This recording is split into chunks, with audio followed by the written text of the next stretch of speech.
Welcome back to another day of Final Fantasy XIV, day 72 of our playthrough.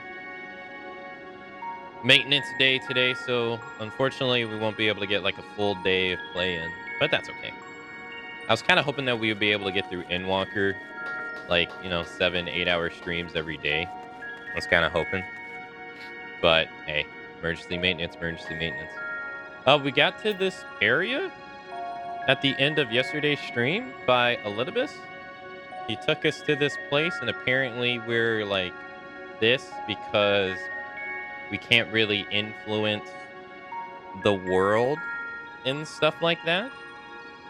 So, like, I tried to atone myself to the Aetheryte yesterday, and apparently it was one of the explore the facility requirements.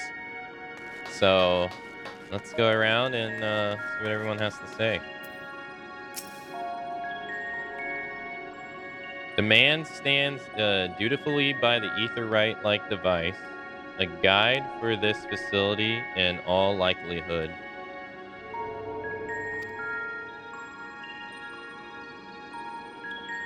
You attempt to get the man's attention, but he sees or hears you. But if he sees or hears you, he gives absolutely no indication. As Elidibus warns, it appears your form is intangible.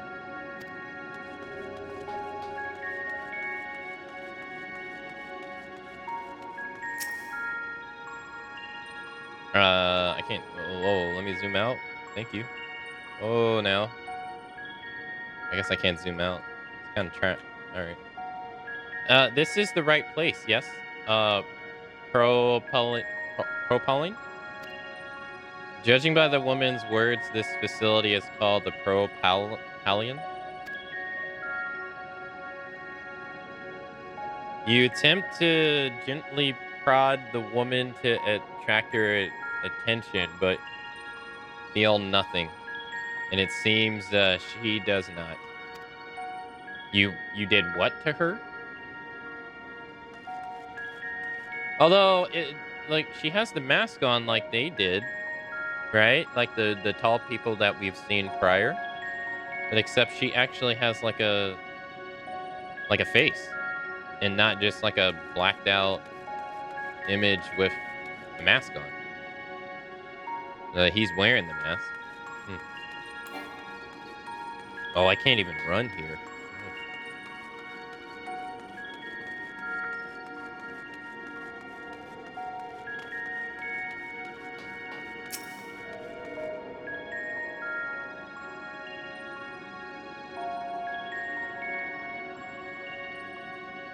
The remarkably large man wears a black robe and half mask, much like the phantoms you encounter in Marle Lemetron and the recreated Elmarot.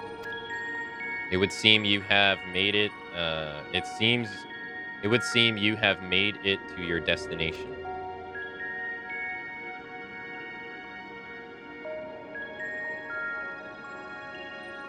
You gesticulate wildly and shout all manners of greetings and obscenities, but the man does not so much glance in your general direction. Huh. Wait, I can open the door? Shouldn't I not be able to?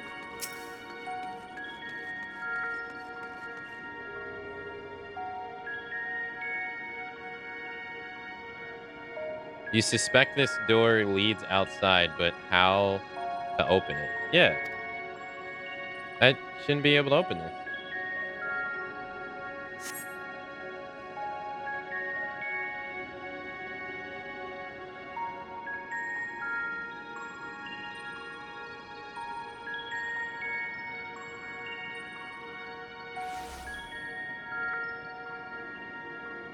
And here we are, Elpis. Well, well, how rare to receive you in person. To what do we owe the honor? Oh, just a few odd tasks. We'll be here a while. You're welcome to stay as long as you see fit, of course. As a matter of procedure, however, I must ask that you kindly remove your masks.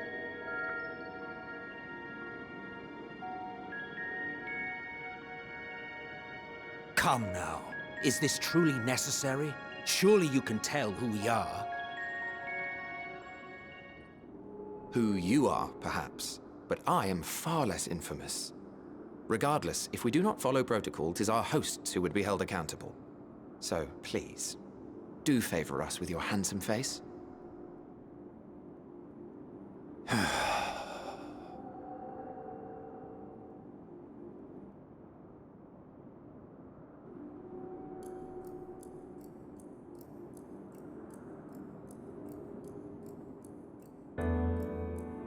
Damn it.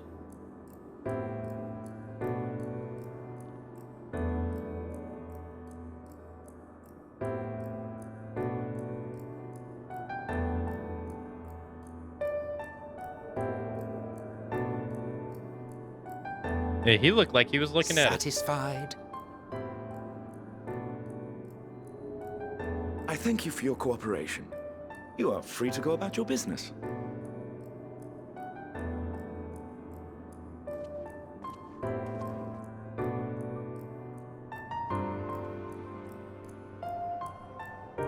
Yeah, he looked like he was looking right at us.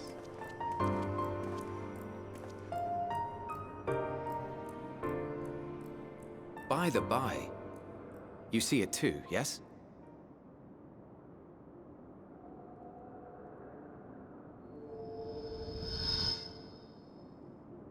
I haven't the foggiest what you're talking about.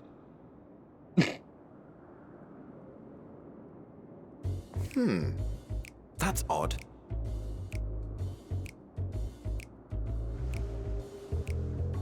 It's right here. A bit thin in the ether, but there's no mistaking it. The color of its soul is almost identical to Azem's. Do you suppose she created it? Rather unusual for a familiar to have a soul, though.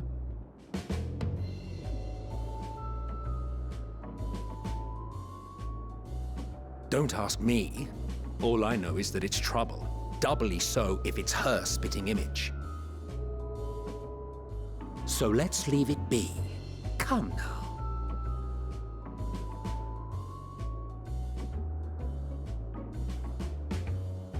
Can they hear me? It's trying to say something, but it's literally too intangible to form words.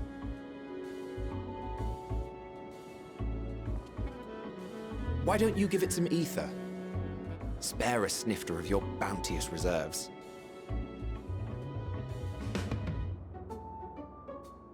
Who do you take me for? Why, a dear friend, of course.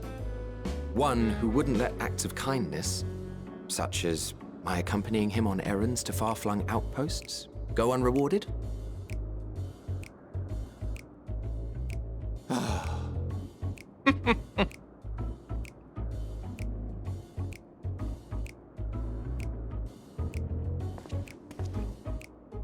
I suggest you close your eyes, or this may be unpleasant.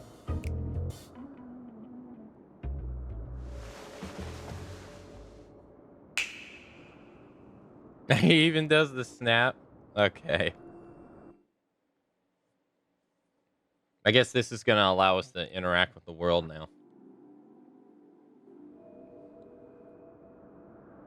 You may open your eyes.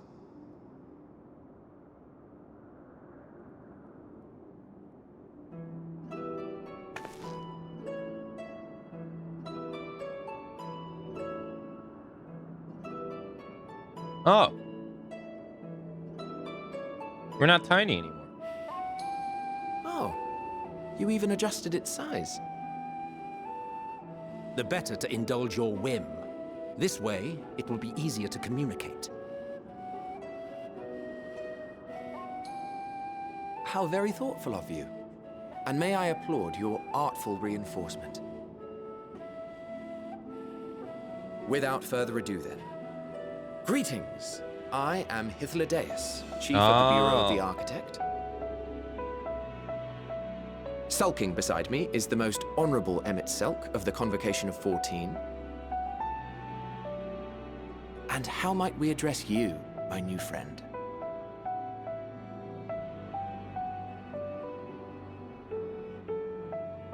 A fine name. And I'm pleased to see you understand our words. So, tell us, whence have you come? The thinness of your essence suggests you weren't created here.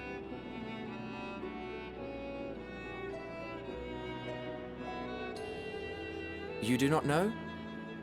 Or cannot say? Allow me to ask a different question then.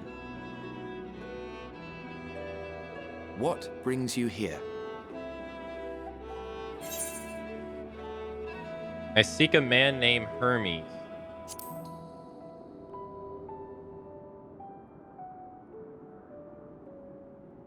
Well now, the same as us. Perhaps Azim wished to come too, but had to settle for a familiar.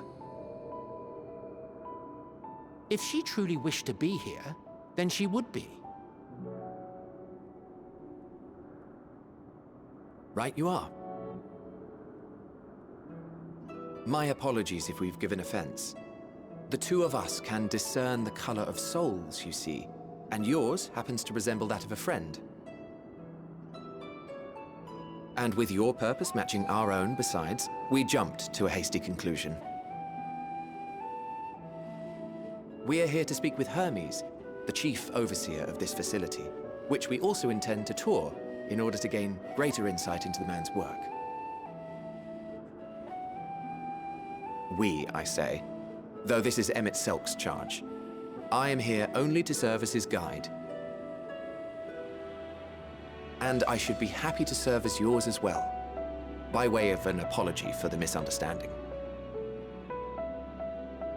Wait, are you suggesting that we bring it along on official business? This thing we know next to nothing about? If you harbor suspicions, better to keep it close than leave it to its own devices. Wouldn't you agree?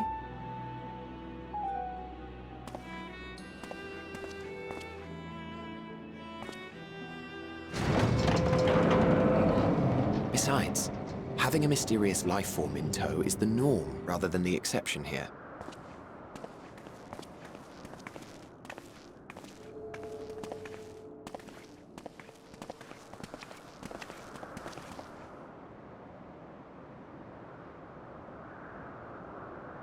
Welcome, my friends, to the testing ground of creation at Heaven's Edge, Elpis.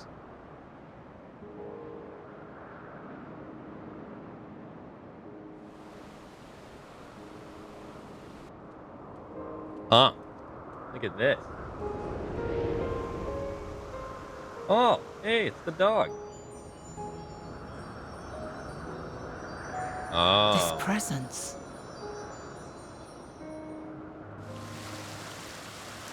I don't know who that lady is.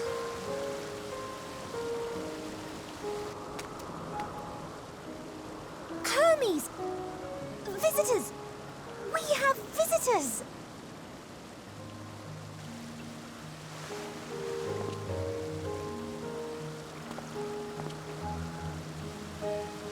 Okay.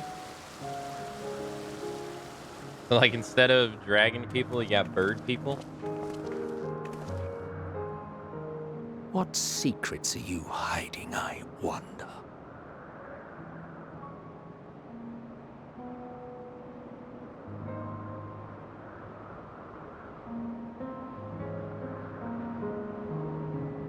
Huh. Alright.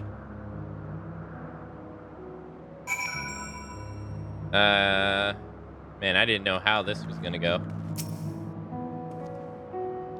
This is hardly my first time here, but the scenery never fails to take my breath away. Why, it feels as if you could reach out and touch the heavens. Now then, to begin our guide tour. Perhaps you already know these things, but for the sake of thoroughness, I shall start with the basics. Using the concept to give shape to ether, creation magics allows us to bring forth anything we desire, be it inanimate objects or living beings. Anyone may conceive of concept, but they must all undergo evaluation at the Bureau of the Artifact. As part of that process, living beings and certain archon entities may be sent here to Olympus for in-depth observation and study. Hehe, fascinating, isn't it? I dare say you will enjoy touring it with us.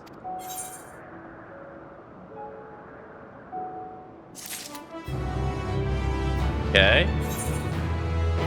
Can I call my chocobo here?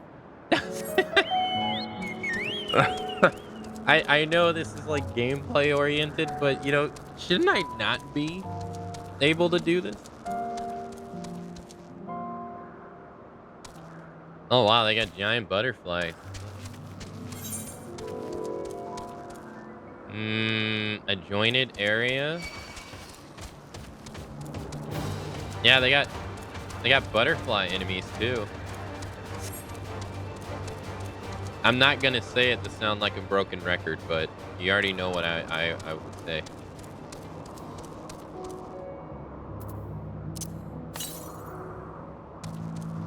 Northwest.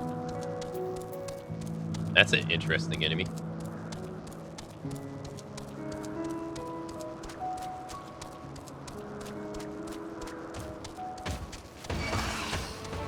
It's not a big city, so mounts are accessible. It's not that. It's the fact that we're literally in the past and stuff. Like, we got sent into the past, so the chocobo got sent into the past too. It's that. It's just kind of strange, you know? It's a gameplay thing, but it's funny. Like, I don't know, I thought for some reason mounts wouldn't be accessible here.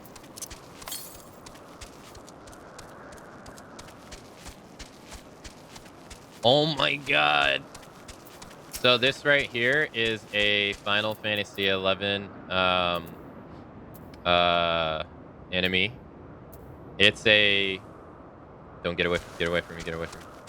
So, much like the shark we saw, not the Bismarck shark we saw earlier. I don't know where to go to show you the shark though. I think it's in Stormblood.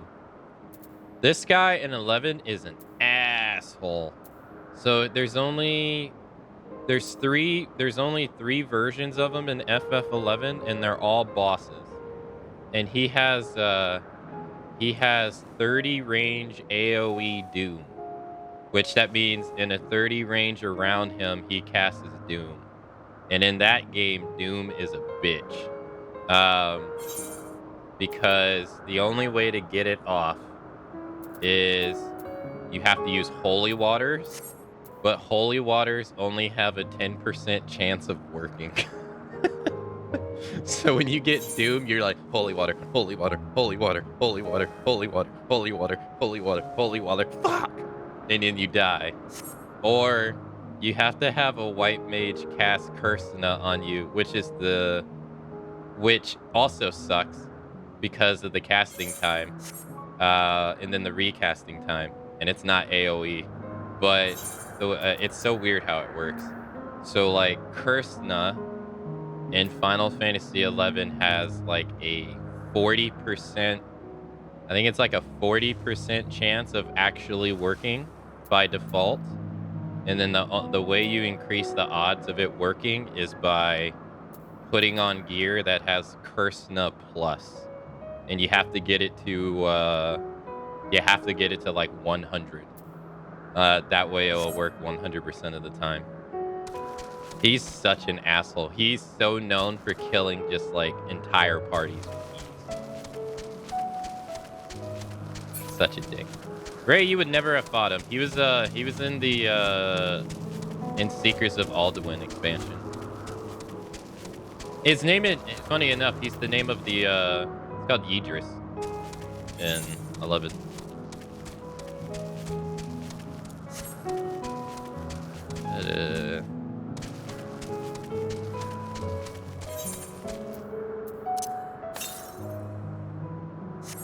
This way?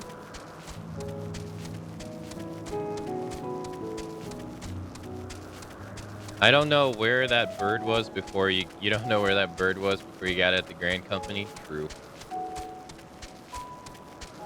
I can't tell you how happy I was to see that 14 slap Kursna and such all under Erasna. I'd be raging so much in roulette if you had a bunch of different cleansings on my bars and people don't dodge stuff. Oh yeah. Yeah, yeah. It's such a pain in the ass. The fact that freaking Kursna doesn't work with Erasna and 11 sucks so much.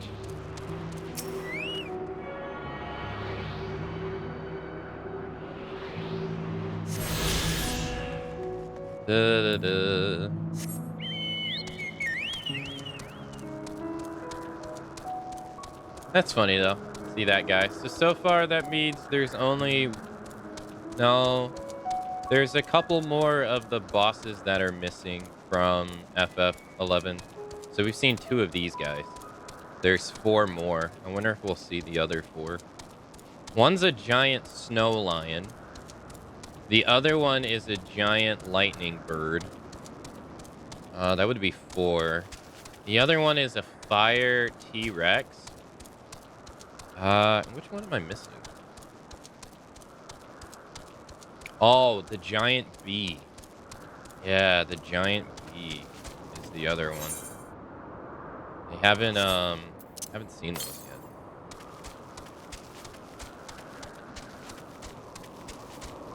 Go this way. A lot of healers don't even use Erasna. Erasna in FF11 is pretty good. It just has the longest recast time out of all the spells. So they have like all their individual ones that have shorter recast times, and then Erasna just has the longest recast time. So that's kind of their way of like trying to get you to use the other ones.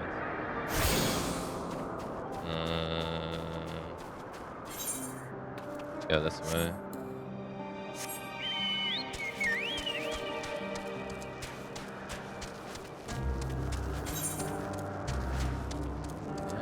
Can you go inside?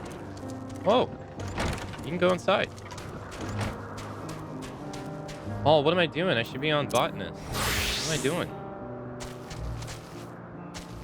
Yeah. Come on. There we go. Anything over here? North.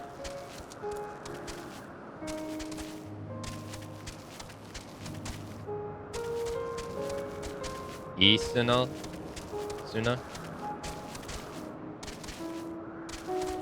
I think I'm already setting my ways on it. I've called it Erasna for so long. Yeah, I pointed it out yesterday.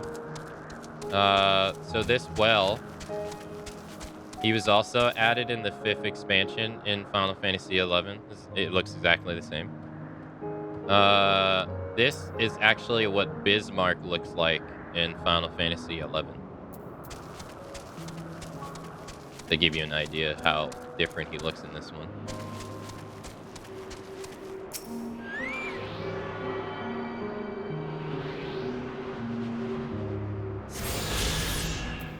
Oh, did I?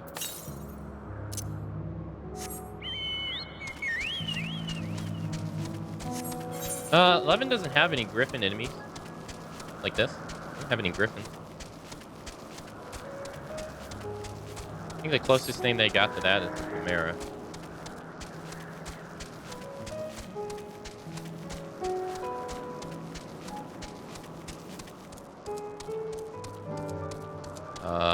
What is it? East?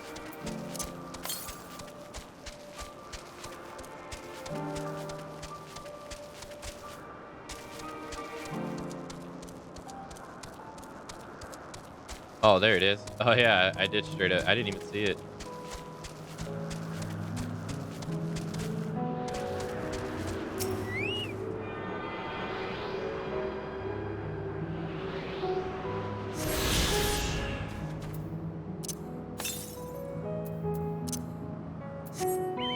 North?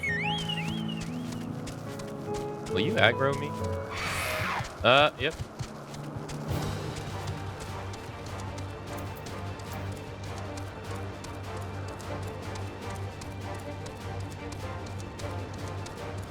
That answers that.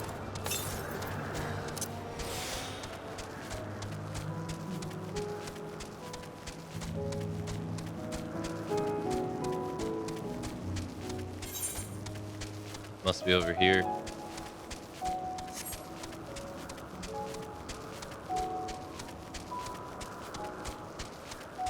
Yeah, it's like 4 levels up, right? Yeah, 4 levels above you. Yeah.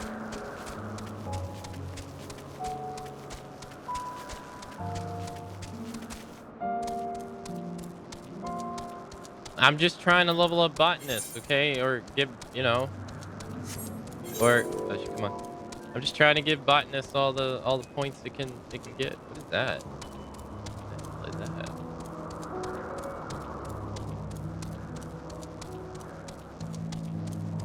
Yeah, I'm just trying to get the map exploration EXP the botanist as well. Since I'm not really going to be doing any botany. This way?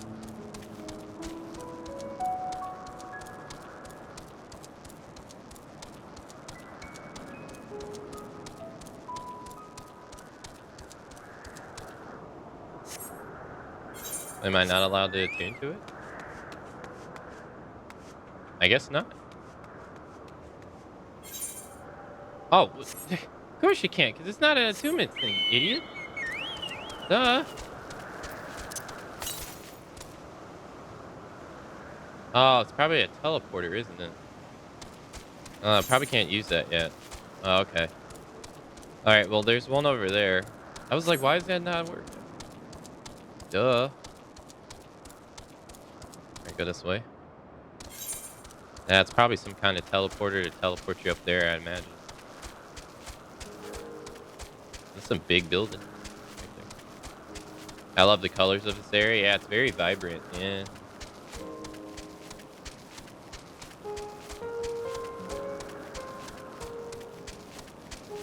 I had no idea, like, what they were going to do. I mean, that's pretty much... I said it yesterday at the end of the stream. I am in I don't know what's going to happen territory now in Endwalker. Any ideas and notions that I had on, like, oh, yeah, that's what's going to happen. They're all gone. I got no clue anymore. The only guess that I remotely have is that we're going to fight Heidenol at some point. Yeah. That's about it.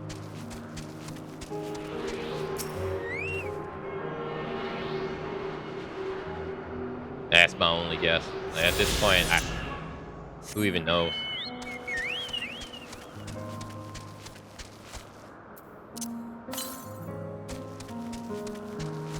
Everyone thought Zodiark was going to be the final boss of Endwalker and then Blam. I didn't think he was going... I don't want to say that I'm different. That's not what I'm trying to get at, but I didn't necessarily think he was going to be the final boss. But I didn't think we would be fighting him so damn early, yes. I thought Xenos would be the final boss. I didn't really incorporate Zodiark in my thought pattern in terms of, like, when we would take him on and stuff. But I did think that we would fight Xenos. I thought Xenos would be the final dude. I didn't expect us to fight Zodiark so early, though. Even though he wasn't really on my bingo card. Even though he probably should have been. It's... yeah. Because, I mean, they're kind of both tied together a little bit. Because he was tied with Van Daniel. So, like, now, like, I don't know. Like, I assumed we were going to go to the moon. I mean, they kind of make that pretty obvious. I didn't think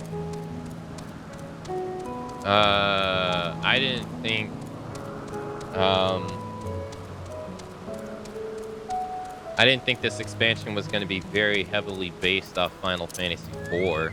In fact, I didn't even catch the reference of Dark Knight the Paladin in the opening trailer. I didn't catch that until it was pointed out to me. And that's very reminiscent of Final Fantasy IV.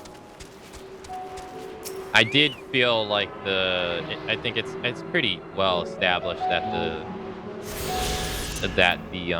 the forum were like hoarding materials for a reason, and that combined with the moon, it made it. I did guess before they told it to us that, oh hey, we're going to be trying to go to the moon. I mean, that's kind of obvious. I think we got all the ones we can. But no, I don't know. It definitely seemed like Zodiac and Xenos would have been like towards the end.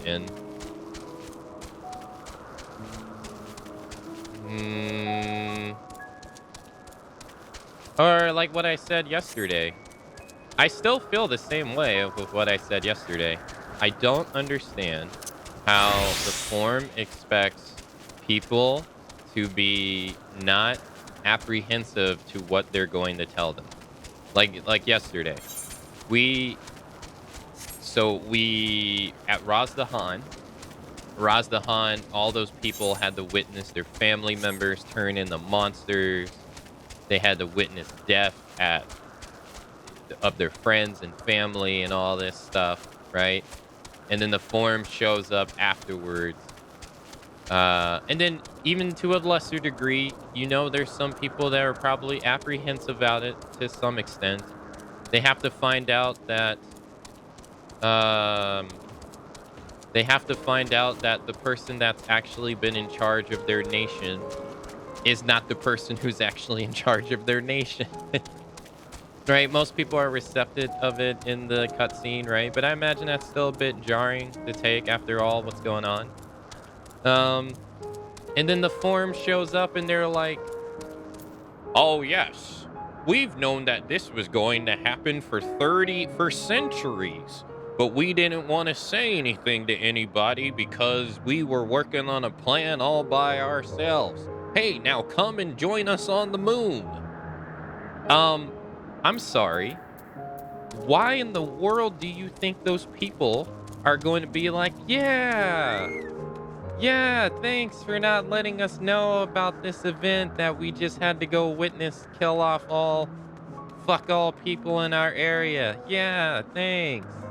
Yeah, we'll join you on the moon. No, it's going to create resentment. Like, I don't understand. Like, how do you think people are going to be like receptive of that? You could at least, like, you guys mentioned it yesterday, they could at the very least told the world leaders about it to make them at least known, because at least they wouldn't be completely blindsided. And like when the shit goes down, obviously they won't know exactly what's going on, but like when shit's going down and there's no explanation of what's going on, people could be like, okay, well, maybe this is what they were talking about, or something, and let it, instead of just leaving people completely blindsided and then gloat about how you know about it. It's been going on for 30 years or a blank amount of years. Like, that's just not good, dude.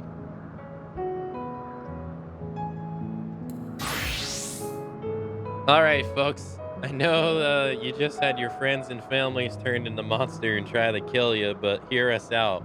We kind of knew that would happen, but since y'all are still alive, want to go to the moon? Right? Like, it's like, for their cause, they probably wanted to tell them before, I don't know.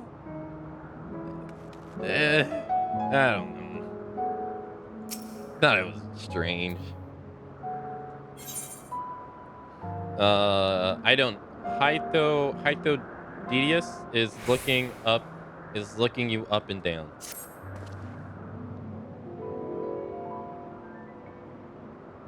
Smartest nation, by the way. Yeah, and then if we're going back to the bingo cards, let's go back to the bingo cards before we continue. The one thing that was also going to be on my bingo card that it may potentially still be, so feel free to not comment. Is I thought when they announced to their own people that they were, like, you know, the whole thing about the moon and everything, I thought that they were going to keep it for themselves and let everybody else on the planet die because they view everybody else as idiots for XYZ. I literally thought it was going to go that route where they were like, nope, it's going to be only us up there and we're going to shape the future of mankind and all you guys can fuck all die down here. See ya. I really thought it was going to go that route, but it doesn't seem like it is. But who knows? It might still be. Who knows?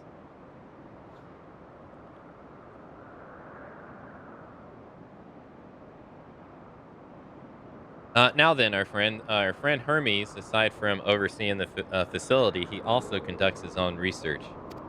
Chances are he will be at the main observation hub, so let's seek him out there first.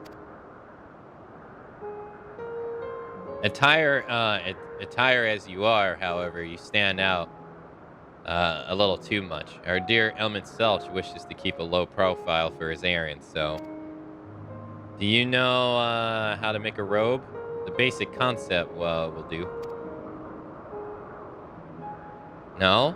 In that case, Emmett Selch? No. Your went your responsibility. You're getting you're getting not a number thumber of ether out of me.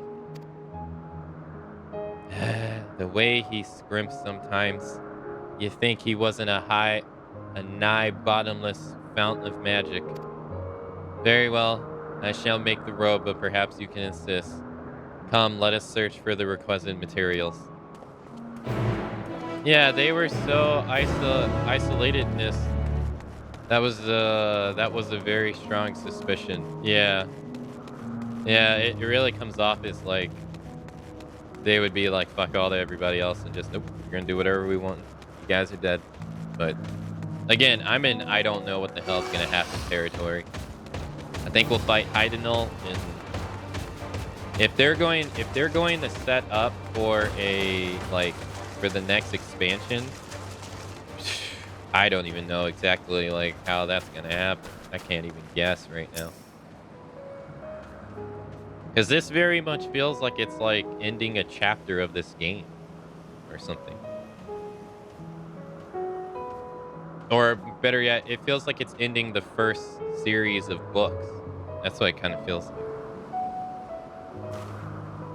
like. Yes, these creatures should suffice. We'll see.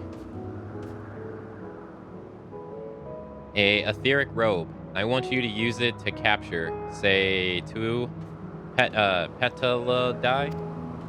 There are 3 species here, I believe. Any 2 different kinds should serve.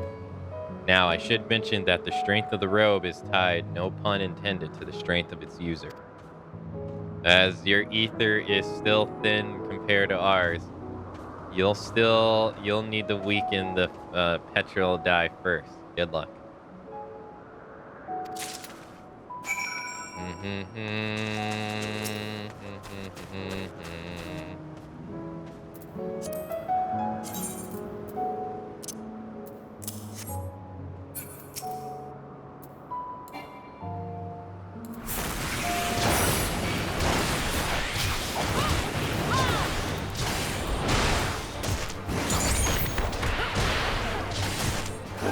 Also, hey Breezy, hello.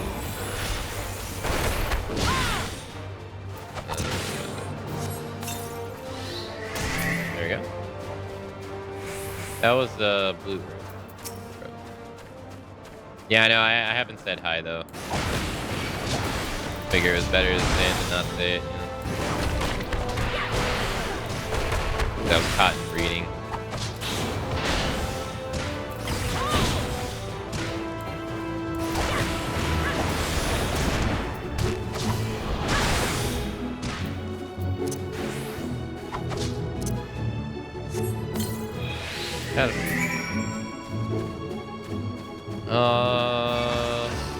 Yeah, I'm gonna be doing all the post stuff up until we can't go any further. So, you know, all the alliance raids and everything until I can't go further.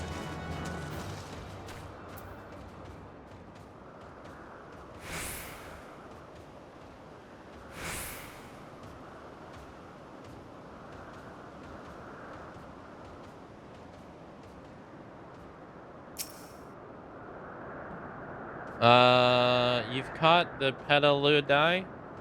Come. Let us see.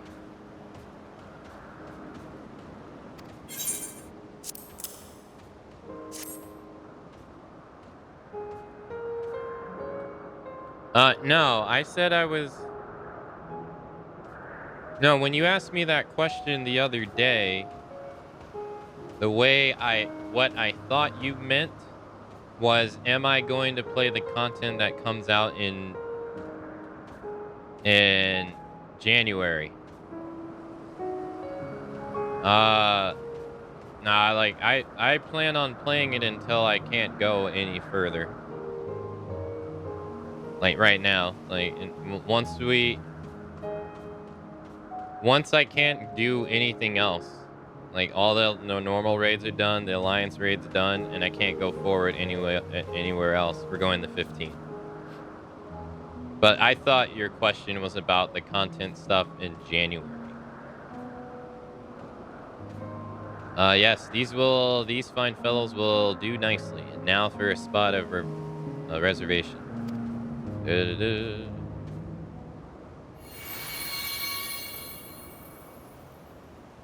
There, it's ready.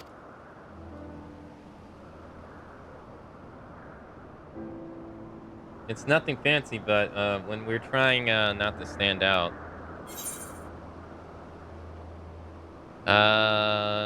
you turn living beings into clothing just like that?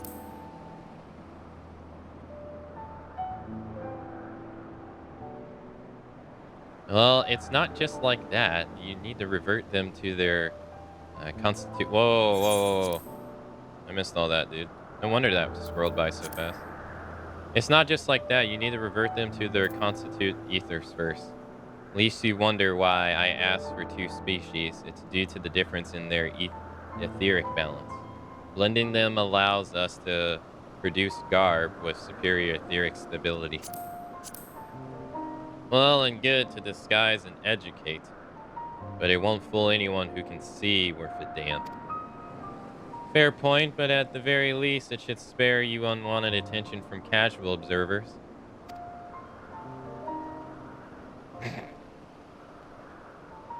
Selch speaks the truth. Even dressed like us, your unusual nature will be plain to those who think to look. Should someone question your presence, don't make up excuse. Much less try to explain what you actually are. No, best simply to say that you are a familiar. The question is whose. And of course, Zeems. If you say you belong to her, people will give you the benefit of the doubt for any and all outlandish behavior. Exploiting our associate's absence. For lack of her presence, absolutely. Were she here, she'd have been the first to propose the idea, and you know it.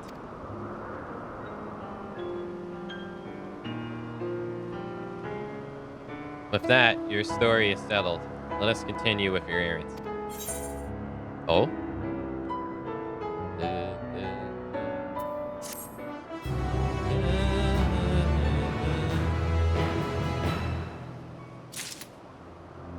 Okay, so I don't have to wear it?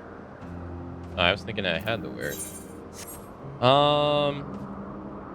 I'm still wanting to see what he thinks when the credits for main Endwalker roll, whether or not that will feel like a natural spot to end it for now.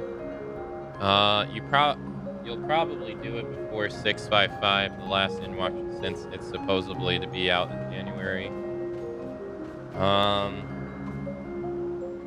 I was asking about both since the current Endwalker patch is unfinished.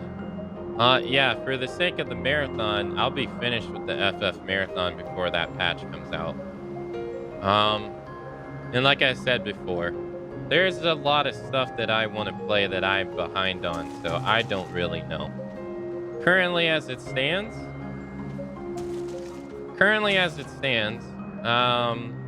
seeing as I have played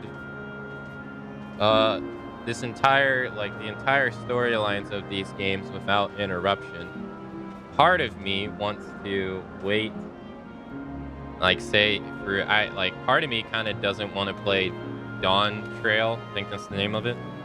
If I do play it, which, the Echoes of Vanadia is the thing that honestly makes me want to play it the most. I know that's not gonna all be out all at once, and so part of me kind of just wants to wait until it's all out. That way I could play it the way I played this. Like, I don't really mind waiting years. And then that also has the added benefit of, you know, I save money by not having sub for multiple months.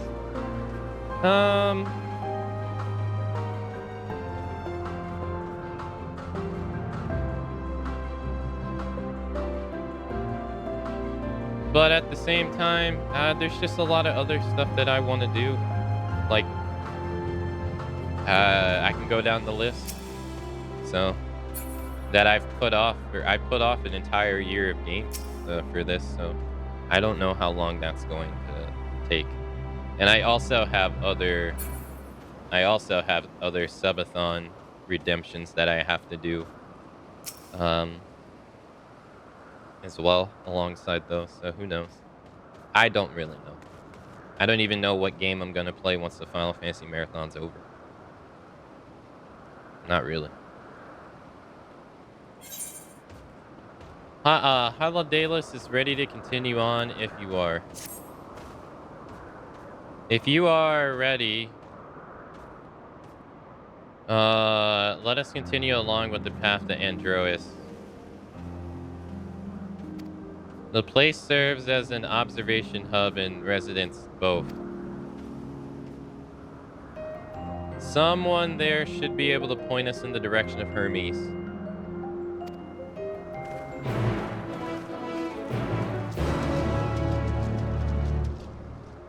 Yeah, that's because, because of the list of stuff you want to do. That's why I was saying main Endwalker ending might feel like a natural stopping point for 14, at least for now. But again, we'll see how you feel when you get there. Yeah, we'll see. Yeah, a little too early to tell, really. Yeah, we'll get there close. I mean, I imagine we're not that far away. I mean, we're already on 89 in terms of main missions, so we're over half. If it's similar how the other expansions are, and we're on the 5th world discovered, so it's generally it's taken us 9 days to finish the main story or the main stuff. So yeah, we'll see.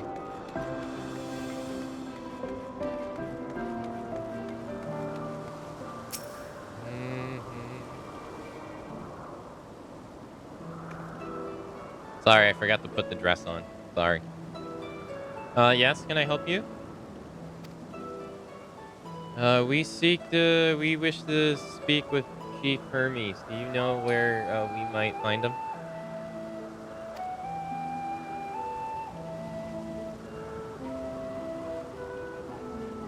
Well, now, by the mass, I assume you're one of the 14. I wasn't aware there was to be a visitation. Between you and us, it's something of a surprise. Your discretion in the matter would be appreciated. I see, my lips are sealed. The chief should be out conducting observations as usual. His focus of late has been aquatic creatures, so I expect you will find him at one of the pools here. And the pools, you say? Many thanks and apologies for disrupting your work.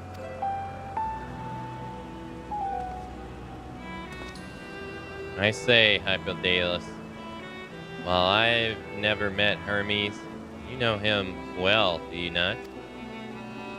That being the case, couldn't you simply find him by his ether? Aye, that I could. As you know, I'm itself an eye that can discern the color of souls. By the same token, we can also see ether quite keenly and from great distances. With this skill, I could readily locate Hermes, but I felt that it would be a waste of an opportunity. We're here to perform an assessment after all, and by searching the ordinary way, we stand to gain insight and ellipsis in the man in charge of it. This is as much for your enjoyment, like as not. But point taken. If you're going to accompany us, make yourself useful and help us look for Hermes. According to his profile, he has short, dark hair. So you know, it's because we're in Elpis that we don't have our clothes up as a special exemption due to the need to be aware of dangerous creatures. Elsewise, we do not exhibit our individuality. It's unseemly. That is all common sense, but I would not assume you possess any. A rare treat indeed to be able to search for someone by their appearance. I thank you for humoring me. Come, let us find our man.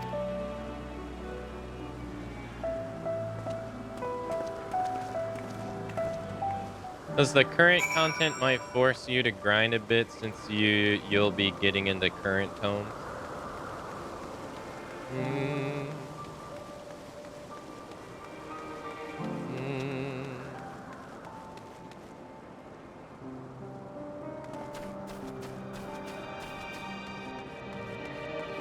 Wait, are those enemies? Oh, I was gonna say, what are enemies doing here? Okay. There is 3 fishing spots. Okay.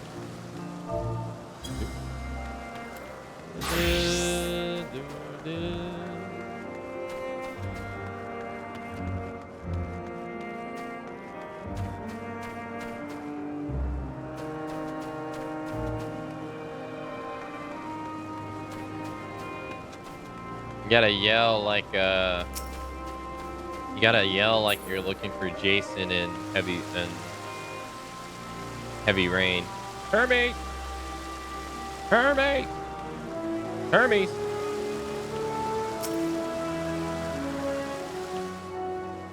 Hermes!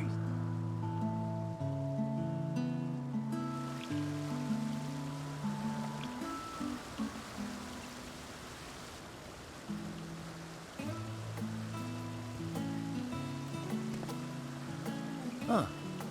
You are...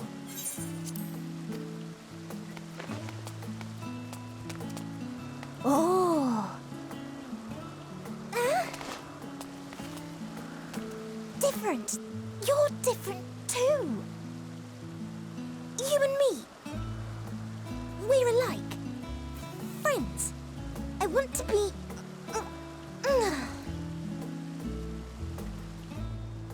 Wait. Please. Wait.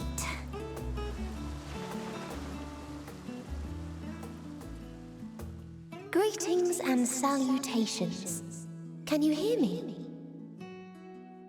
Do not be alarmed. I mean you no harm. I wish only to hear your words, share your feelings, and know your thoughts. May we please be friends? No. May we please be friends? No.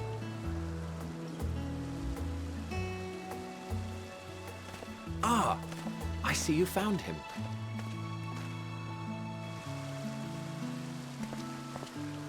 It's Ladeus. It's been a while. Too long, I think.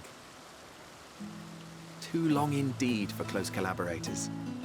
On this blessed occasion, I bring not only myself, but others who long to speak with you.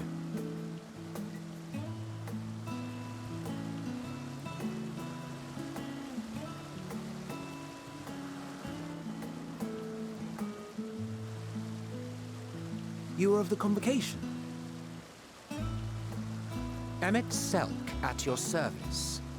Do I have the honor of addressing Hermes, Chief Overseer of Elpis?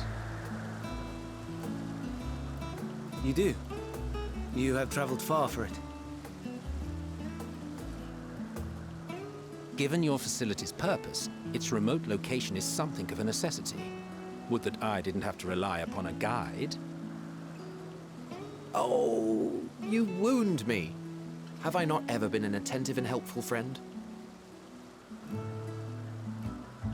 But moving along to more agreeable company, this one we chance to...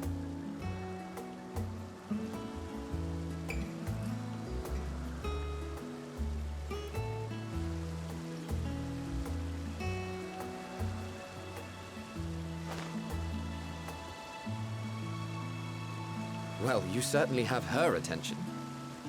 Is she one of yours, Hermes?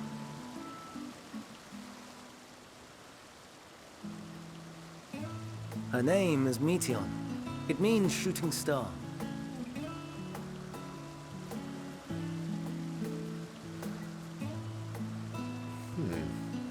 If I may make an observation, her ether is terribly thin. I fear she might dissipate at any moment. Nor do I believe you've made a submission to the Bureau. I would remember such a concept if you had.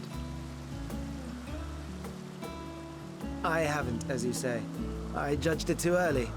She's a pet project of mine, still undergoing preliminary testing. But rest assured that I will attend in person ere long. Okay. Very well. Being an authority on flying life forms, I appreciate that you are exacting in your work. I shall look forward to your submission. If we have finished with the perfunctory chit-chat, I would discuss official matters. Oh, fine. By my coming, I trust you already anticipate the subject. I have an inkling, yes. Please wait to the main building yonder. I shall join you as soon as I've returned these creatures to their homes. What's wrong, Hermes? An amistoma is missing.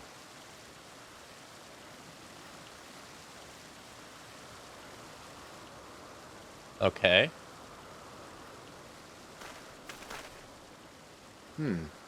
I may have found it. A creature with the self-same ether as those there, nestled in the boughs of a tree outside the grounds.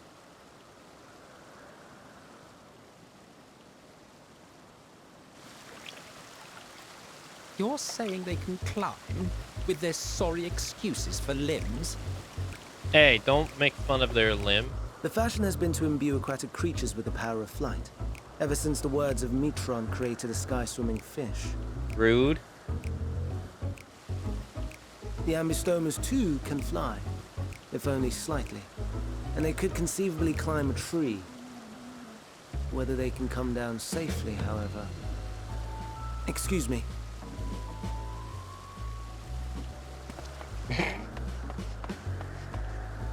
I'll help, too! He's like dumbfounded. And what are we supposed to do with this lot? Look at it. May I suggest we split up? If you would be so good as to assist Hermes, Emmett Selk and I shall keep an eye on these adorable creations in the meantime.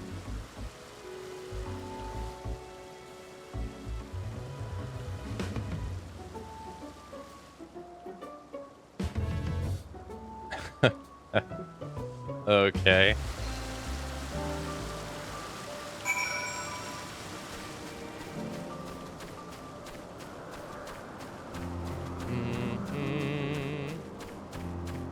I don't know if you've noticed, but you've heard this voice before. If you're talking from Hermes, no, I don't notice, no. We'll find out. I imagine. I can't imagine the game's gonna leave that to chance.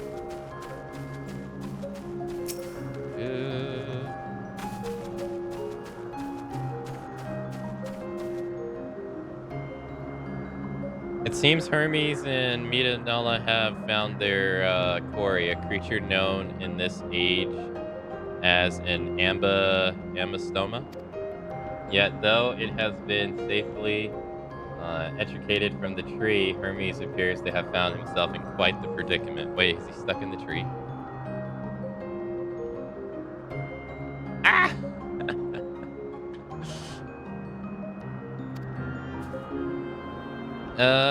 The amastoma, Hermes saw it high up the tree.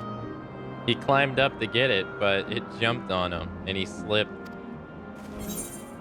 Do you need a hand?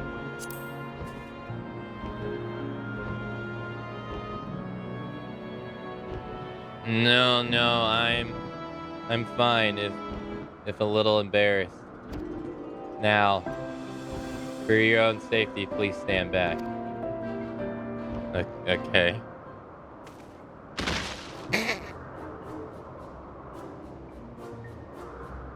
Oh. This is my favorite music in the entire game.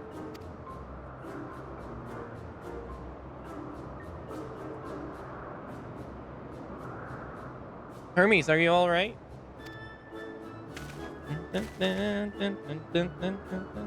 Quite all right, yes.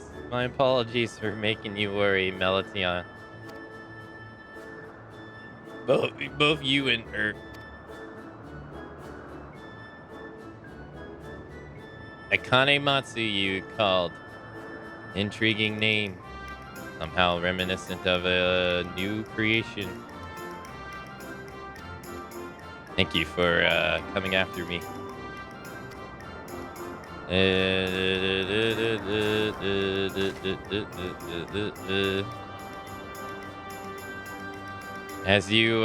for you, little one, you must be more careful.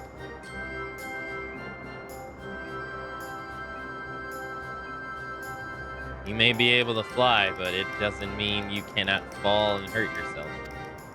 Ellipsis. Oh no, I've forgotten all about its fellows.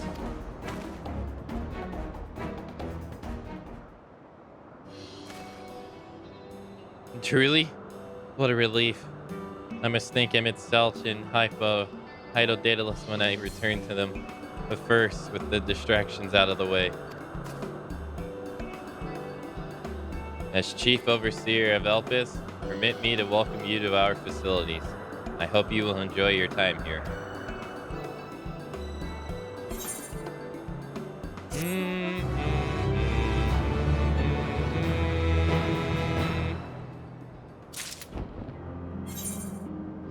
Ponder, warrant, cherish, welcome. Having found a wayward amastoma, Hermes is the pitcher of relief. Well, we mustn't keep the others waiting. Let us return to the Agna Granosris. It's the something trolly is about to happen. Yeah.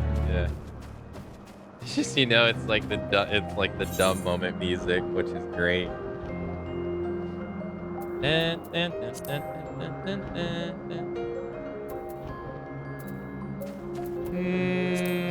Oh, I do have a better weapon to use.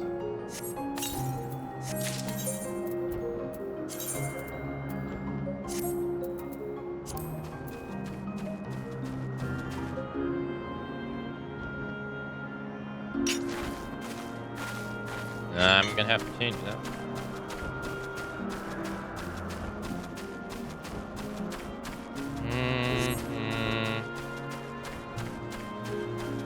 If you wear the dress, you won't have to wear your god-awful shoes. I'm full on body armor. I need to manage my stuff.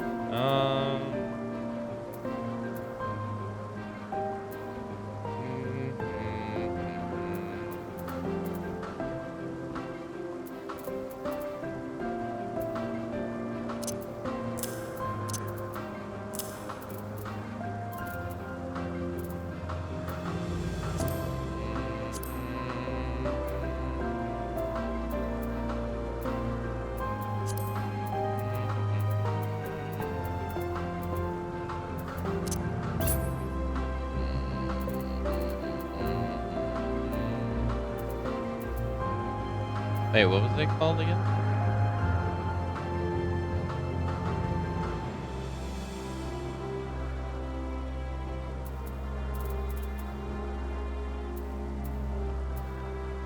Level 1, right?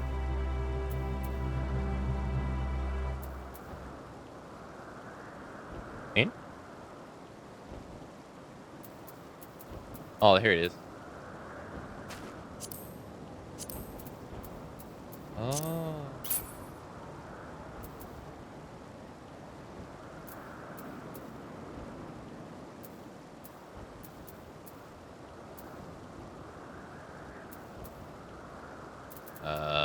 What were the hands called?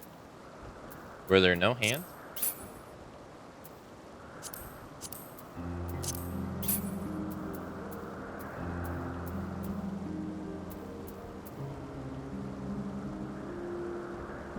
Just here, I guess.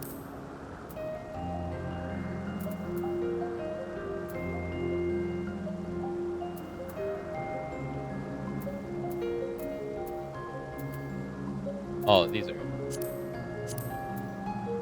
Can't see the shoe.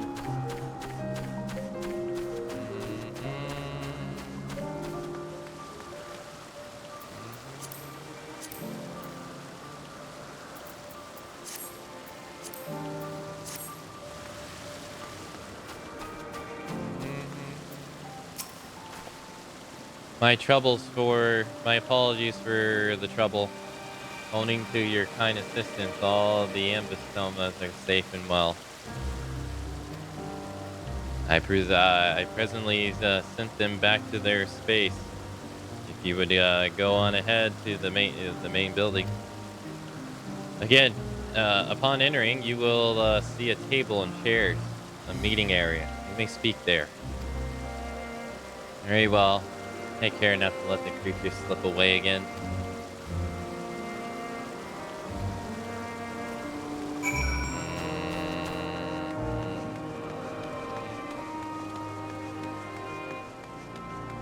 Hey, Don, by the way. Hello.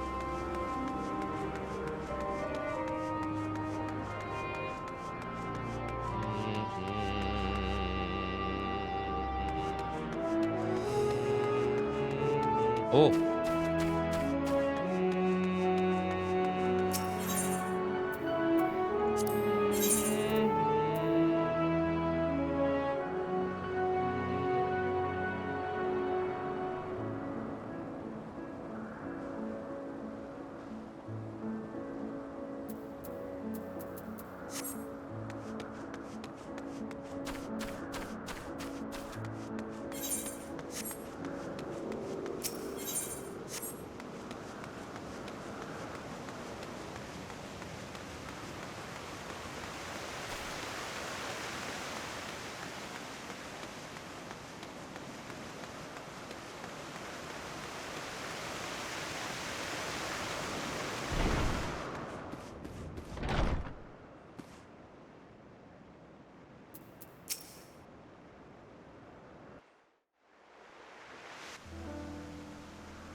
This appears to be the place.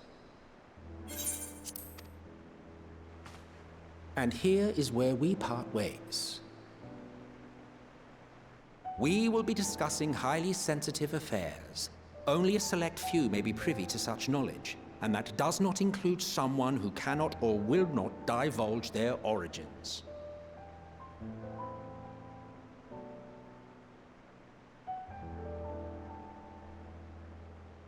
What?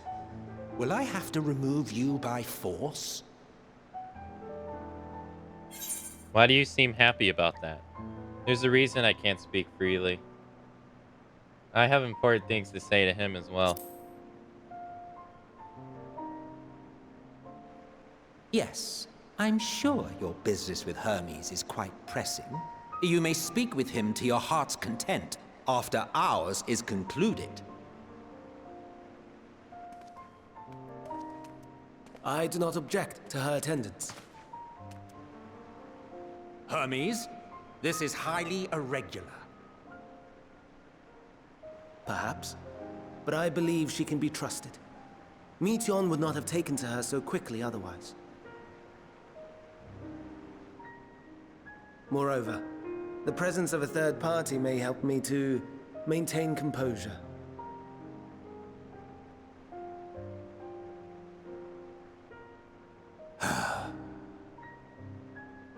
As you wish, then. Behave yourself, do you hear?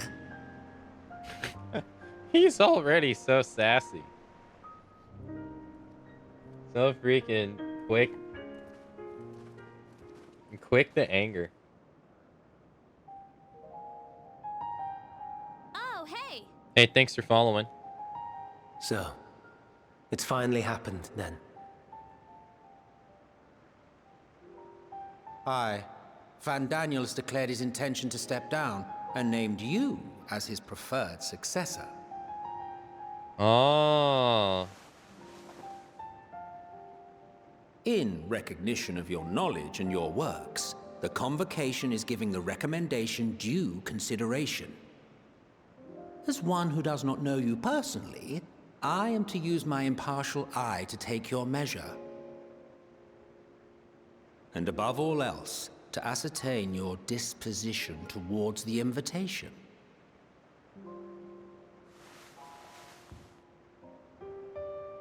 I understand that you and Fandaniel are close. He himself was once chief overseer of Elpis after all. I should not be surprised if you knew before anyone else that he wished to relinquish his office. I did. He told me that when he fulfilled his purpose, he wished to pass the torch to me. A torch you seem none too pleased to accept. Are you so averse to serving on the convocation? No, it's not that. For a humble researcher like myself to even be considered is an honor beyond words. No. What troubles me, what I struggle to come to terms with, is the very fact that Fandaniel is stepping down. Does this not mean that he will return to the Star?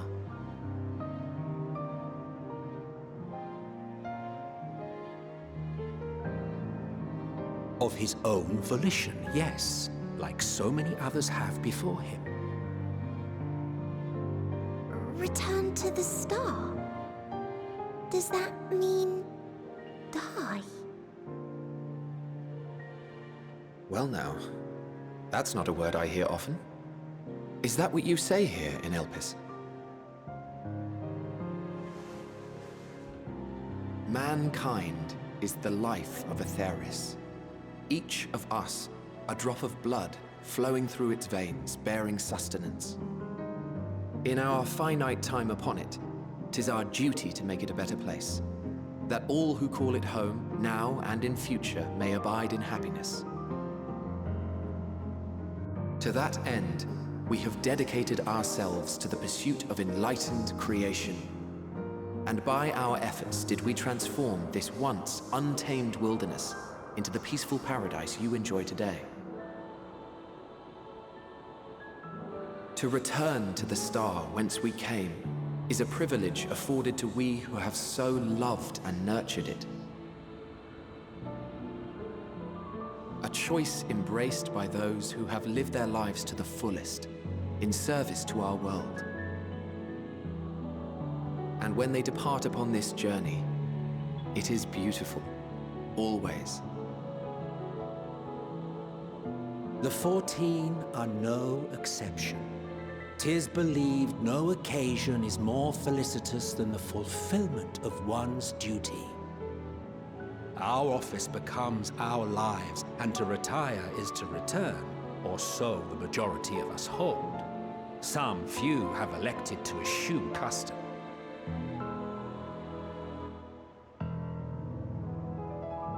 Mayhap you feel Fandaniel's deeds do not warrant his return. Yet you should know his accomplishments as well as any. During his time, he conceived of countless outstanding concepts. And channeling the wealth of experience he attained here in Elpis, he brought forth many new specimens. I know of all this. I do. It's just, I cannot fathom why someone so great and wise, who could still do so much good, would want to end it all.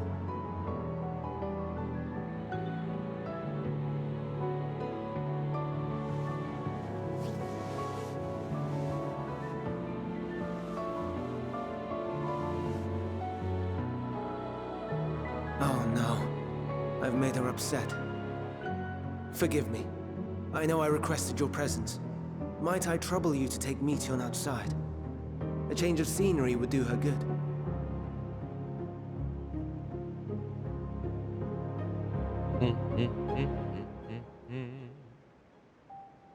Yeah, she looks very blank-faced.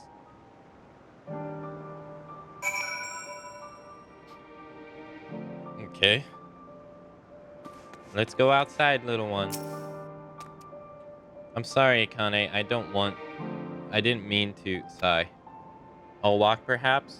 We can go for a walk.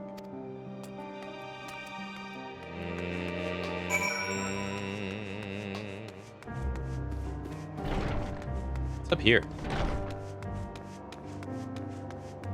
What's the point of this if it doesn't lead to anything? Hermes gets sad when he thinks about death. When others are sad, I'm sad too. That's how I am. How he made me. But don't worry, I'm fine now. So why did you come here? Well, you know, I went to this tower and you want to learn about Olympus and Hermes? Oh, teach you. I can teach you. We could take turns. I'll tell you something and you tell me something. Sounds like a bother. Sounds like fun.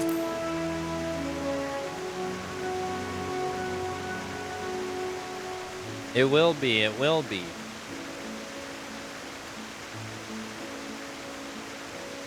Where to start? Yes. Let's talk to Menon. He should be near the Aetheryte. I'm not good at explaining, but Menon is. So you'll have him. So I'll have him explain instead. He's accompanying you. Yes.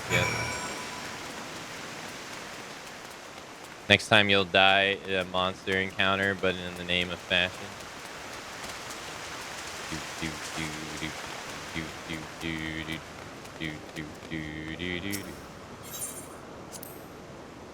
The Aetheryte. Anyone can use it to teleport anywhere.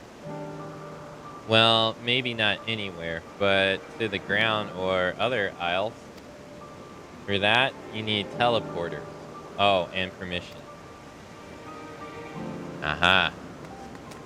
What's up, Minnon? And what do we have here? Though you look like a person, your ether is rather thin. I assume you are a familiar like Metron. Is there something you need?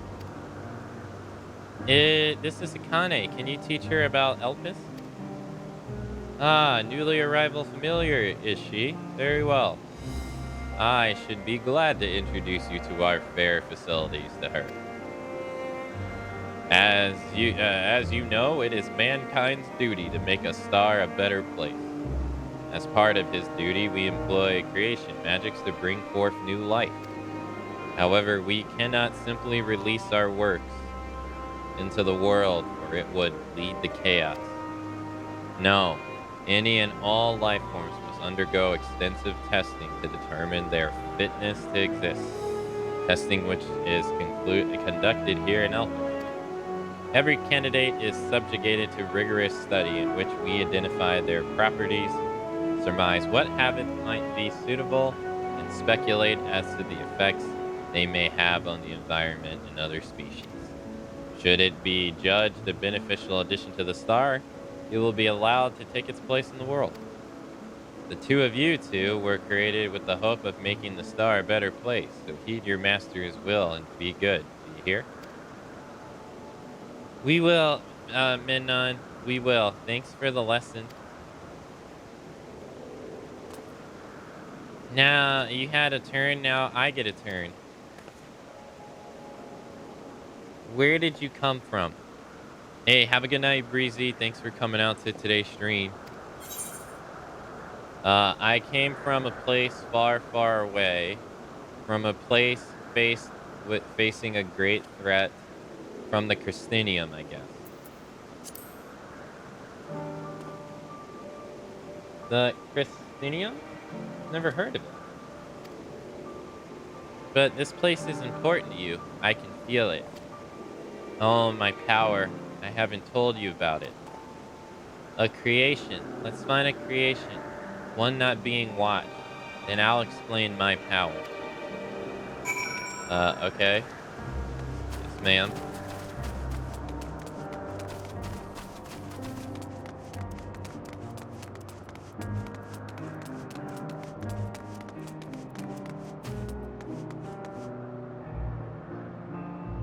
It's the asshole looking bird.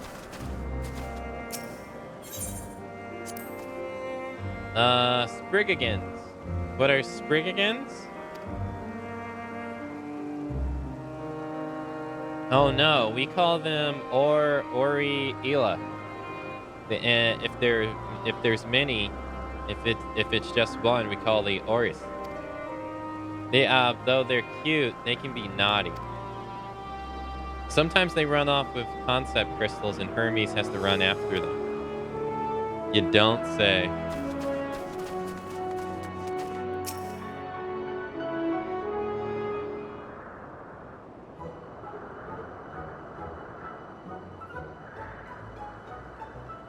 Oh, this creation is perfect. But I don't remember seeing it. Oh. But I don't remember seeing it before. Perhaps it's new? Anyways, I'll try reading its mind. That's my power. Okay.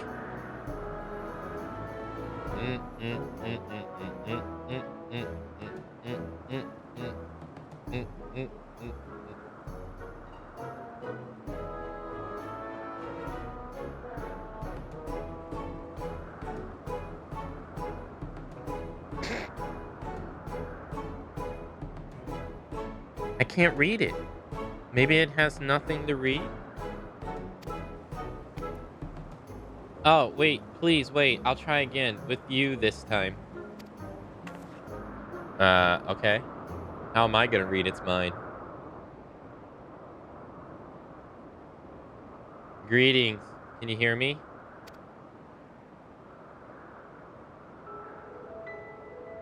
This is my power. I can read the emotions of those around me and project my emotions to others in return. I'm not actually speaking to you in your mind. Rather, you are converting my emotions into words and intentions, a process performed subconsciously by intelligent life forms. This ability is vital to my mission, for it allows me to interact with intelligent beings even should they communicate via unknown languages or other nonverbal means. As a consequence, I am clumsy at speaking. Yet, though I suggest a struggle to express myself in this fashion, Hermes wants me to speak as much as possible, for everyone has thoughts and feelings that they may wish to hide. Tharber, an infliction for you. I harbor an affliction for you, one that is difficult to define. Aside from the fact that you share common traits with us, your thoughts are complex, prismatic. They draw me in, leave me wanting to know more. Out of respect for your privacy, I will refrain from using my power when speaking with you. Nevertheless, I want you to know that I wish to be your friend. No. Did you hear me? Good. Now it's my turn again. So, what are you good at? Fighting, crafting, gathering, playing. It's a secret. Where's fishing? Where is fishing? Fishing and gathering are not the same thing. I'm not no damn botanist. Don't put me in the same category as botany. So I had to refresh and it turned CC back on for a sec. And it just put everyone has Starbucks that they wish to hide. Oh, that's funny. It's a secret. No, fishing is not a gatherer. Fishing is above gathering.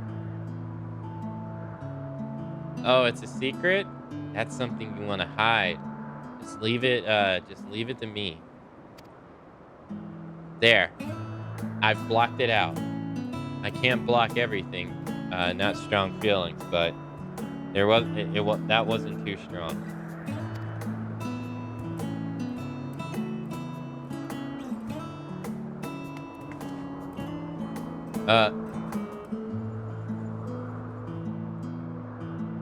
I think we might be bothering it.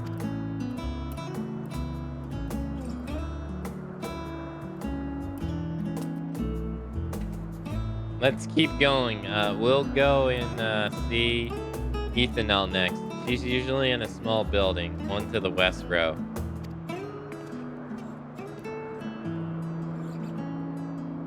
Why does this bird look so much like a dick?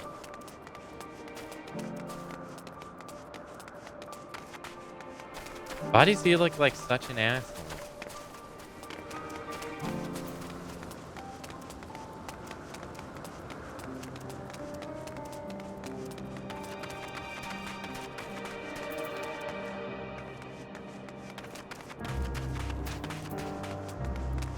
Have you seen I have seen a real one, yeah, and they look just the same.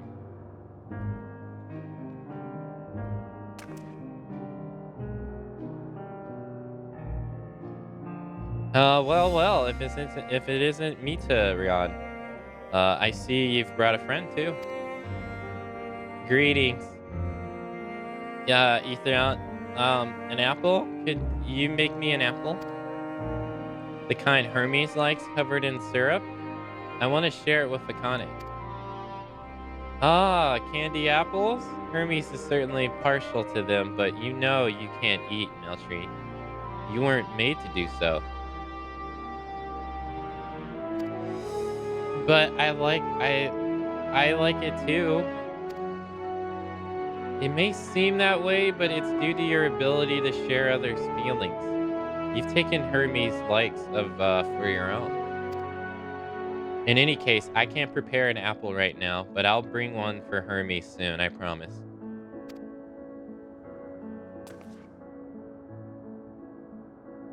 I'm sorry, Kane. I wanted to show you my favorite thing.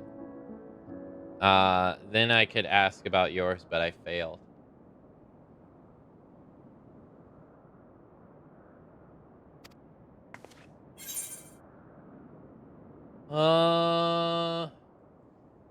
Tell her what you like.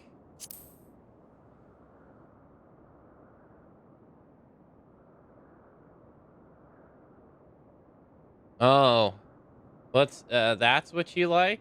Yes, I can feel it. Ah, your joy and happiness.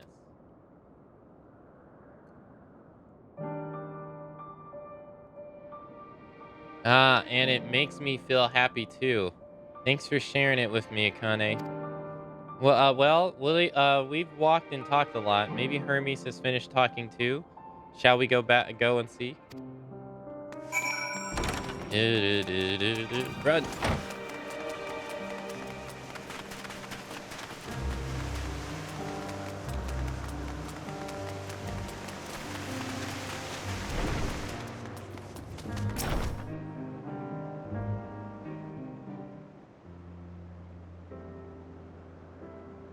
Ah, there you are.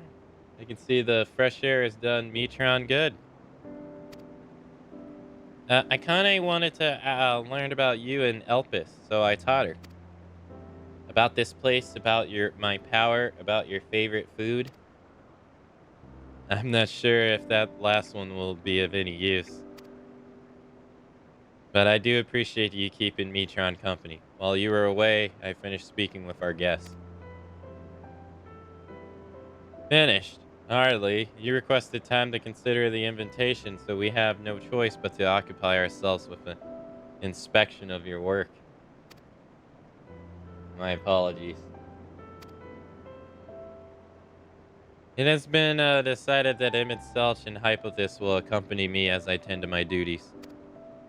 If you wish to learn more, perhaps you would like to come too.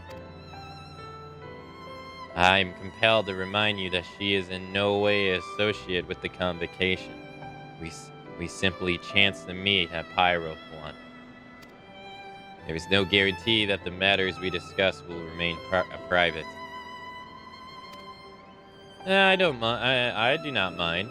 To see the joy of her presence bring Metron, I can't imagine our mysterious friend harbors malicious intent. Akane is kind. Really, truly. She taught me as much as I taught her. You're coming, of course, to watch Hermes? You're bound to learn lots and lots. Nod. Emmett Self just like, please stop.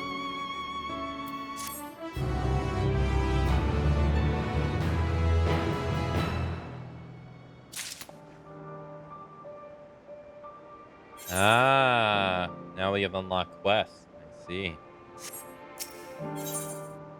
Lives apart. Composure remain. Hermes is ready to return to his duties. If everyone is ready, there are a few creations I need to check on. First, we shall return to the spot where we found our wayward Amistad. Have care when you step outside a hub, for there may be more unruly creatures about.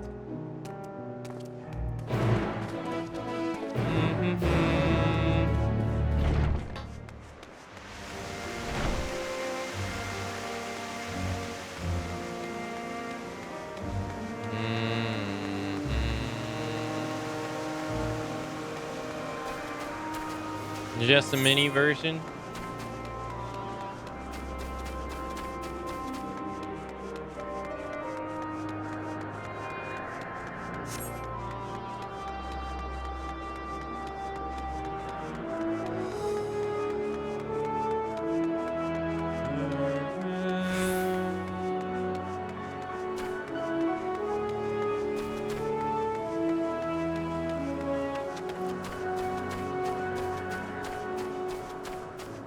What are you doing to that butterfly, man?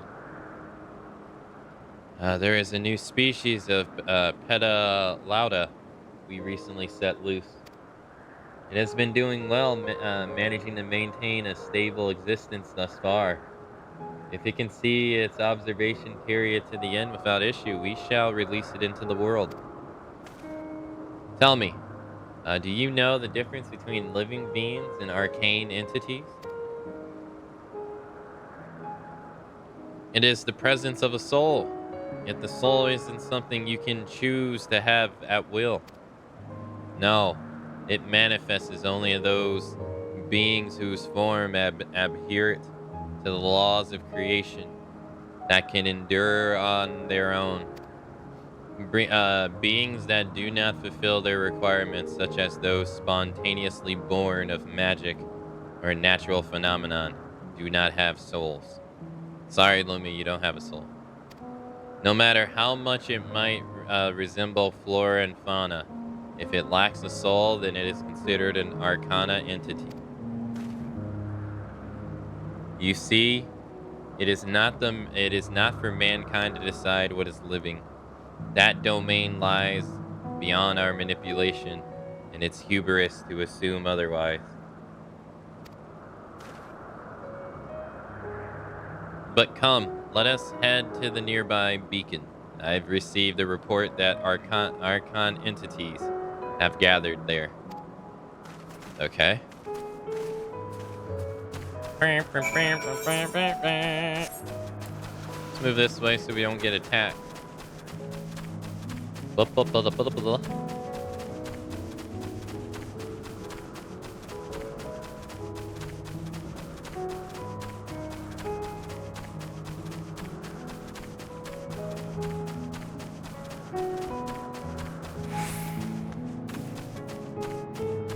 And we have one more area after this that we're gonna unlock.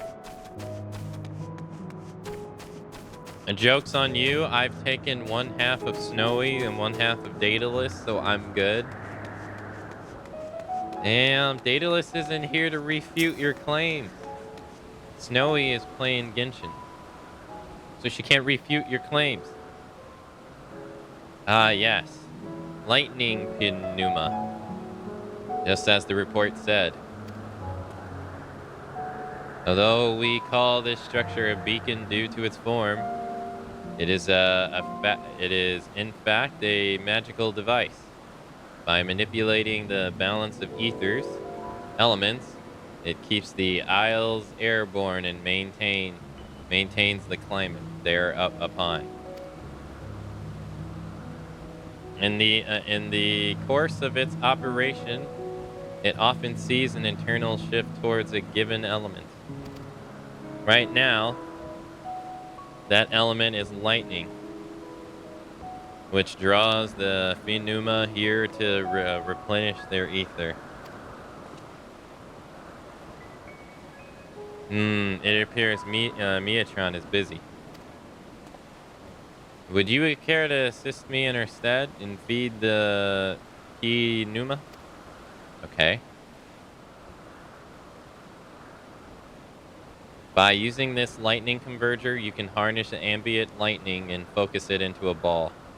A veritable foe for our dazzling friends.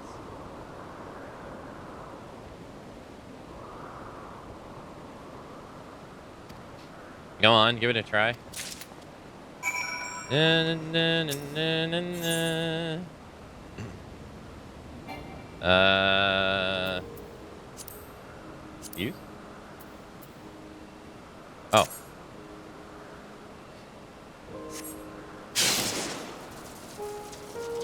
Okay.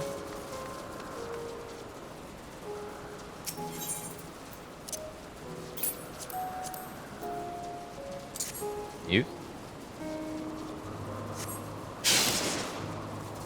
We're good. You might want to re-equip your gear. Maybe it's not as important in FF11, but right now you're pretty much naked. I got head armor on.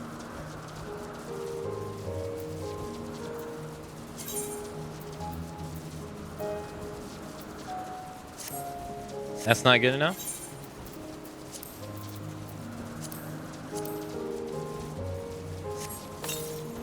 Right.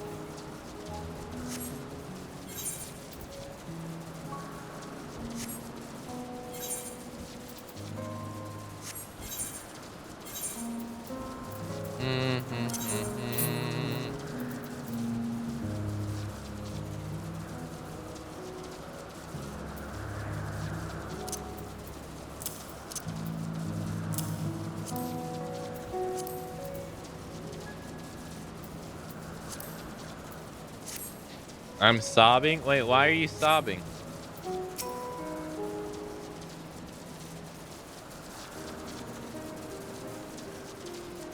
Perfectly done, Akane. Look,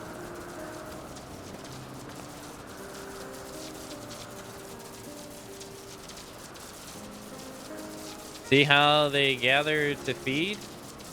How they express themselves through their actions despite their lack of words?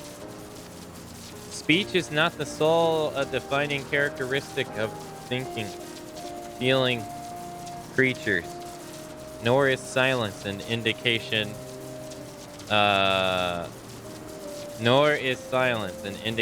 that they do not possess these qualities.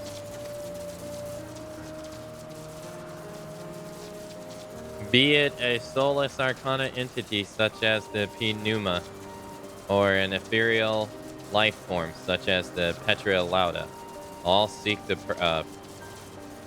perpetuate their existence, to survive. Is Metron a arcana entity?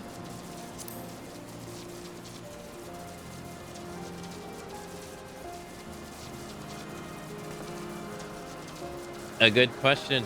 I can answer it with from a theoretical standpoint, but ultimately, it falls on the Bureau of Architect to pass the judgment.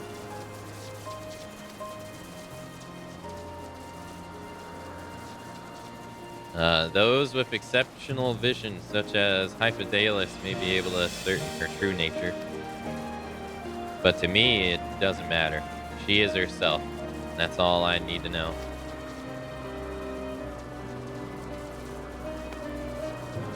Oh, finished already? I'm sorry, was I in the way? No, don't worry, my dear. They missed nothing of note. We still have plenty of work for them to observe. Next, we will head east to the Mooring Dew. I need to speak with some observers there. Yeah. I'm sobbing because of Gray One. Oh, because he called you Starry?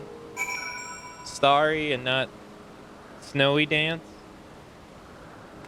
It's Snowy Dance, Gray One.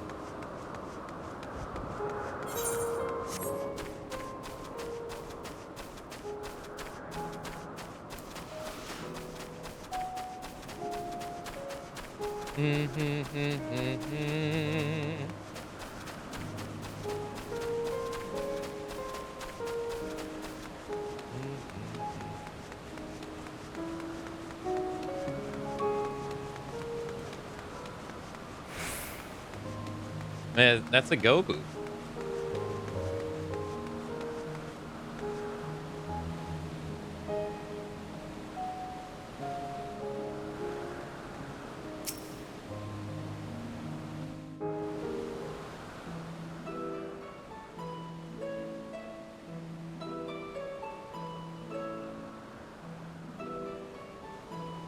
Amazing, is it not?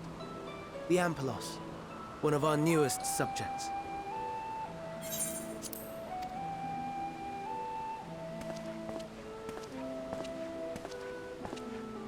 So, how are we coming along?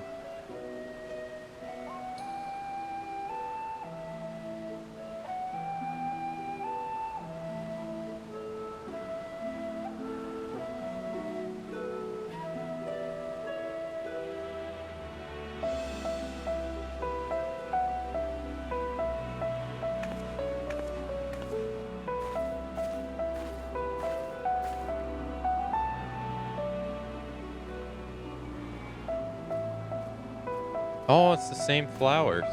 This place is Elpis. Those flowers. Elpis. Entelekis. Like me.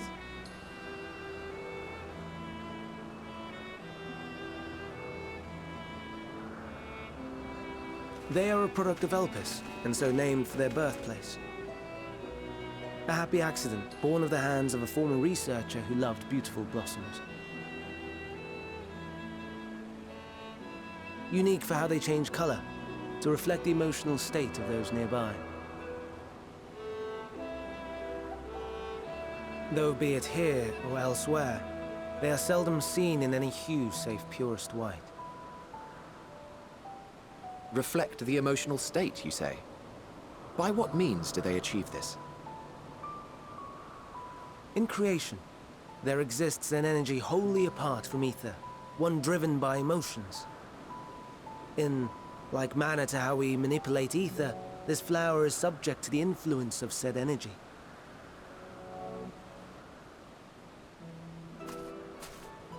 While it has no will of its own, it is sensitive to the prevailing emotion in the vicinity, and reacts by altering its color and vibrancy.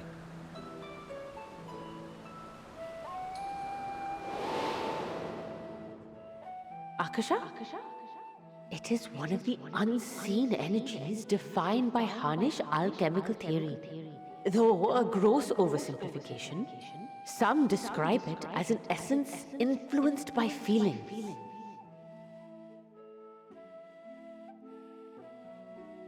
Huh.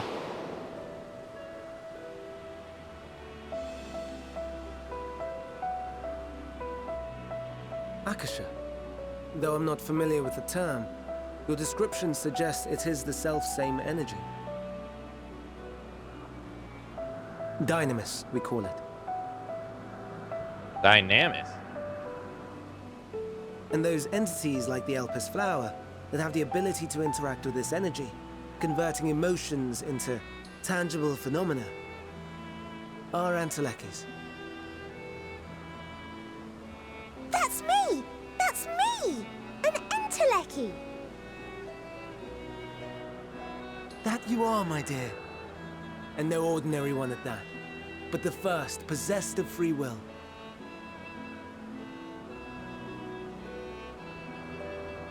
Wait. A form of energy other than ether? Dynamis? I've never heard of such a thing. Why are you so damn aggressive? Hardly surprising. Dynamis cannot be seen, much less felt. And though its existence has long been theorized, we had no proof until the flower's serendipitous creation. What's more, Dynamis is far weaker than ether. Under normal circumstances, its effects are drowned out by the latter. On account of which, beings comprised of and reliant upon the ether, like you and I, are unable to make practical use of Dynamis. 'Tis a truly esoteric thing, known to but a select few scholars. Intriguing. Then, given the limitations you described, why create Meteon?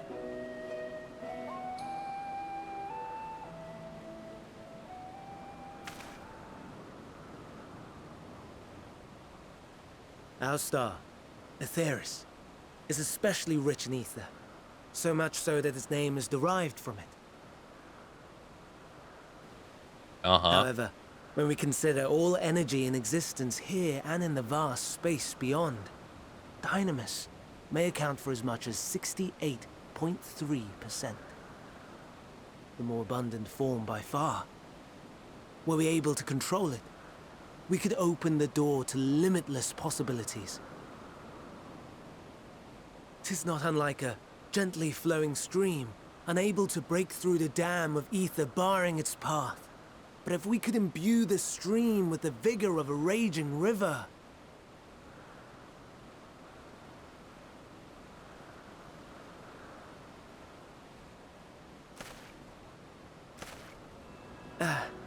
Not that I have such grand ambitions. Nay, I merely wish to create a being that could traverse the great expanse.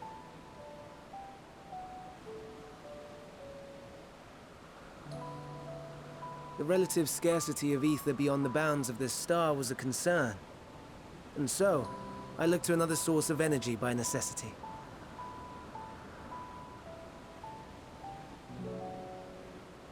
Okay. That being Dynamis. No wonder her ether is so thin. Precisely. Yours is thin too. Like an Enteleki. Like me. So... are we the same? Entelekis. Yes. Sure, I don't see why I couldn't be one. Well, I have been known to transcend my limits with nothing but determination. If I'm thin, it's because Emmett Selch didn't do a proper job.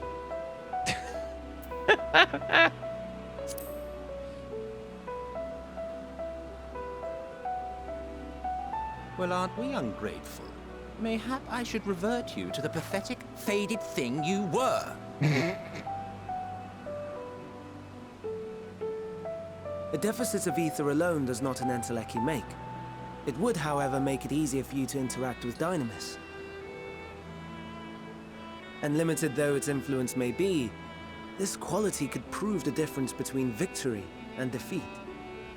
You do well not to underestimate it.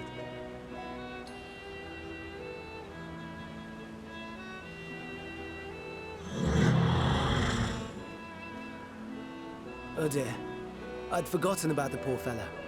You must excuse me a moment while I go and verify a few more things.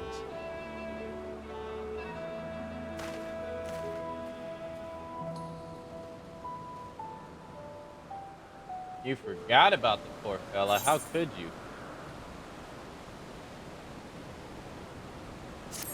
Okay. The dynamic.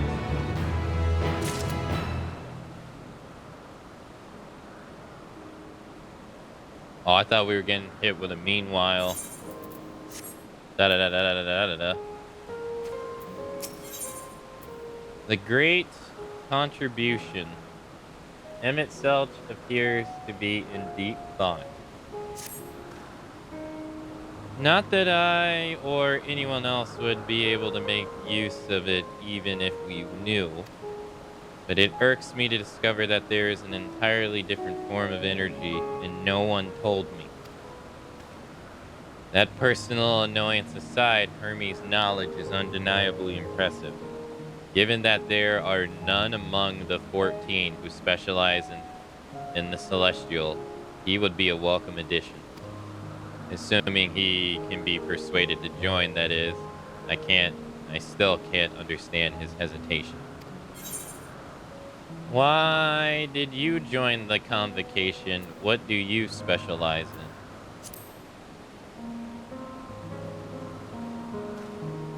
Oh, you wish to know why Emmett Selch was chosen for the convocation? I should be glad to share the tale. It begins when... Not another word. At least you've forgotten where to learn about Hermes, not me. My misspent youth is not your concern. He shut that down real fast.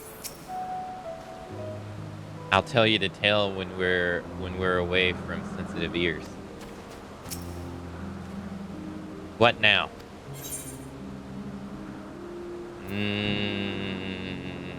I want to learn about the convocation. If you would accompany us, I suppose you should at least know that much. The Convocation of 14 is a governing body that determines the Mariah policies. Our goal is to ensure that all is right in creation, that our star may know a brighter future. As the name suggests, the council is comprised of 14 offices, each of which is held by an individual chosen of their surpassing abilities. Depending on the office, one is required to either be an authority in a certain field or possess skills that would facilitate the performance of their stipulated duties. The former category includes Metron, specialist in aquatic life, Lognar, specialist in terrestrial life and husbandry. Helma Root specializes in fungal and plant life. Emerola specializes in medicine and healing. And Laha Brea specializes in creation magics, who has brought forth phantom beings of the highest complexity. As for the latter category, There is Ultima, Advocator of Art, Guillermo, Champion of the Enlightenment, and Rithik, Pasha Tarot, Preserver of Discipline and Order, and Emmett Selch, Keeper of Ethereal Realm, or Underworld, in the vernacular. Van Daniel, Pursuer of Extant Phenomena. What does that even mean? And Azim, Traveler of the World and Counselor to the People. What, should I be revealing such details to you? Don't be silly. Even children know this much, and you would do well to remember it all. Okay. My apologies for the wait. I have inspected the Amphilis to my satisfaction. All is well with the creature, and I dare say it won't be long ere it is released into the world. Another creation, however, reportedly isn't faring so well. The Charybdis? That is what we shall tend to next. If you would follow me, my friends, we shall return to the main aisle and head north.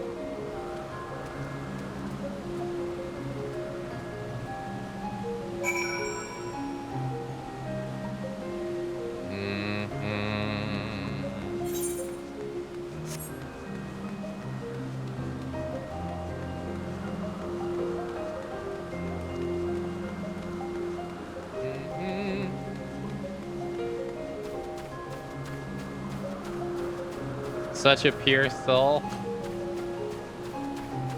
He does seem to be more playful than the other one.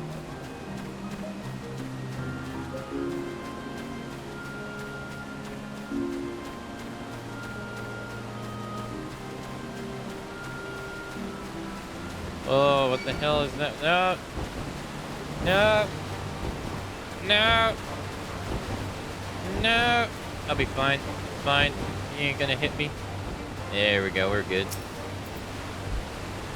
The hell is this?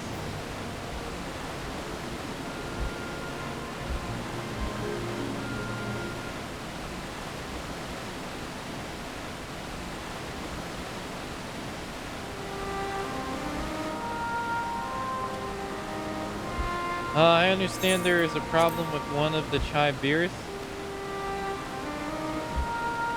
Yes, that's right.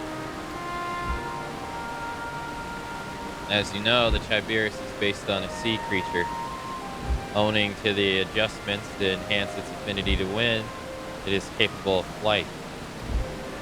The species created for the concept could all fly without issue, but a problem arose in subsequent generations.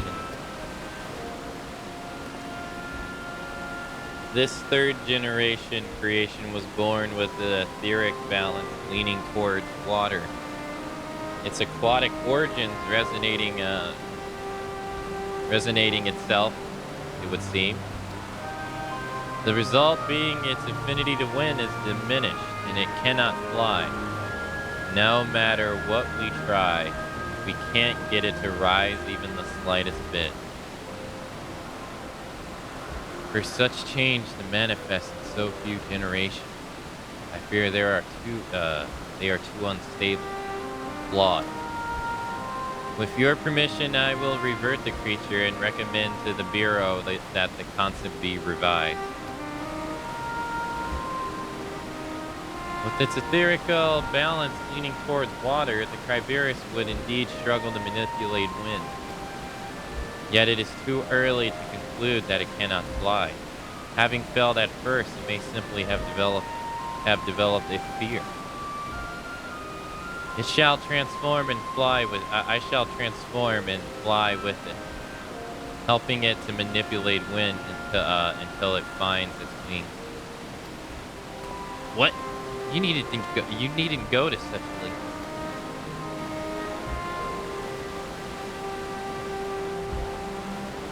You don't know? But of course. Transformation is an art in which one manipulates a vast amount of ether to construct another body around itself. In practice, it allows one to assume any conceivable form, and thereby transcend the limits of one's flesh. Yet, convenient though it may be, transforming in the presence of others is considered vain-glorious in the extreme, as uncouth and unseemingly as running about robeless. Shameful. Am I to understand you make a habit of this? Nothing of the sort. It's just that when transformed, I can wield the wind and fly. It may seem excessive, but what is our shame next to the lives of these creatures? They deserve a chance, and we owe it to them to do it all in our power.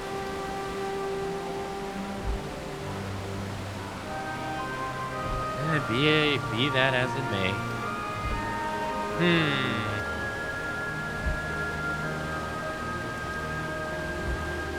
Yes, I believe I have a solution. Emmett Selch, may I trouble you to move that Theodorus away from its fellows? Somewhere out of sight.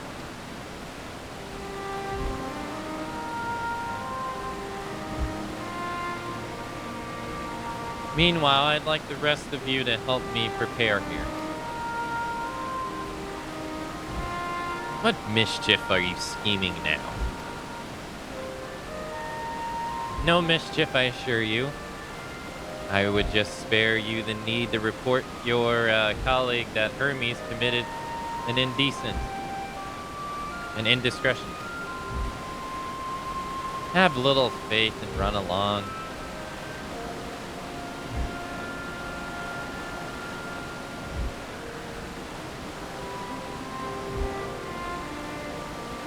I trust you don't mind.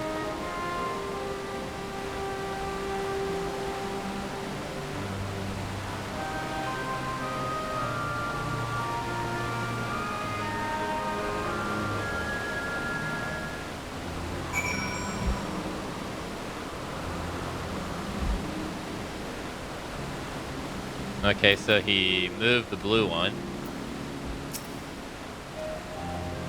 Alright, Emmett Selch is out of sight. Good. Let us speak out the plan. It's a stroke of genius, really. We have Emmett Selch train the Charybdis. What? Aside from being able to fly untransformed, he can readily see ether currents. And his adapted spellcraft, he can also employ suitable wind magics to guide the creature along. While he is indeed capable of all described, it is not his duty, and I am loath to trouble him with it. Oh, don't be. As I mentioned, it would be of his own, be for his own sake. With that settled, let's begin at once. Akane, I want you to go to Emmett Selch. Tell him you have a favor to ask. He will be disinclined to cooperate at first, but you mustn't be discouraged. With our friend, the trick is to be unflaggering persistent. Now off you go. Now and good luck. Flip the chat mode and say use your keyboard or software keyboard to enter the phrase containing words I have a favor to ask. Indicate Emmett Selch that you have a request. Okay.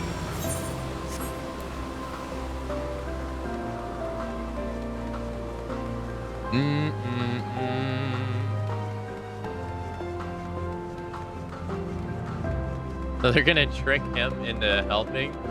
How is he not gonna see this like coming a mile away though?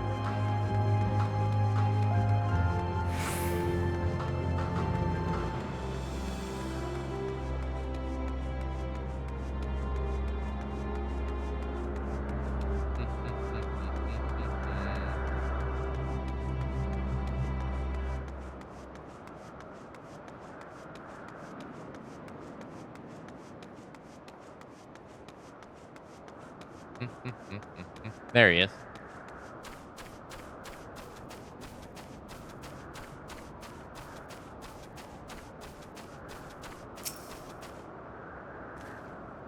Well, are the preparations for the scheme that is clearly not a scheme complete? Oh yeah. I have a, what was it? Favor to ask. Favor to ask. Oh no, you don't. I'm not lifting a finger. I don't know what Hytheros is up to, and I will not be made to know. I refuse. If Hytheros is to be believed, relentless, insistent, may serve to wear down the ever-wearing Emmett Selch. In the chat menu, please Emmett Selch. Please. Emmett Selch, please help us. Oops, I butchered the shit out of his name. Help us, please. No, no, no. You are not foisting this nonsense on me.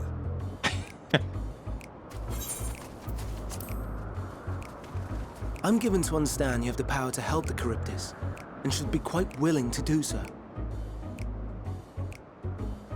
And so I appeal to your better nature, most benevolent Emmett Selk.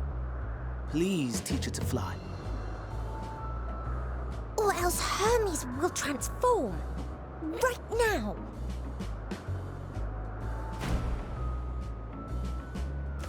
Now, there's no need to go quite that far. Altruism is its own reward, as I'm sure he would agree. Oh, would he now? And who contrived to put me in this position, pray tell? Nothing so devious. I merely suggested a possible course of action.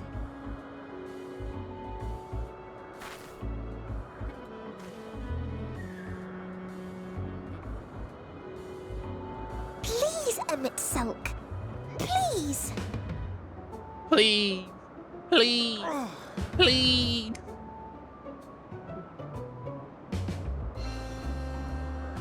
I did not come all this way to play nursemaid to your creations. I thank you to remember this favor and let it be the last. Honest.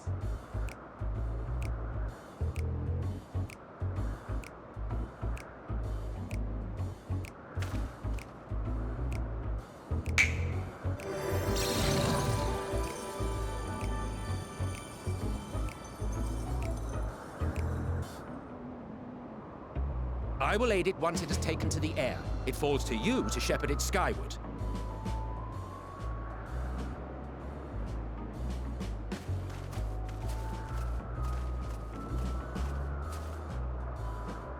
Well, let's relax and enjoy the spectacle, shall we? He wanted the help.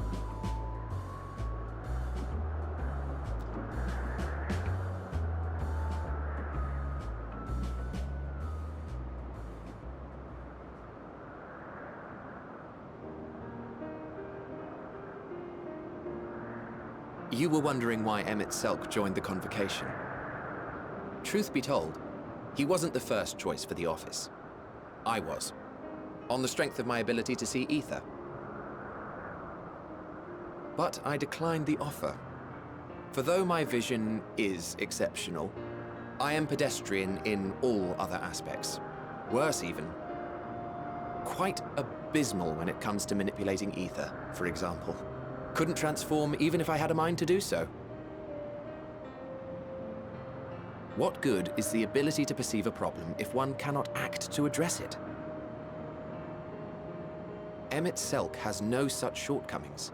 He excels in vision and manipulation both, the latter to an extraordinary degree. If there is a mage more powerful, I do not know of them.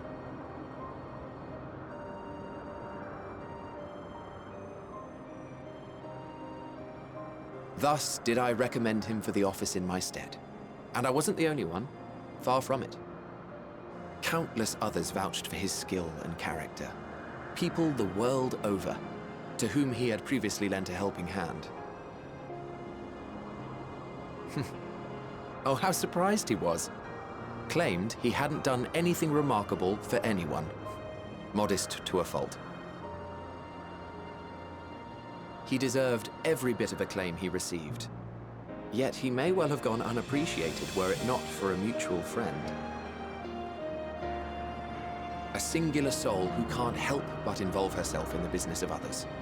Where she walks, excitement is certain to follow. Her antics irritate Emmett Selk to no end. Nazim? But much of his grumbling stems from genuine concern. When our friend calls, he never fails to answer and lend his talents. I assume. And in the course of doing so, he himself came to be recognized and respected by those around him.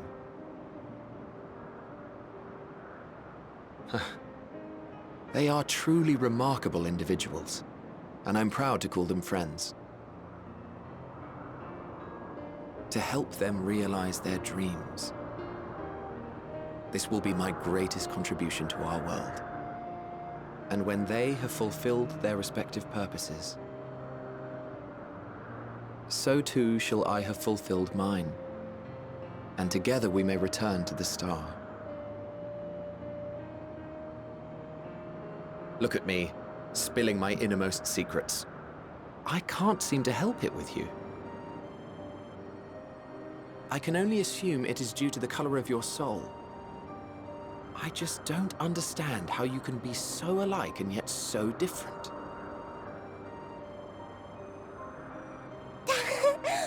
Well done, my pet. Well done!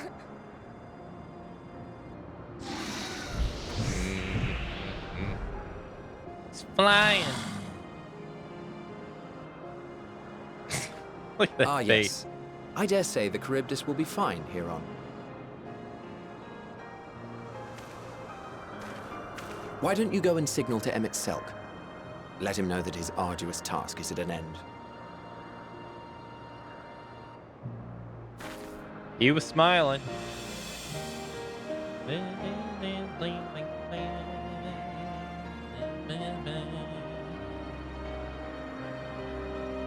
He was happy.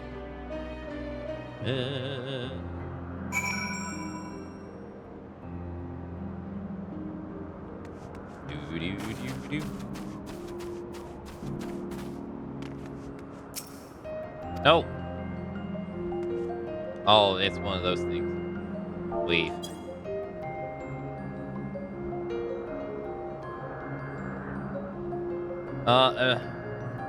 Emerging from his reverie, Emmett Selk notices you and begins the descent with the Charybdis.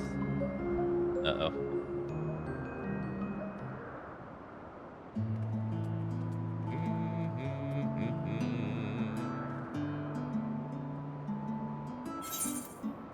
I have no words to express my gratitude. Thank you. The Charybdis has learned the ability to fly.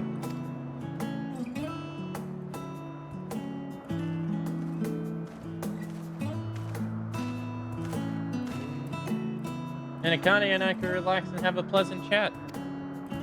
I'm sure you did. The creature needs some small assistance at first, but soon it was flying more or less on its own. I doubt you'll need to repeat the lesson. That was truly impressive.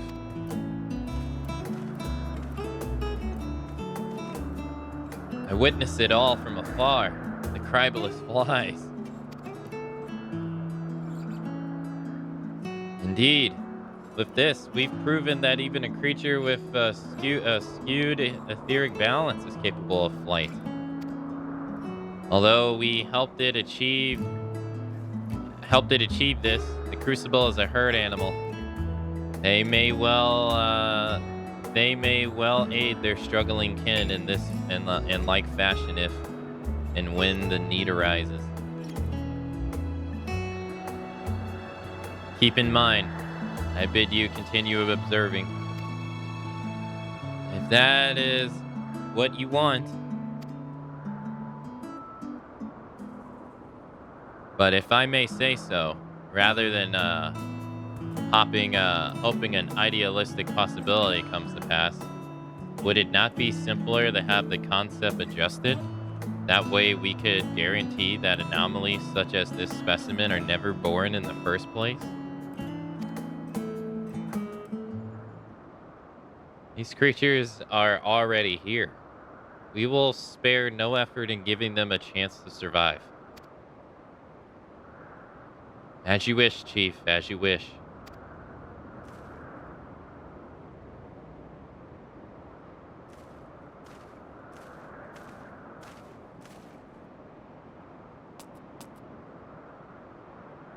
Hermes?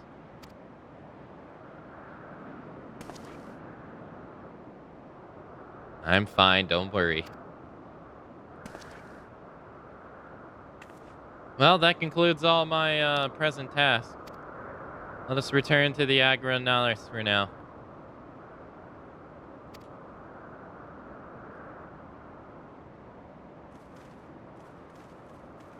Okay.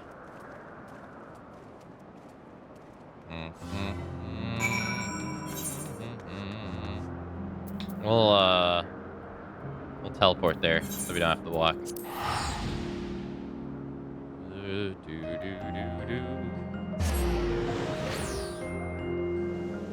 This whole part is, I don't know what to think about it.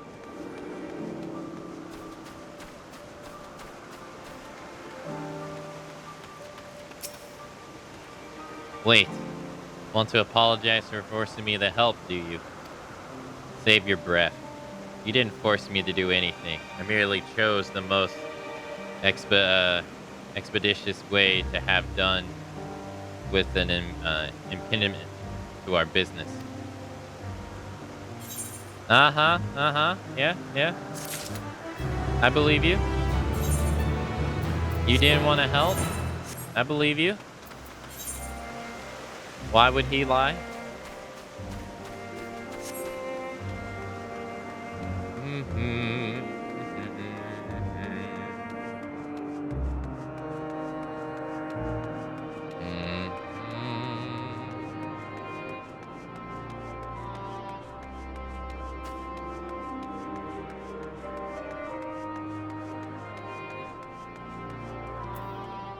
Hold on, I gotta sneeze.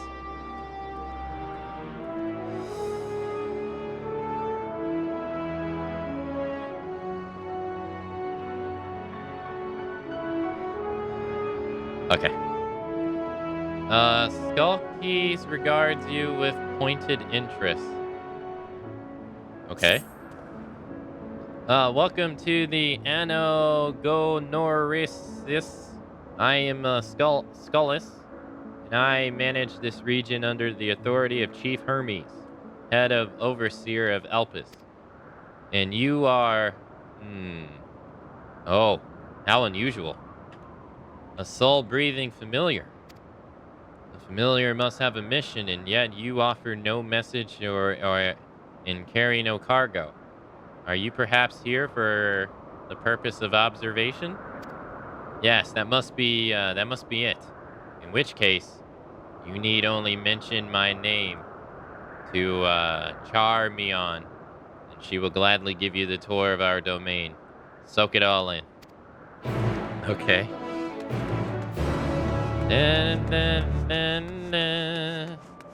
Wait, is that Cat Sith?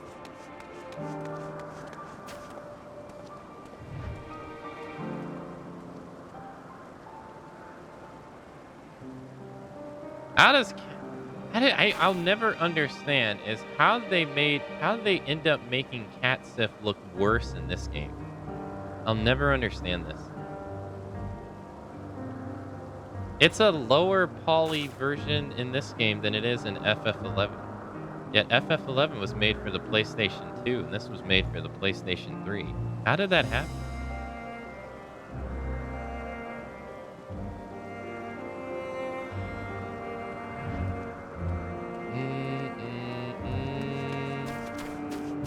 It's like one of the rare models that's like worse.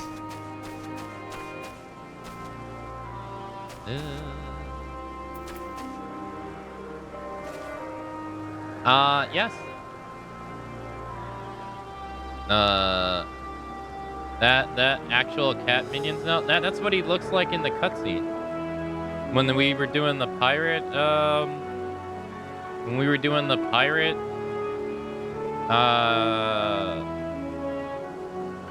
raids and Heavensward, he looked just like that.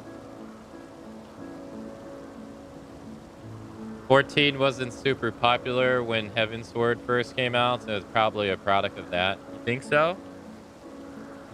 Yeah, because he just looks so... I don't understand. He looks worse than the 11 counterpart. So far, all the models they've had, like, in 11 and in this, they've all looked better detailed, but Catstiff is not one of them. In fact, I think he's the only one that probably looks worse. Granted, it's not a one-to-one in this game, like with the other models. But, yeah, I don't know. It looks strange to me. Yes, what can I do for you? Kane, is it? And Overseer Scalise wishes me to act as your guide. Oh. Oh no, I didn't mean it like that. I would be more than happy to show you around. I'm simply wondering why the Overseer chose to send you to me of all people. I haven't been here long myself, truth be told.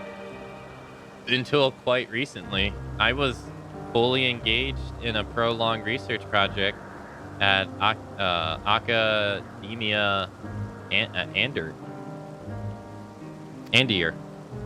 Sure, there are others more experienced individuals who could provide a more comprehensive... This grumbling is hardly constructive now, is it? The task was given to me, and I will attempt to cover the most salient features of our facilities to the best of my abilities. After all, it is not every day that one is asked to indulge in the curiosity of such a rare and fascinating visitor. We can commence the tour this very moment if you like. Yeah? Then let us begin. You know, rather than have me lecture you as we walk, I think observing firsthand what we do here in Agna Norris would prove more beneficial. I will point you in the right direction, and you can question my colleagues to your heart's content. Once we've completed a circuit, we can return and speak to Overseer Scully. She'll accompany you. Okay. Dun, dun, dun, dun, dun, dun, dun.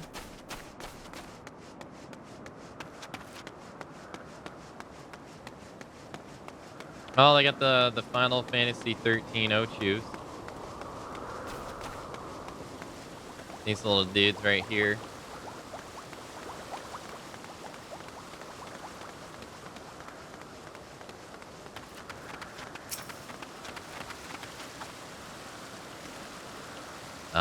Charmion. Oh, and who is your friend? Azim's familiar. Why, you appear to so astute and deliberated in thinking. I should very much like to make an extensive study of your composition and consciousness. Oh, but do forgive my forwardness. It is my duty to chart the behavior of familiars, and I find it ever so diverting. Arcane servants are rarely permitted to roam the world at will, you see. But our research here is given special dispensation once the subjects are properly registered as concepts, of course. There are times when familiars are tasked with tending cattle or must otherwise coexist with other living beings. Such projects are brought to me, and I am responsible for observing and evaluating their potential compatibility. But of course, if Azim might grant us permission, then you could abide here for a few years while I analyze. on that note, we really must be moving along. Step lively, Akane. Okay. Guy really wanted to dissect us.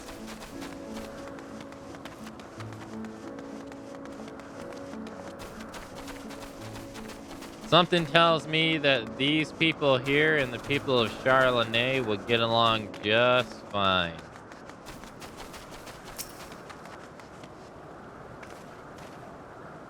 Who do we have here? A familiar of some kind? Judging by your ethereal structure. Ah, yes. I am accompanying Akane on a tour around Agna Norris. At the behest of the Overseer. A tour? Feel free to wander as you please, of course. But I advise keeping your distance from larger creatures. The fauna I have under observation occupy the top tier of the food chain. I do not take kindly to intruders in their territory, especially specimens found on other islands. They can be exceedingly hostile. While I am sure you are quite capable of defending yourself, no one appreciates a surprise tusk through the abdomen, eh? Thank you for the warning. We will proceed with due caution. You don't like tusks in the abdomen in the morning?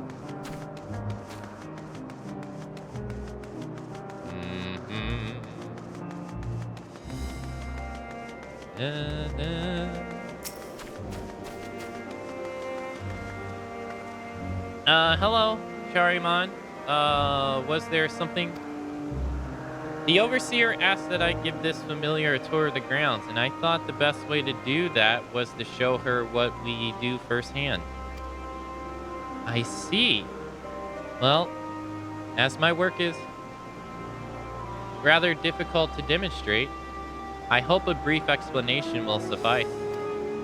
Our creations are many and varied, but I mainly preside over plant life. When it comes to watching certain grasses grow, one must be prepared to observe over the course of several years, and in the case of trees, sometimes decades. Tedious, perhaps, yet necessary. Plants are capable of altering an entire habitat, and their presence as a food source has an enormous influence on the local wildlife. Was that the sort of thing you wish to know? Yes, that was perfect. Thank you. I think we covered the main areas of interest. All that is left now is to speak with Overseer Scully. Oh, yeah, we just observed trees for decades to come, regular, normal activity. Just monitoring how a tree grows. Can you imagine? Ah, yes, we've been observing this tree here for five decades. But I think we're gonna have to replant it and start all over soon because it's not giving us the results that we need. Just 5 decades. It's nothing.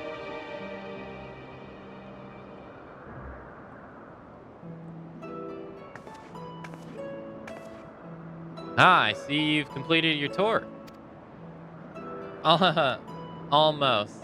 We spoke with those in charge of various facets of Agnum Norris, but I thought it would be fitting to end the visit where it began, with you, Overseer Scullux. I see. And what is your impression of the work we do here? It attracts some interesting people. It requires equal levels of passion and patience. I'm not a patient person, as chat knows. I'm glad we could help further your worldly education. And I'm glad to see you enjoyed the experience. At least, I hope you did. You are truly a masterpiece of creation. Only a soul-breathing familiar could demonstrate such robust cognitive facilities. Were you perhaps designed to inspire others? I feel something special has been woven into your aura. You have an intriguing presence, to say the least. Please stay a while and share more of your thoughts with us. Yes, I second this invitation. In all the long years I have resided here, never have I encountered such a unique entity as one of Azim's, no less.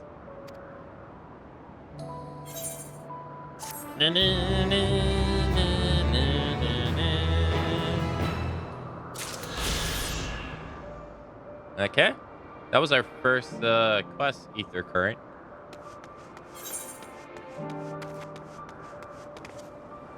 Cool. How many of those do we have?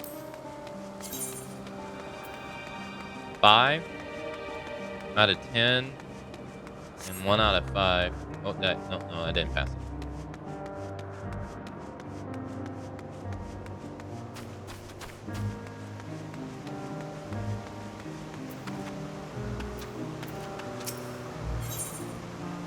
Something seems to be weighing on Hermes' mind. Ether to ether. Tell me, Akane, in the course of watching me, have you learned aught of value? Nothing so far, but I'm hopeful that will change. Dynamis seems promising. I'm not sure what I'm looking for, but I don't think I've found it yet. Dynamis seems promising.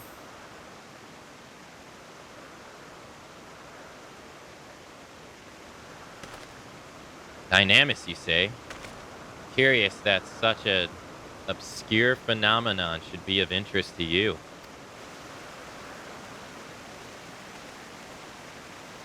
Chief Hermes, what good fortune to find you here. Is something the matter? It's the Alkinon. I'm afraid it's done it again. No sooner did we release one for observation than it set upon the nearby Oscupites and slaughtering them. Was the creature hungry or somehow provoked? I had just fed them myself, and the OK Loop Pete's were keeping a wide berth. It is the nature of the Oculons that is to blame. Their inner viciousness, innate viciousness. Temperament aside, it is an outstanding creation, perfect in form and function, though it may not be suited for release. I've no doubt that the Bureau will accept its concept for preservation. In any case, there's no point in postponing the inevitable. Doris will revert them all once the paperwork is in order. Where is the scene of the incident?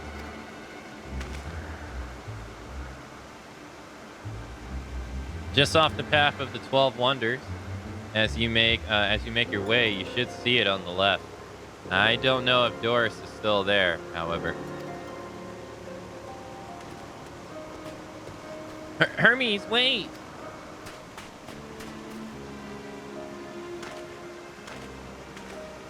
He walks up and he doesn't even say a word to us.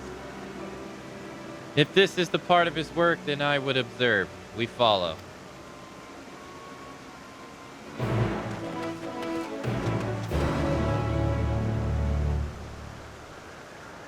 Guy was like, not my problem anymore.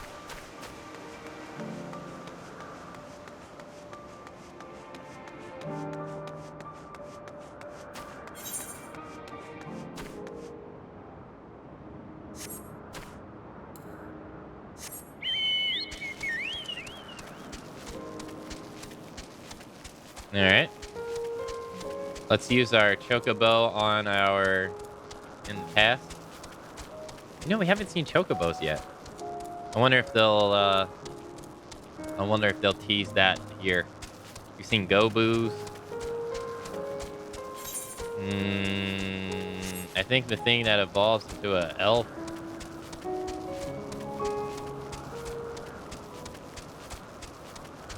It'd be cool if we see chocobos here, though.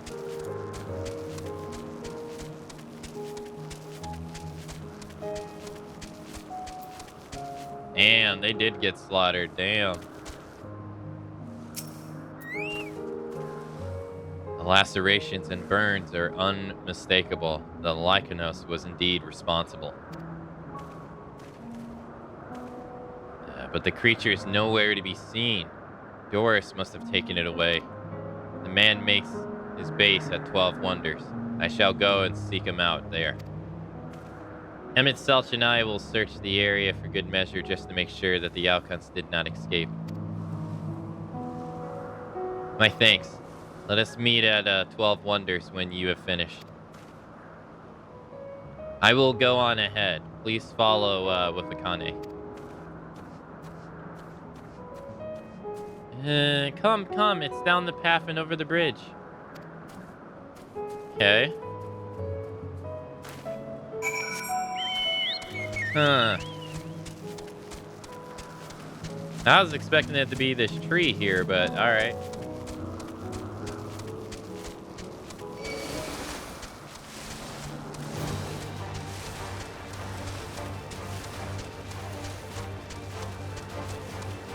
And then.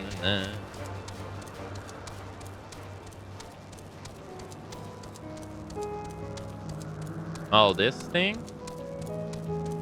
No, not that.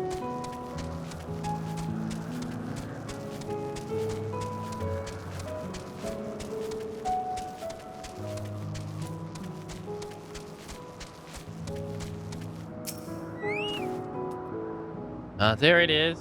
The 12 Wonders. Hermes is looking for Doris. Let's look for Doris too. He's a man with long blonde hair. You'll know him when you see him. She's accompanying you. Yep.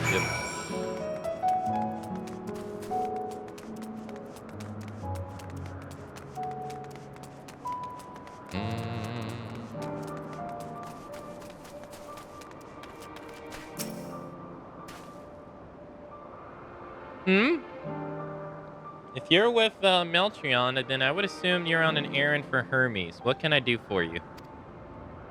I'm sorry, wrong person. We're looking for Doris. Oh, I see. We do have similar hair, so people often mistake us from afar. I hope you find him soon. She had blonde hair.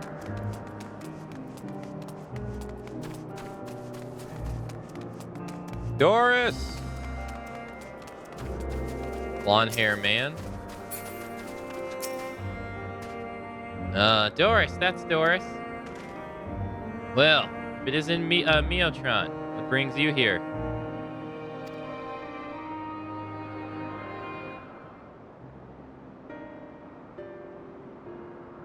Ah, thought I heard familiar voices. I didn't realize you two had decided to help me search for Doris. Thank you. You're in charge of the Iconness, I believe. Where are they now? Out in the field, in restraints. Frenzied as they were, I couldn't, well return, them to, Christus. Once I've submitted my report, I'll see them reverted without delay. It is as he says, the beasts are indeed quite fierce. You're one of the 14. What brings you here? Nothing you need to concern yourself with, as you were. We've heard the news that the Lyculus slaughtered the Yokupites.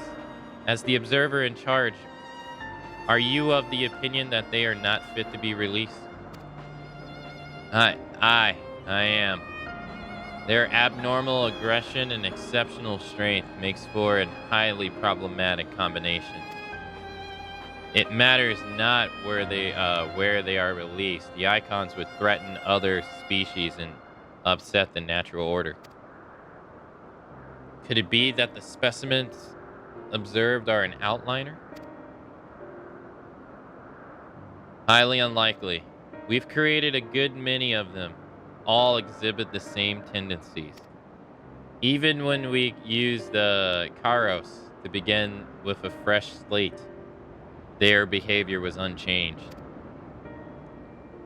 Kairos. A memory reconfiguration system. The chief himself created it. It allows us to erase or alter memories that we may observe creations in different environmental conditions without needing to remake them from scratch.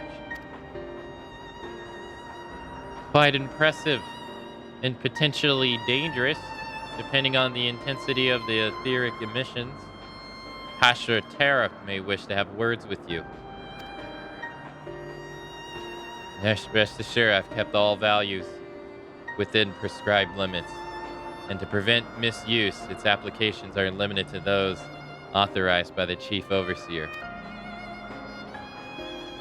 Do not misunderstand. To manipulate a subject's memories is an intrusive act I deeply abhor.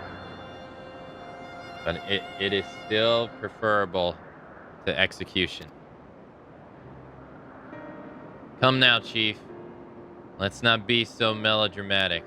What was born of ether is simply being reduced to its original state.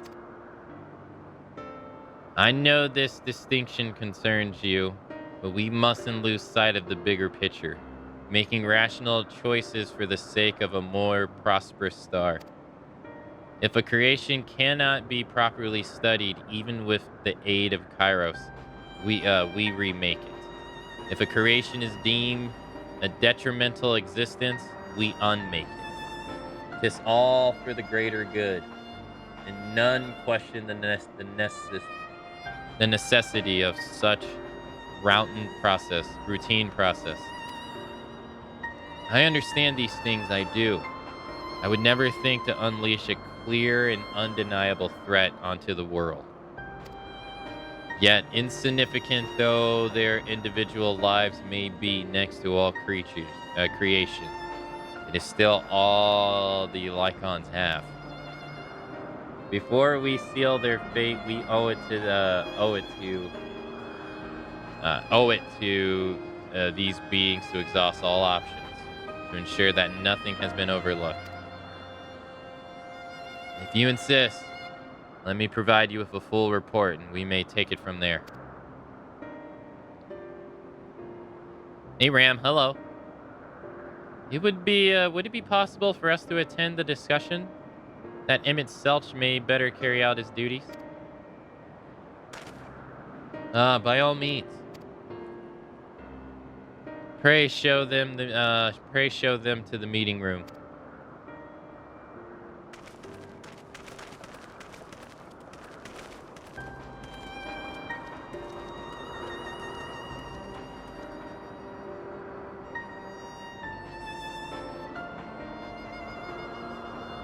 Okay.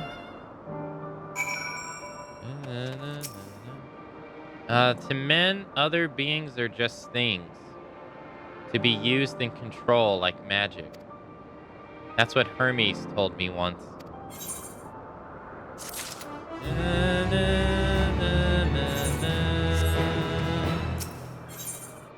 You needn't be in Telechi to feel the weight of bearing down on Hermes. I fear this discussion may take a while, during which time Neutron, are you feeling unwell? It's not me, Hermes. It's you. I won't go to the meeting. I'll stay with Akane. Loath I am to impose. May I leave Neutron in your care again?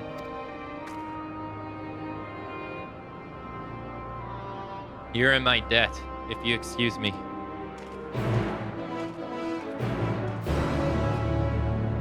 Okay.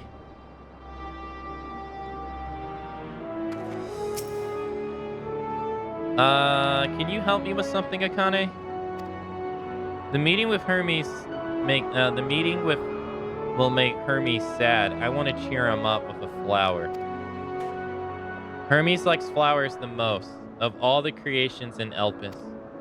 Most creations are expected to be interesting or beautiful or strong, better in some way. But flowers are different. They're designed to suit our emotions, what we feel and want conveyed. Hermes likes that.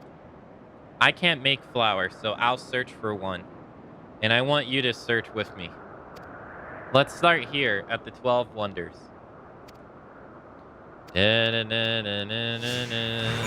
Okay.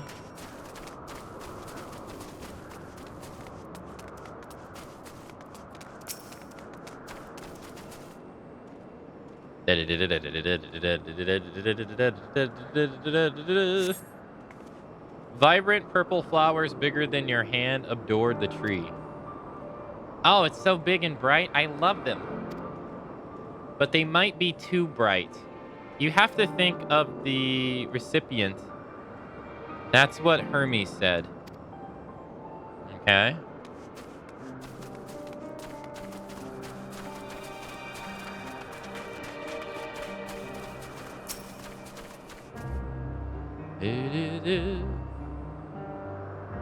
Hey, Kaiwi. Hello. A tall, slender tree rises before you. You crane your neck to look for flowers. No flowers? If there were apples, we could cover them in syrup. Let's head out outside next. Don't worry, we won't wander too far. We won't wander far. That's inviting danger.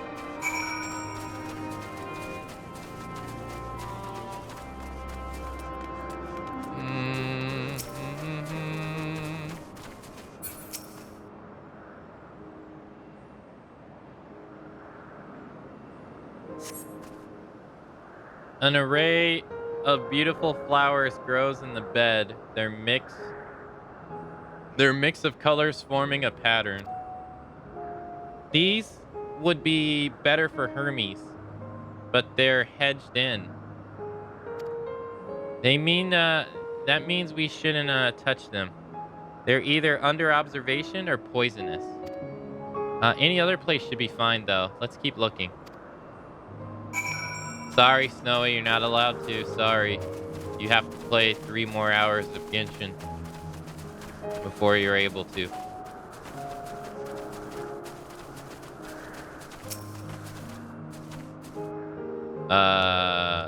That's an enemy.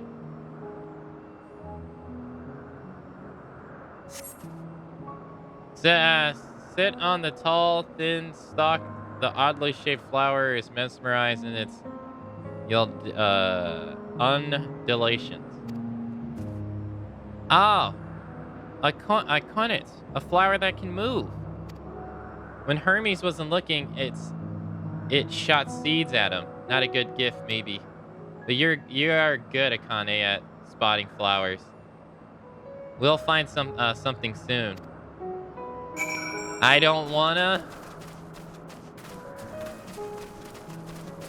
You don't want to play Genshin for 3 hours, or you don't want to stay up? Either which way, have a good night. Thanks for coming out to today's stream.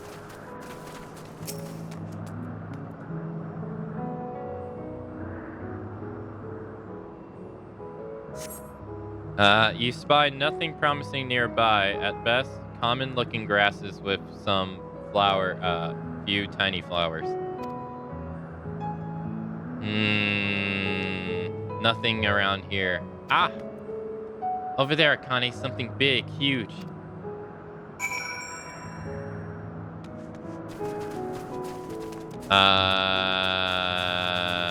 That's a Marbro.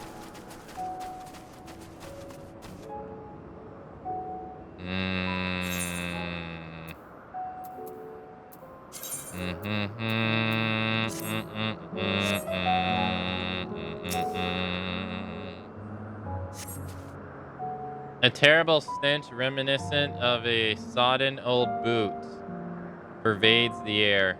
Without doubt, the culprit is the Marbro-like creature before you. It's an Abdernus. Things around its mouth look like petals, but the flowers are the orbs of its head. When Hermes inspected, it swallowed him up. He didn't leave it, he didn't leave his room for days. What do you think, Akane? Would he like it? It's probably not the good sort of memory. So not this one either. Finding a good flower is harder than I thought. I'm sorry, Akane, but could we search a little more? Maybe as far as the fields over there? I'll pick something after that, I promise. You get chills all over your body when the Marlboro eats you up.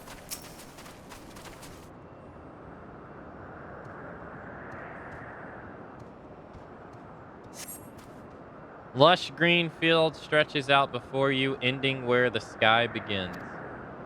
Ah, there's nothing. Oh, the shiny thing over there. What could it be? Uh-oh.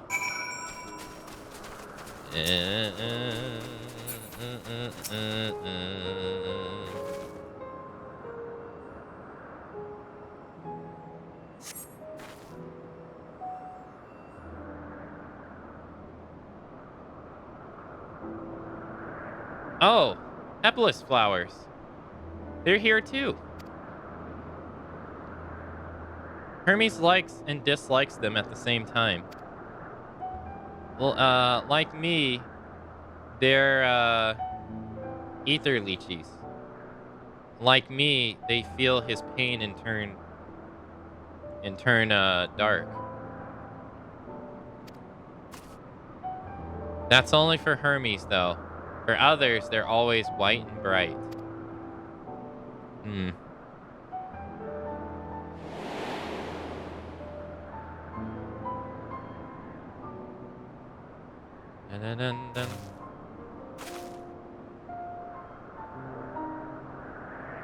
Truly, the flower was dark in your home? Then do you have it too? A dark emotion?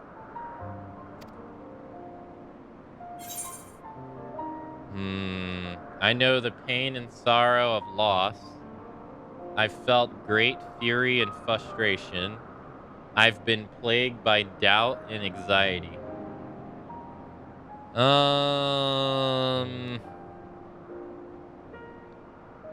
I've known the pain and sorrow of loss.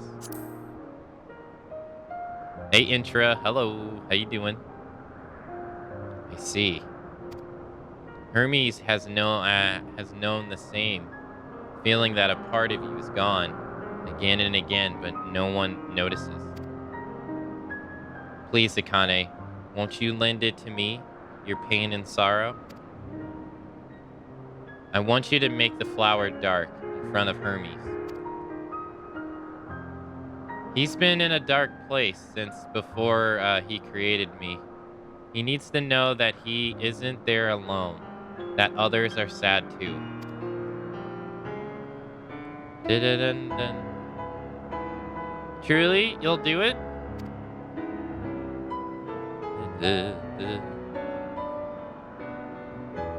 Thank you, Akane. Thank you. It means more to me than you can say.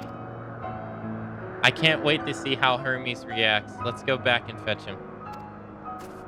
Intra, I want you to know that you are not sad alone, okay?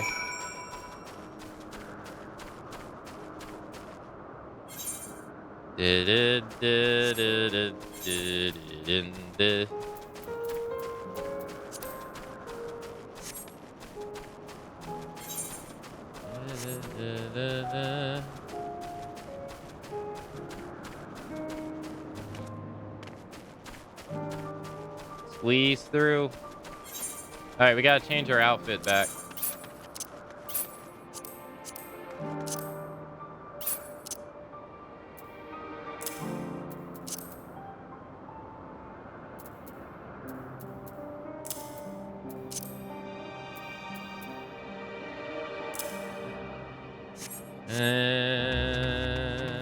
Right, select and press glamour. I probably have some. Yeah, I got 79 grammar prisms. It seems they're still talking. Let's wait until they're finished. But this way we get to have some tension. Am I gonna die? Am I not gonna die?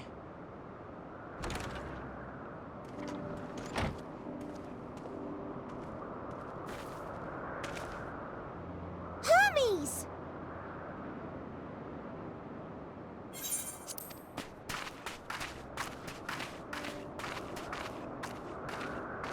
Oh, you were waiting for me.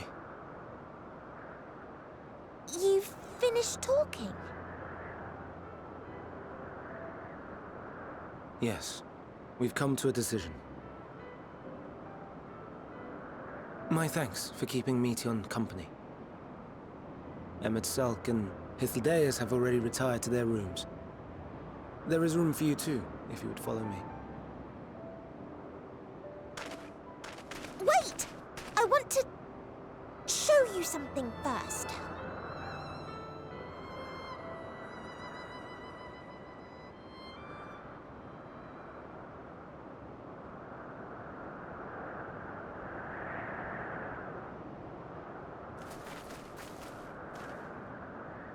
Elpis flowers? Go on.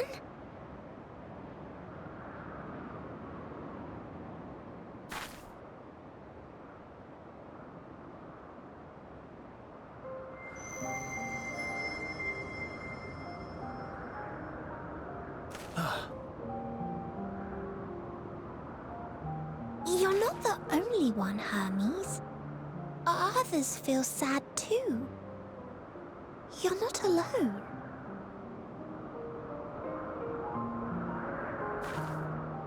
I see Meteon has shared much with you.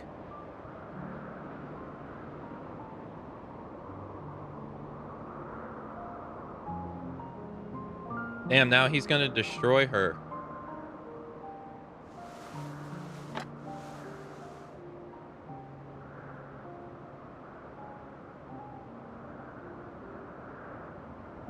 May we talk a moment?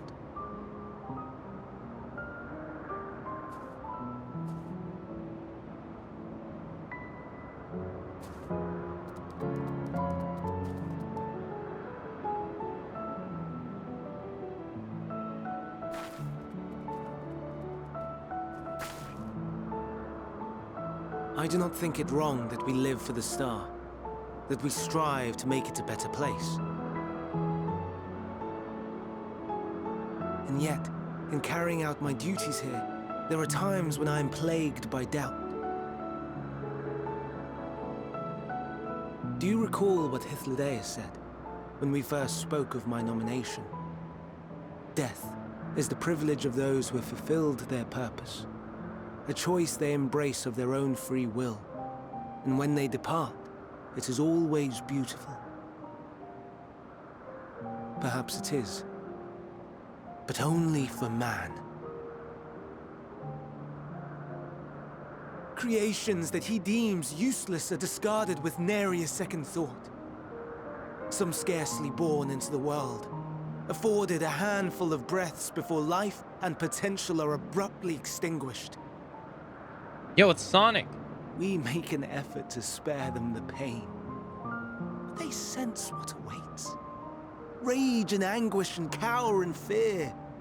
And it is not beautiful. Yet no one cares. No one.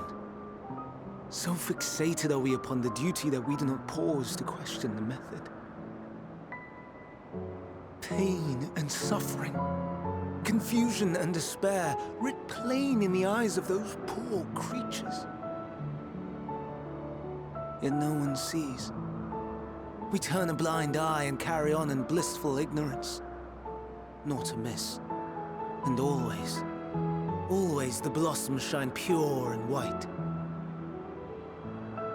A contradiction so blatant I could scream, want to scream. How can you all accept this aberration? Then I wonder, am I the aberration for thinking thus? And I'm filled with dread. But now I know I'm not alone. Not the only one for whom the flowers weep. I won't ask what you thought as you kneeled beside the Elpis, or if you only did it at Meteon's insistence. Nevertheless, I thank you. To know that you too have experienced suffering is a comfort.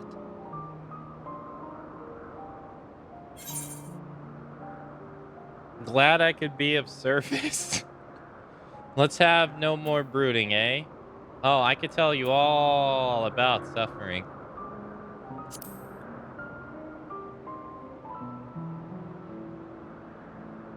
Lest you misunderstand, I derive no pleasure from your pain.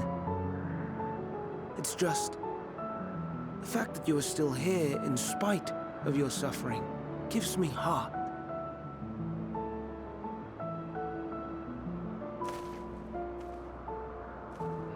The stars in the heavens. Know you what they are?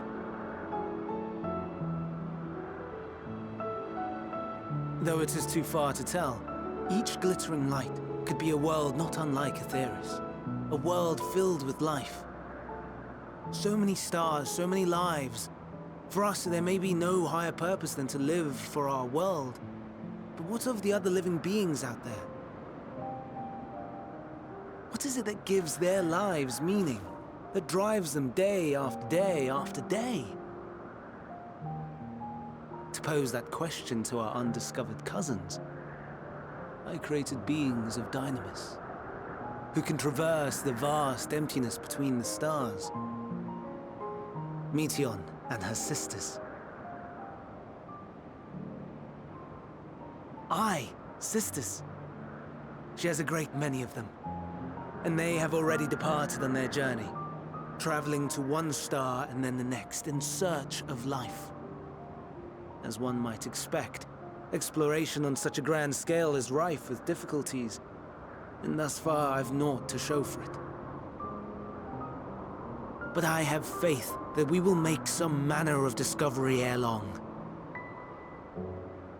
And when we do, I should be glad to share our findings with you, in gratitude for your kindness.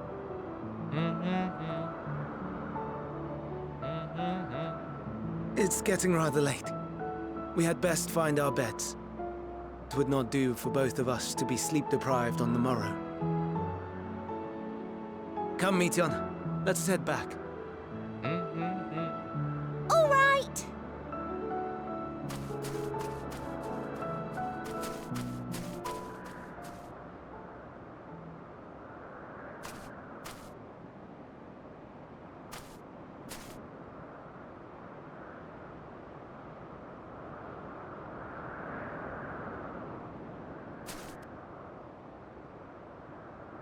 Okay.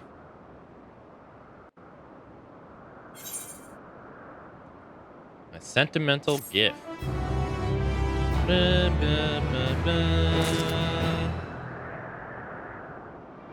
Meanwhile, at the loading screen.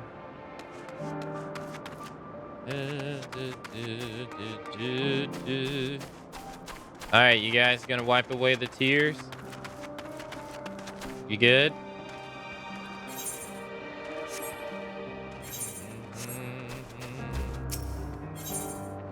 At Hippothos' side is a familiar creature.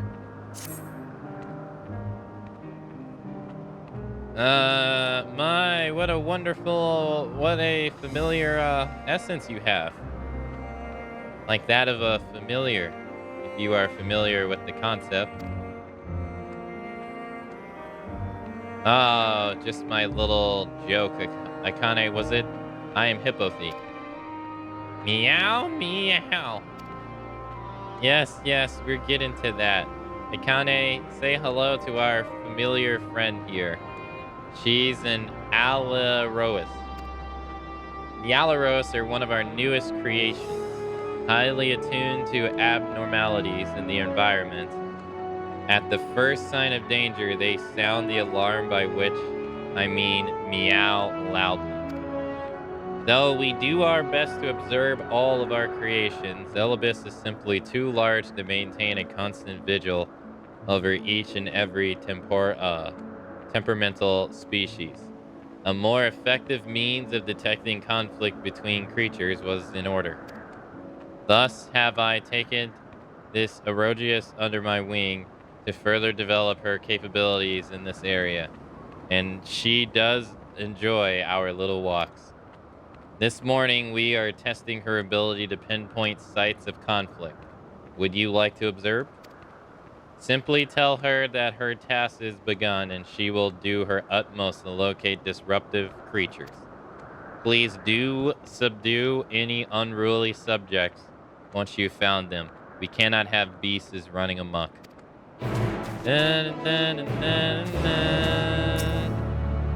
Meow, meow. Mew Mew. Alright, ready when you are.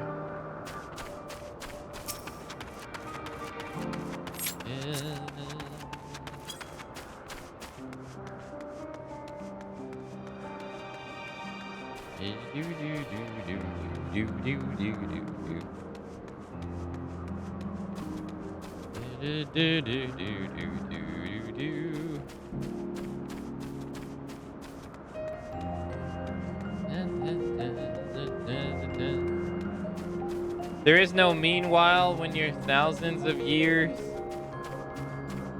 in the past. What do you mean, no meanwhile?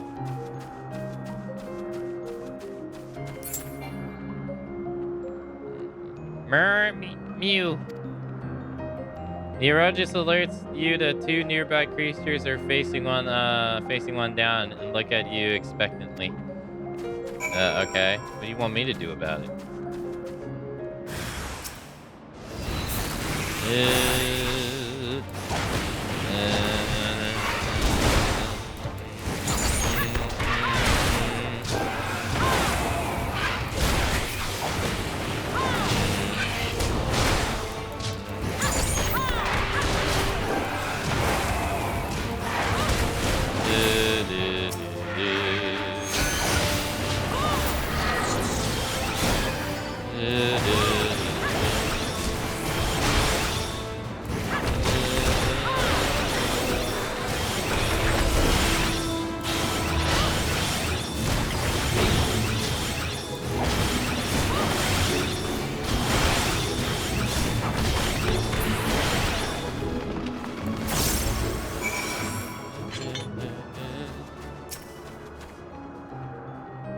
Merp. Merp. That was it? I think I'll stay out of the way of this one, though. Oh, shit! No!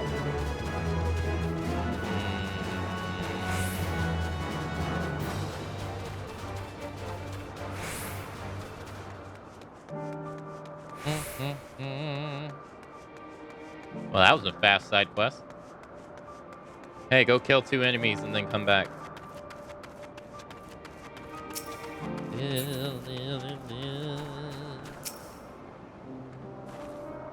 She seems quite content, but in the name of science, what were the results? As I expected. Well done, little one. Magnificent creatures, the both of you. It's a shame we can't give you a pair of tiny wings and a bell, too. But it's against protocol, I'm afraid. The Illyrius are enchanted with theirs at birth, so they are able to acclimate properly. I'm certain you have your own unique potential to rise to. However, in fact, why not join us for another phase of testing?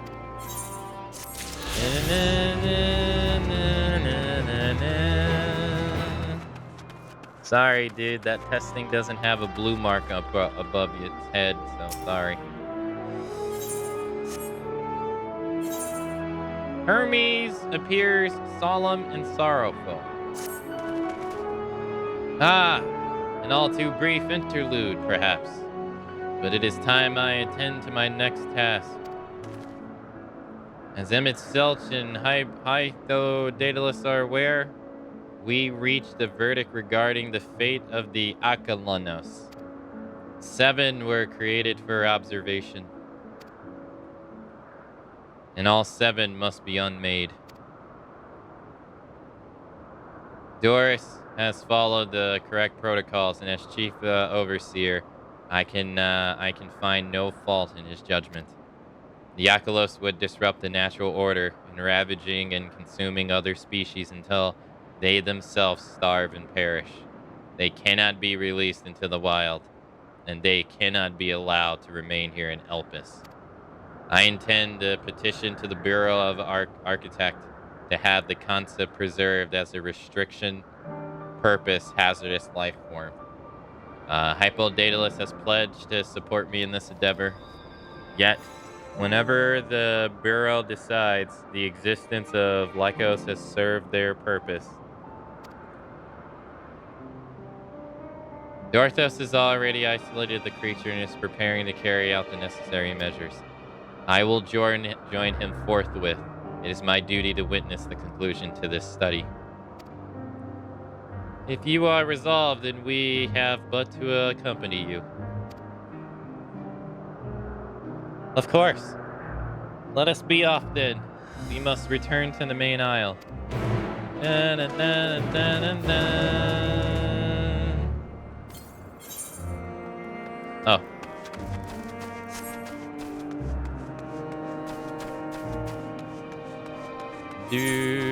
Let's go. This is not going to end badly, right? Then again, nothing really has ended badly here yet, I guess. So maybe not? I mean, Yukawi got loose, but we were able to fix that.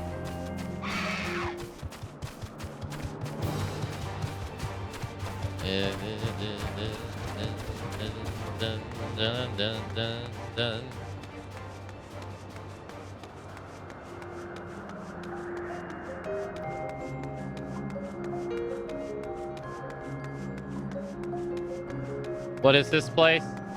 It is it is thousands of years in the past. Whoa, what the hell?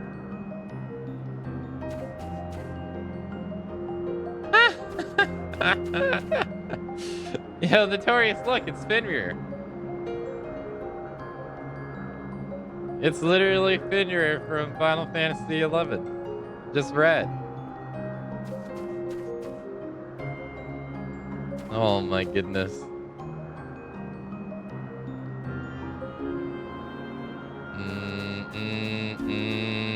Nice reskin.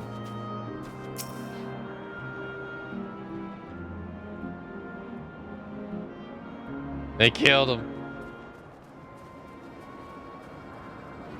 Man, that's only 4 though. Dorthos, are you hurt? What happened here? They caught me off guard.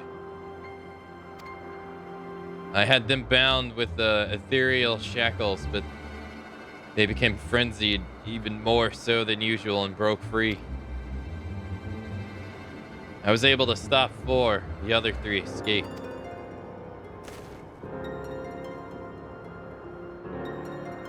I see them. 2 have taken to the air above the 12 wonders.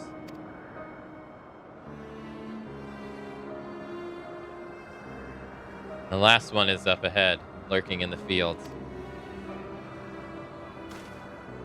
You and Akane handle this one. The pair in the sky you can leave to me.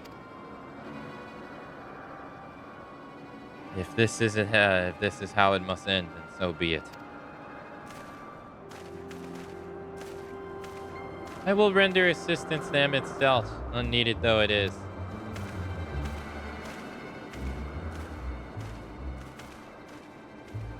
Meltion, you are to stay here with Dorius. But Hermes! The Altions must be averted. I would spare you their pain, and mine.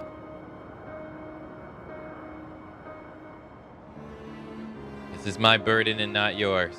But if you are innate on helping, then please follow my lead.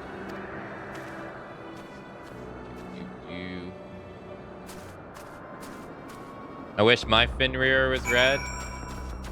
It's kind of funny that they used this model for this.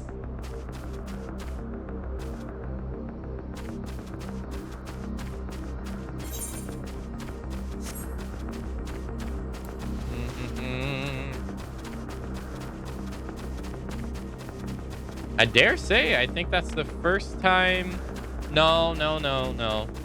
I was gonna say, I dare say that's the first time they reused a summoning model, but that's not true. They reused the Tomos' model from FF11 as well. It looks exactly the same.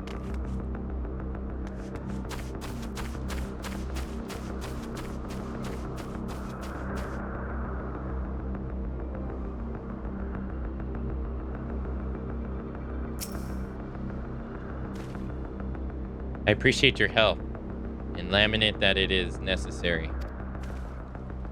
There it is, our quarry.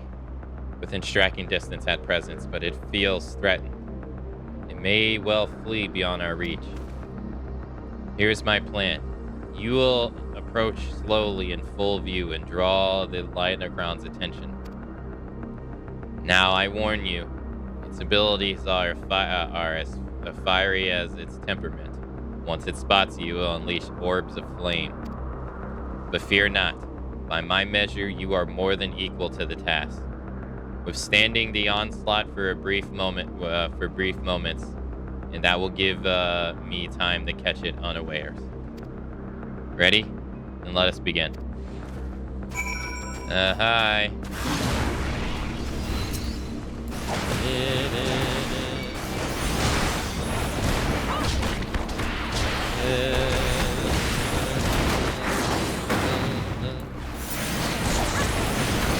Oh no.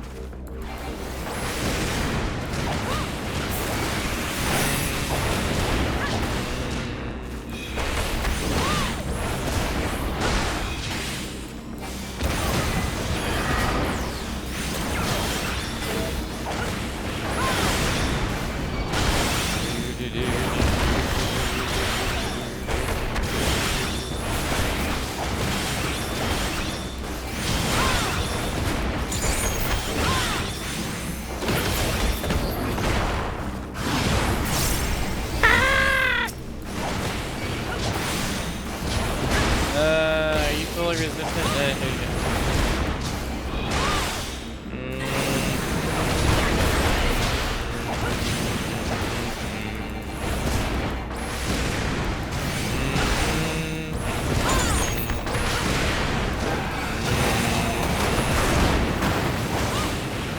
I'm so dead here. Nah, help me, please. Somebody send help. He can't get me. Nah, he can't get me all the way over here. I'm good.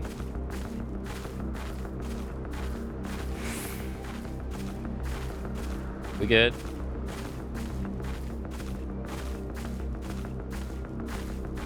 Send help, please. Somebody send help. He over here, he lighting fire to my ass. Yeah, I'm still in my level 1 gear, yeah. I don't even have hand armor on. That's all good, we got this.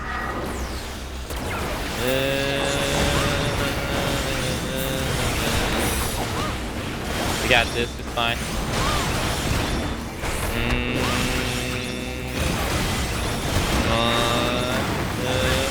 Oh shit, he hits me with that, I'm dead as fuck. If he sends out 3 orbs, I'm screwed. Please don't.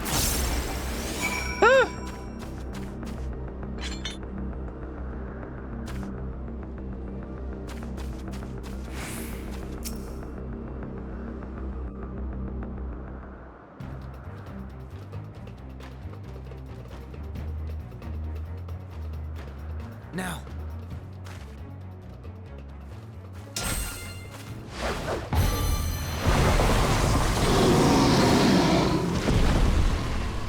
Nah, I stunned once. I used the stun move once.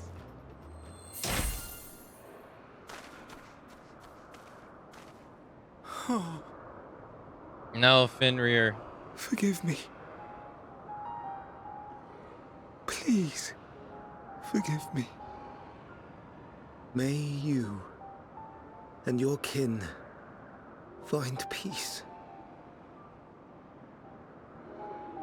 Wherever your souls may drift in the underworld, may you find tranquil seas.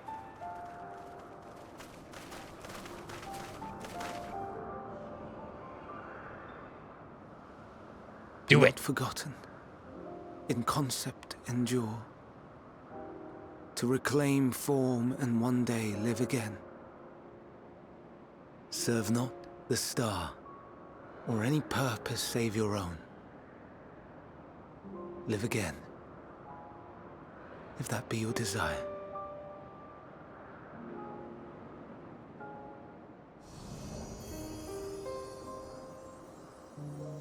Hate, if that be your want. We are worthy, but leave your suffering behind. Lay down your burdens, be born anew. Fly high, fly free.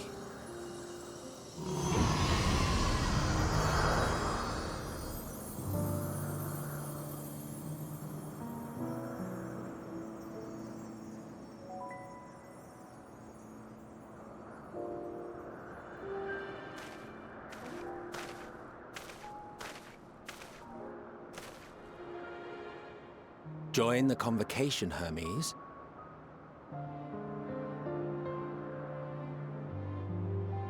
You do not belong here.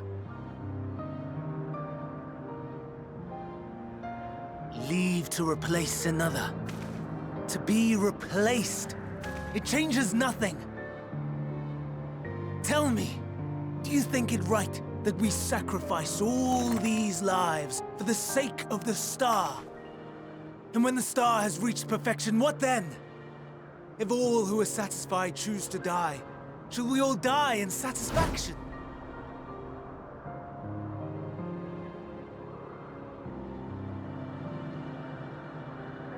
I do not know.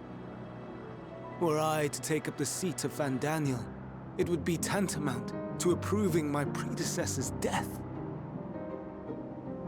I do not know if it is right. And to be torn by such thoughts, I do not know if I am fit to represent mankind.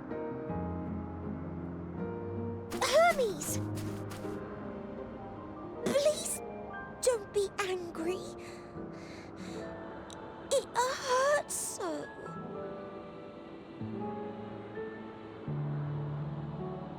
Forgive me.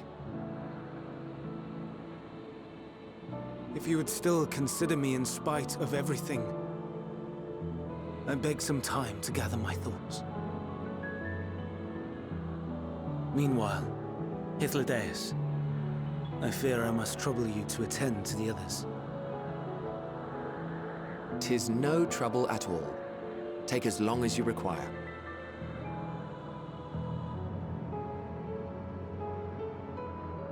And you, my friend, I pray you find that which you seek.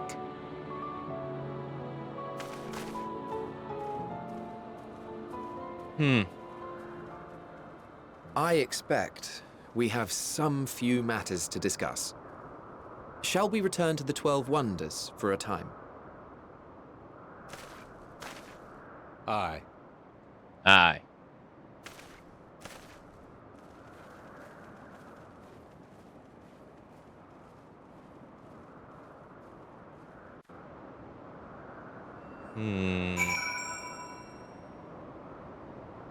I don't even know what to think about that.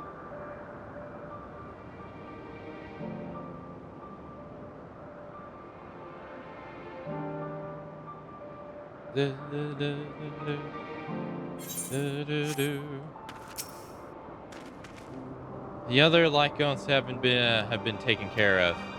The incident is resolved and the life in Ellipsis continues as normal, or ends as the case may be. Rationally speaking, I understand Hermes' argument. No matter how well deserved the rest, there is a plague of sadness when a colleague leaves us. Yet never has a depart caused me such grief as Hermes appears to feel. What must it be like to experience such torment? Well, what's this? Hand gear?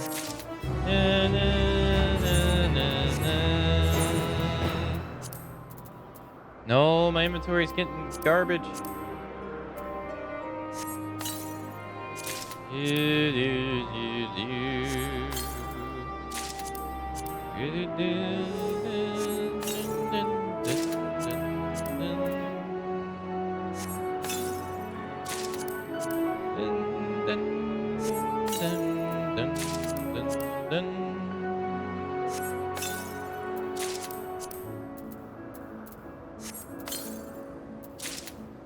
Okay.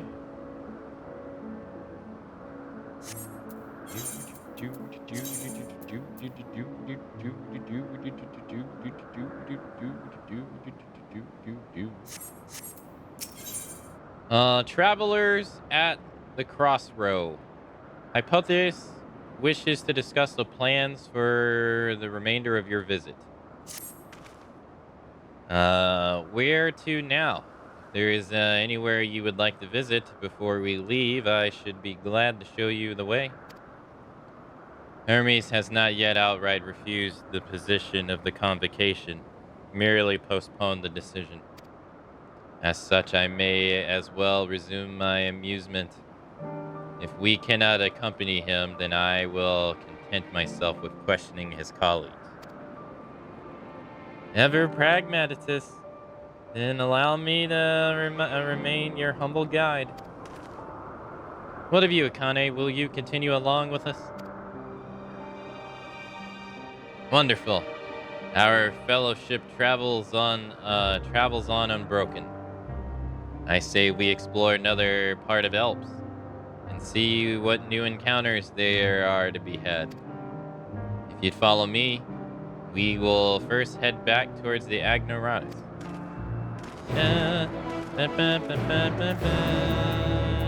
Yeah, I'll follow you, sure.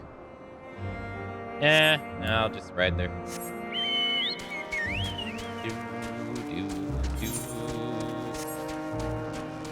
Assume we're going to use the teleportation.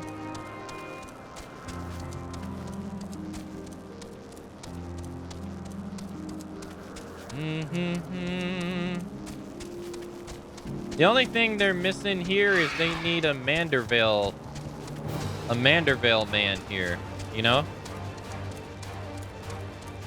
They need the Mandervale representative of their time back here. Where's Godbert's, where's his senior?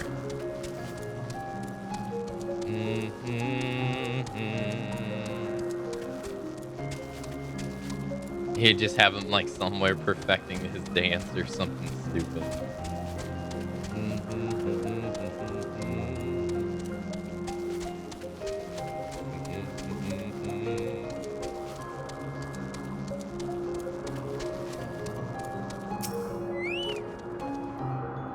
From here, we follow the path northwell to the knot tunnels.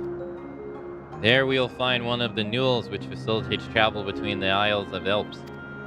First-time travelers must be accompanied by someone with the requisite permission, which I have previously been granted. We only need to use the device together once, and henceforth you will have leave to use it freely. Shall we? Ah, the teleporter machine. Hey, let's go.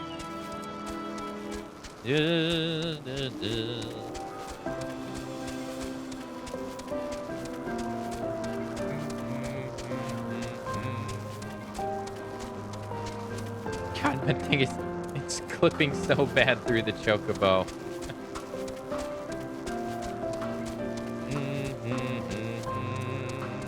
Ready to fight the monster in fire? There's Mandervale stuff in Endwalker, which would answer that question, but you'd have to go through the whole Mandervale story up to that point to unlock it. It's actually the current Relic story too. Yeah, I know. I think the last I did it was.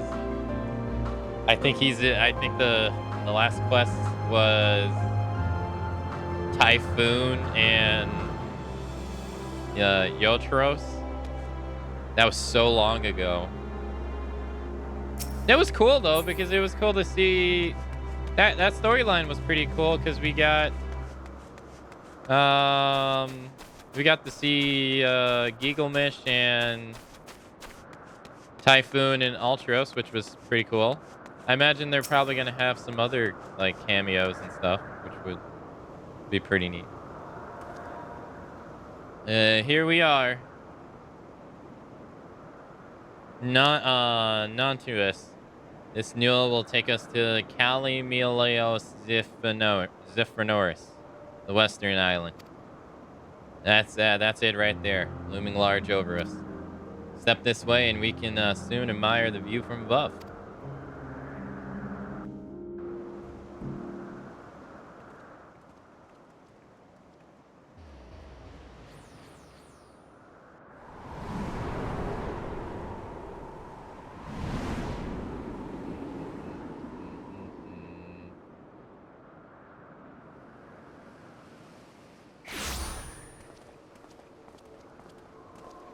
I present to you Calimelios Zephyros. Calimelios Zephyros. Calimelios Sephiroth? Here you will find a number of testing facilities, as well as the observation hub of Poiton Oikos. Right then. Let's begin by...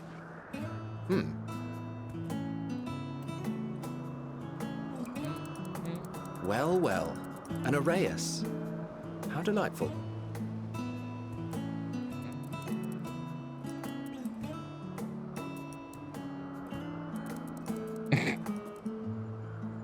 The hell's that? And what, pray tell, is that? Ah, that's a new species of shark.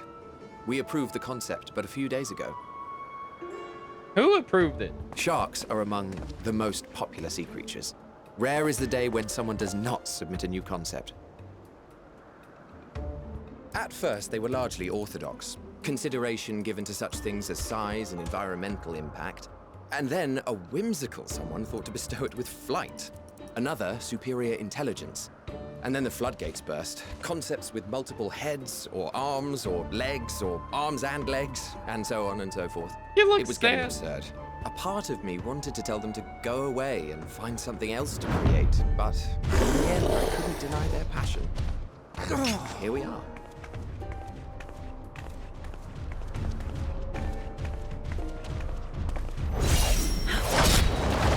Whoa.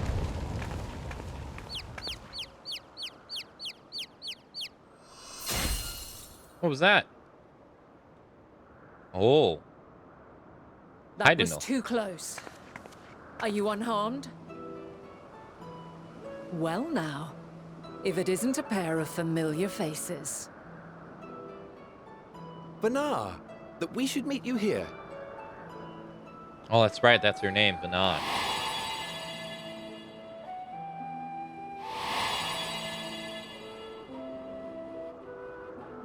As I mentioned earlier, the better part of the convocation holds that when we retire is when we return to the star. Well, she is not among said majority. Even after stepping down, she carries on with her work. Vanar is her name, and she is the previous Azem. Oh, Asian. Yeah, okay. It has been a while, Hythlodaeus. You look well. Wait, then who's the current one? Less so, Emmet Selk. I dare say the lines upon your brow have both deepened and doubled in number. A shame for one so young. You must make an effort to frown less often.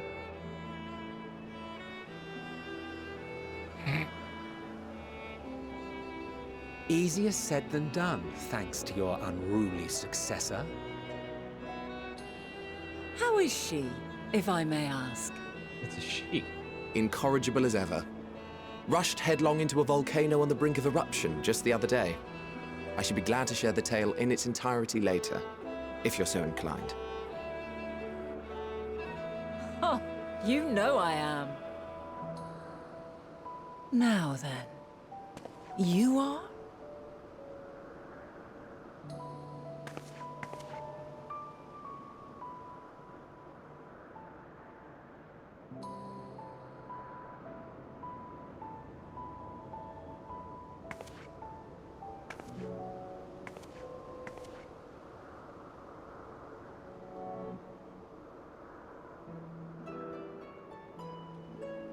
I say, have you perchance come from the future?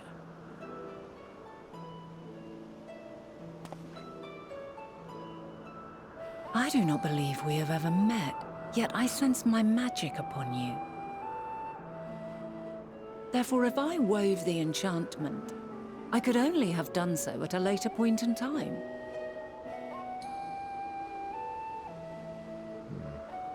What manner of magic is this, if I may ask? A traveler's ward, of course. It prevents the corruption of one's ether.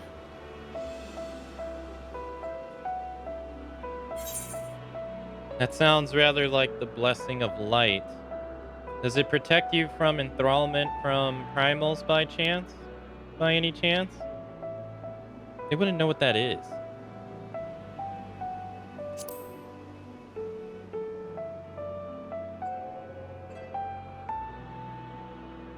I see you are not ignorant to its presence. And while there are many protective spells, the one you bear is unmistakably mine.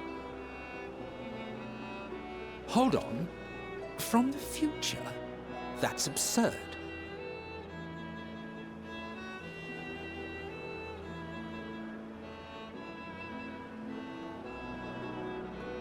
What is it? Are you unable to speak of the matter?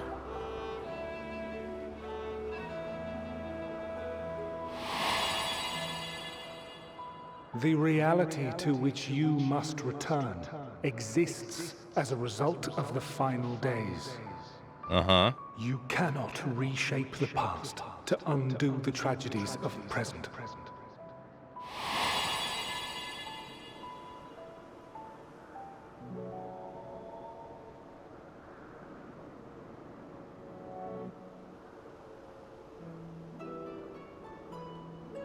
So, your actions here will not change your history, but they may yet affect the course of ours. How very exciting! I'm quite fond of delving into the unknown, and there's naught more unknown than the future. Until a moment finally arrives, we cannot know for certain what will come to pass, regardless of our supposed foreknowledge, so you needn't worry for us. More importantly, that you should go to such great lengths as to travel unto the past bespeaks the gravity of your quest. Will you not reveal it to us? Mayhap we can be of aid to your cause.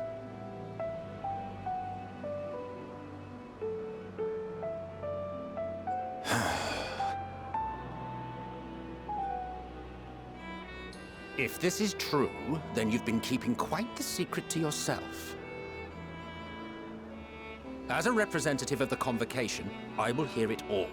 Your identity, purpose, everything. Okay, I've killed you. And I've killed 4 of your buddies.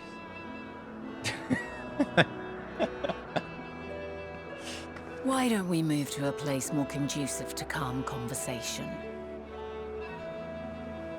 I've been working here for some days now at an old friend's behest.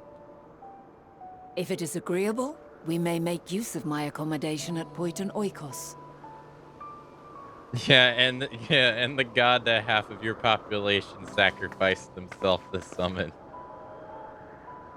We were meant to meet. I am certain of it. else I wouldn't have marked you so clearly and sent you unto myself in the past. It's precisely the sort of mischief I would get up to, and quite inspired, if I do say so myself.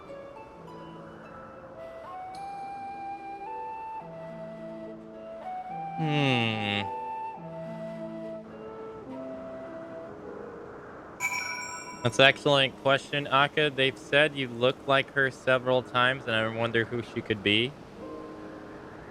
I mean, I don't know. We'll have to see, right? They say she's the former Azim. Let's see, I got another question, but I don't really want to ask it.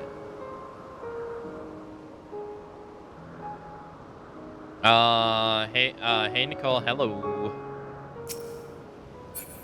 And there I thought you were a harmless stray familiar. As far as I'm concerned, this nebulous talk of the future and changing histories can wait. First, I mean, to find out exactly who you are and what you hope to achieve here.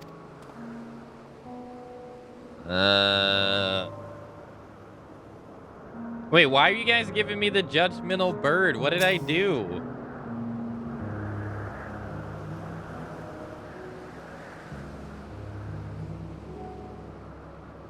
I didn't do anything.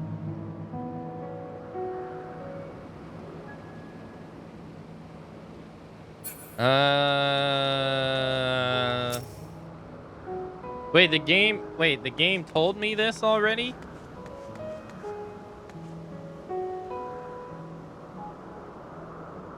They already told you though in Shadowbringers? Wait, when did they tell me?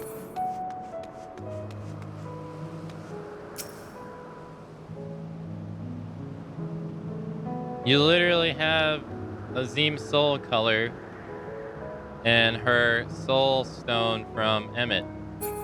Yeah, I got her soul stone from Emmett, yeah.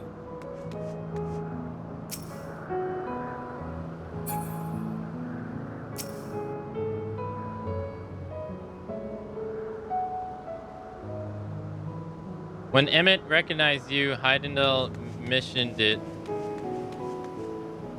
as did Helidibus and Oedipus.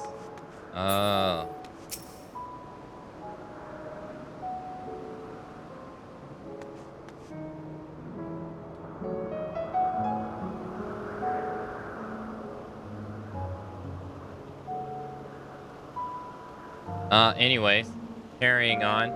So my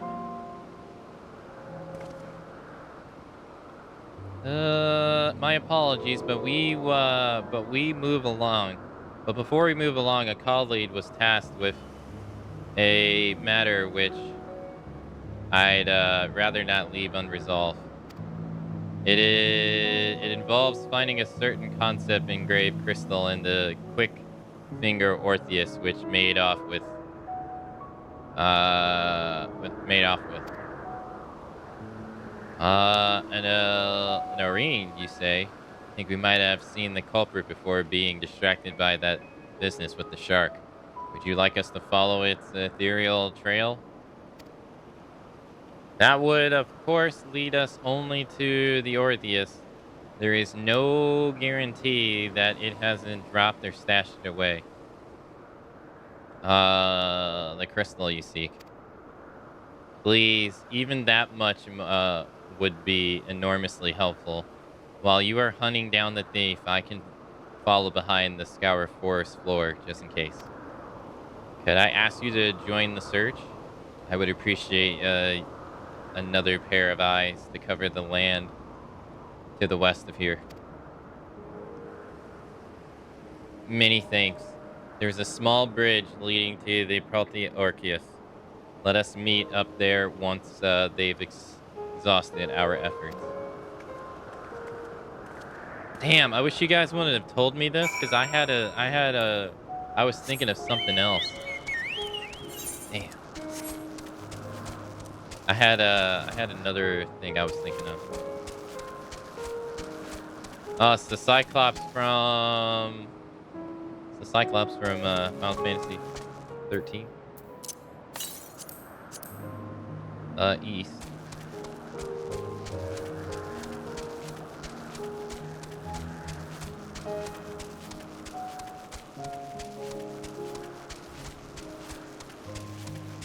Well, I thought when he said my new old friend, I thought that meant that we met him before, but he didn't remember us. So my new old friend. He just met us being new, but he met us before. That's how I interpret that.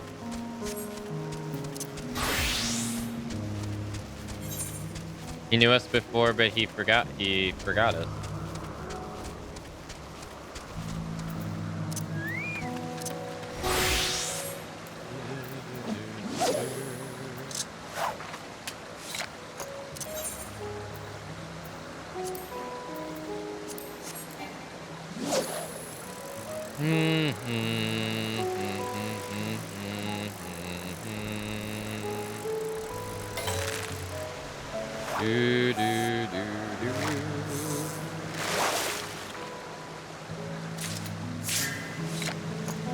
Nice.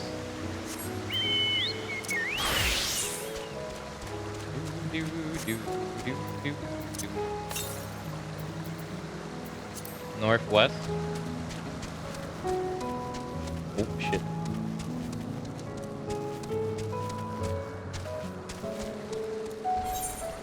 I know they're supposed to be minotaurs, but they're literally in the... It's the Final Fantasy XIII Cyclops.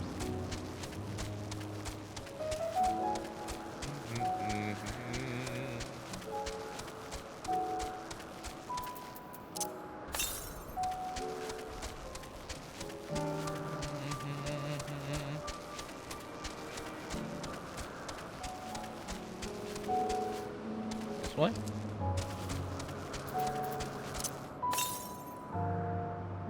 East? Oh. Must be up here.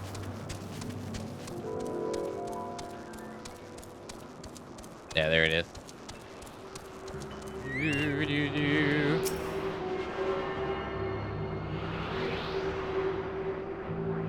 I'll tell you right now, I was very undeserving of that judgmental bird.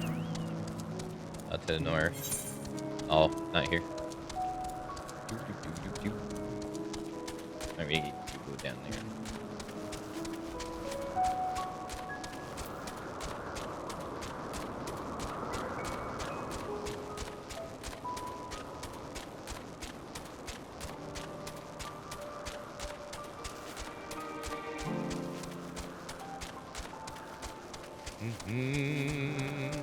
A little tune while we're here.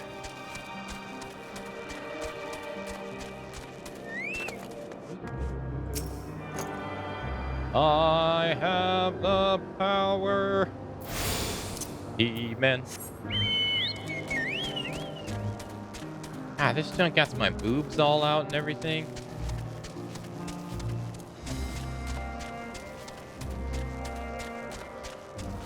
Ugh.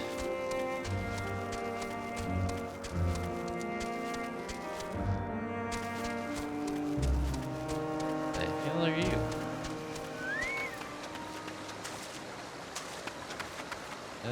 Yeah. See?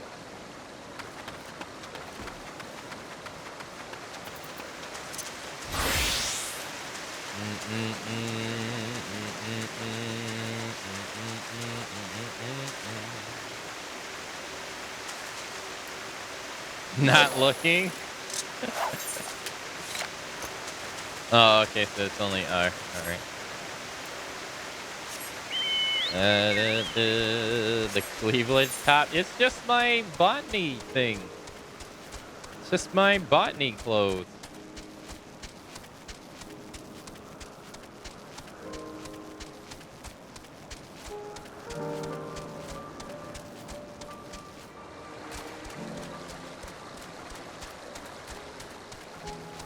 That's a lime sub.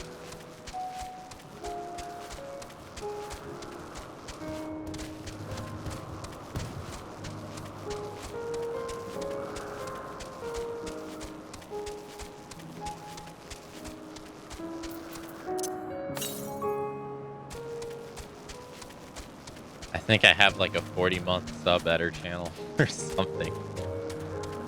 I don't even remember at this point.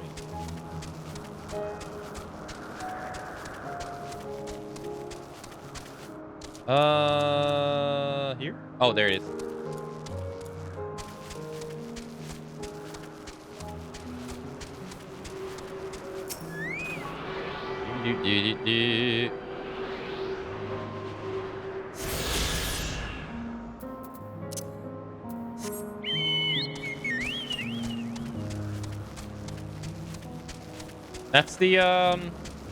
That's the thing that we hunted during Shadowbringers, yeah? Oh, wrong job. You can't equip Monk insufficient inventory space. What do you mean?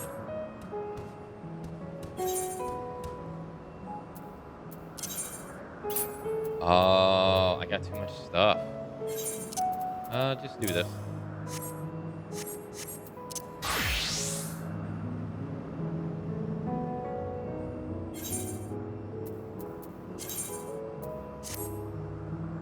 Whoa, what the hell are we wearing? Damn. Traded Booba for Pecs. Damn. What the?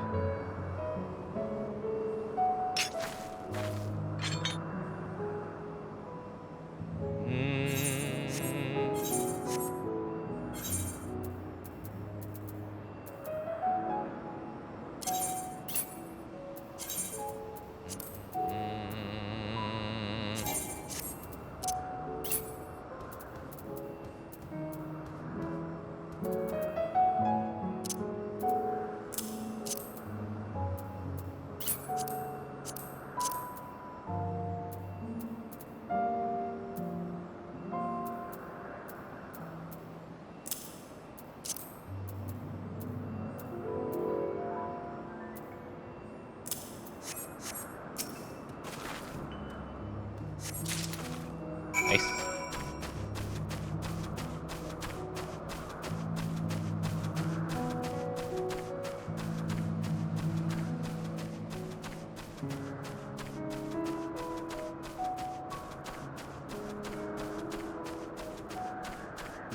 Bring back Booba. You see it right there, see? Booba never left. Just covered.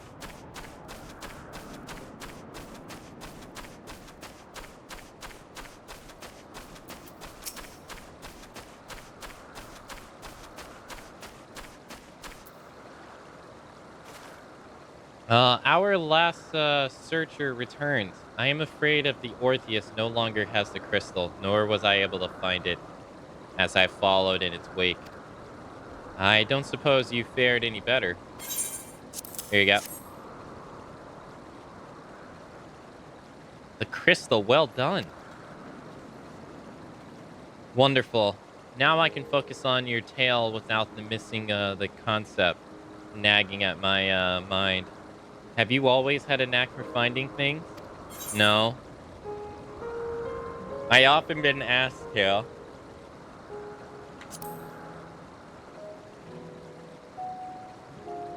Oh, you too? Some of us seem destined to always be searching for ourselves and for others. Long ago, I had held the seat of Azim. I was forever trekked back and forth across the star in search of answers for people's problems. Naturally, the need for such journey has lessened considerably since I entrusted the position to my whimsical successor. Yet, I am still eager to come running along should an old acquaintance or new interest require my personal attention. That is what brings me to Elpis, in fact. Many times has my presence been requested, my opinion sought concerning the habitat of this or that creation. Agreeing to help locate that missing crystal was a minor distraction, which now promises to become a major revelation. How strange and wonderful it is, the way one thing leads to another. Wouldn't you agree?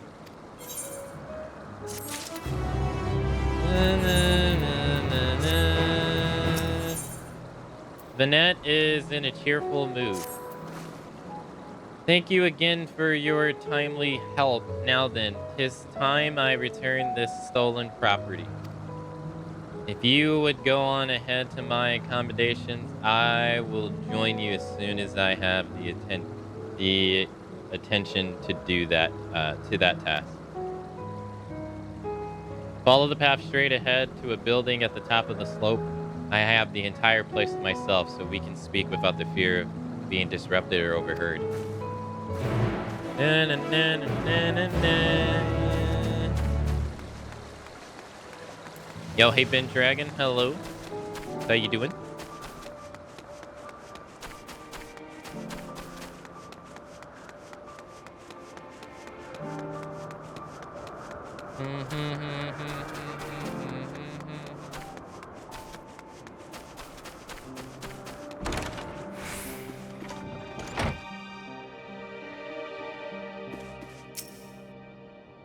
Welcome to my temporary adore.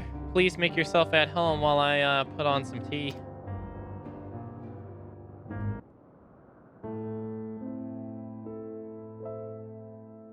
Dude, the sound in my left ear just went out.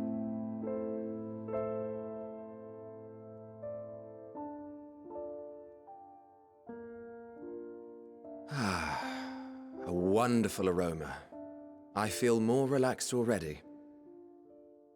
Would that I had sweetmeats to offer, but I travel light out of habit.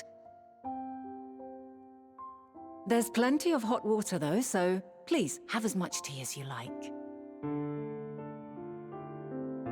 Now then, will you tell us your tale?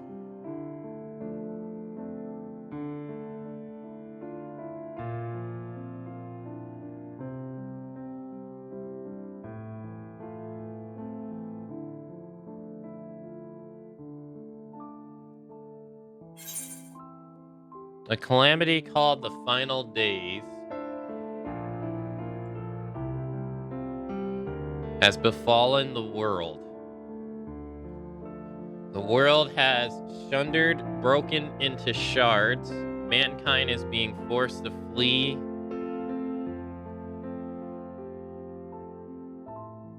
The star. A calamity called the Final Days has befallen the world.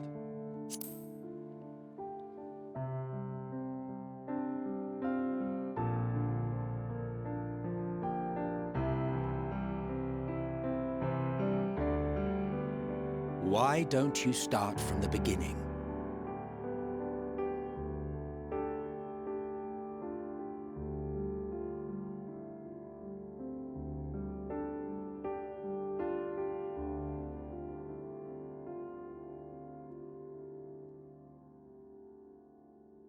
I wonder if she's gonna. I wonder if we're gonna tell him that we've killed him.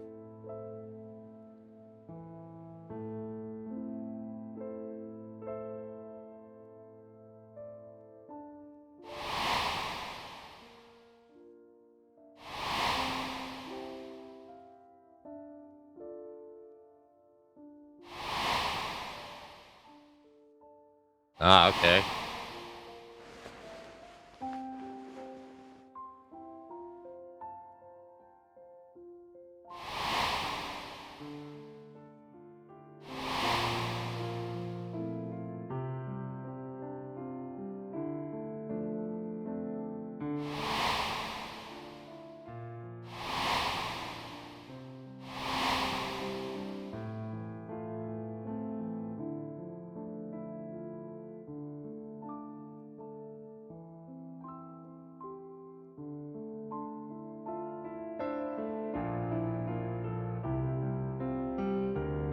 Preposterous.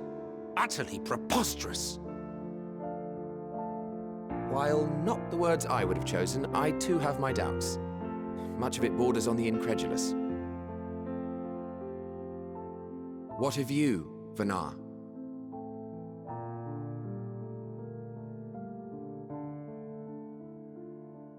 Not knowing the precise details of the first final days, it is difficult to determine the veracity of the tale.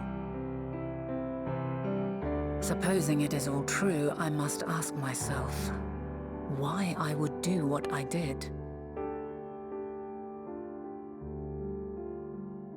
Why would I feel I had no recourse but to oppose the 14 and create this Hydaelyn?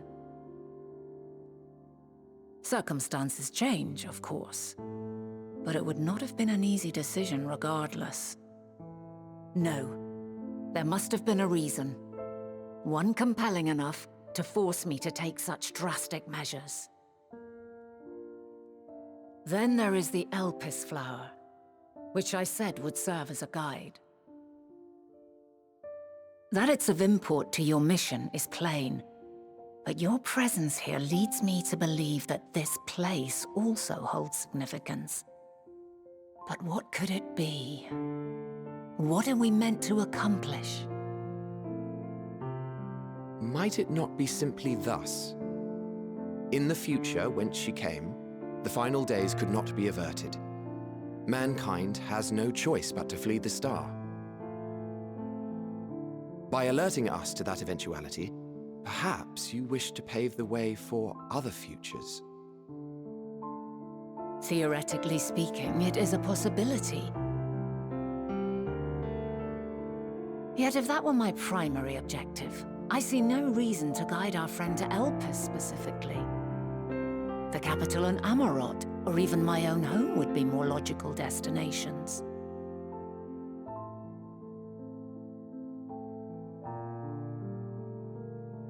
True. I note also that Hydaelyn did not specify a point in time to which she must return. By this, it may be inferred that it was not critical that we should meet. Alternately, she had reason to believe that our paths would converge, coincidental though it may seem. This is quite a puzzle, and we do not have all the pieces. Hardly any, but we do have one immutable fact. What's that? If the final days are indeed as described, they will bring death to all that I hold dear. Yet despite being afforded long years of preparation, the only provisions I could make were for flight. Nay, my first and foremost endeavor would be to find a way to forestall the coming doom.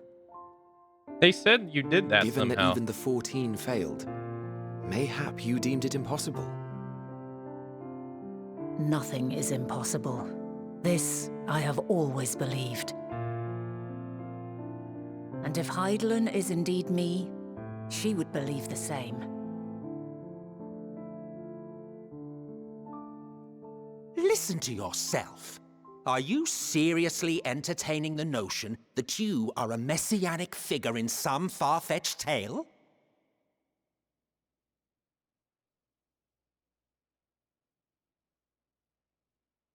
Well, I will not. I refuse to accept that our world could be undone by some unforeseen calamity. I also take offense to my portrayal as a megalomaniacal madman. To sacrifice oneself for the star is a noble act, and I would hold those who gave themselves to this zodiac in the highest esteem. Yet, you claim I recreated Amarot and populated it with phantoms of our people? A bizarre indulgence that would be insulting to their memory.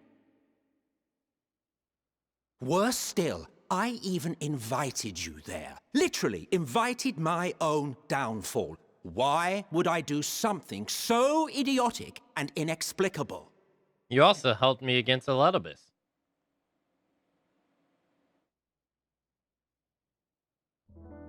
Now, I will allow that the hypothetical task of restoring our world would be daunting in the extreme.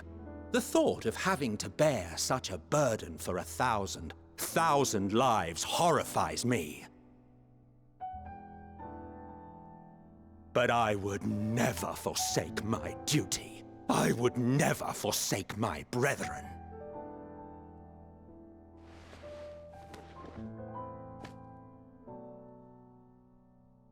You do not know me. I've had my fill of your fiction. I will return to my duty, and you will not bother me again. Yeah, he's mad. Emmett Selk, wait!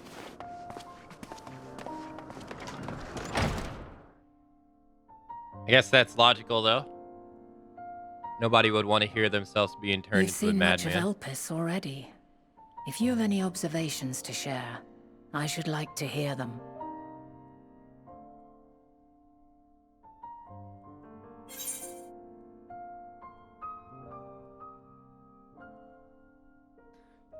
That'd be pretty rough to hear about yourself. Yeah, that you've, everything you hold dear now, you kind of abandon and you turn into...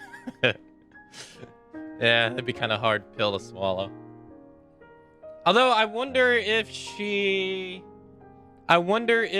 called, if she was like, I know that your name's Hades, yada, yada, yada, yada. I wonder if she did that. Dynamis is the key to all this. Hermes and Metron are somehow involved. I'm still trying to make sense of it. I mean, I feel like I'm still trying to make sense of it all is the real answer, but...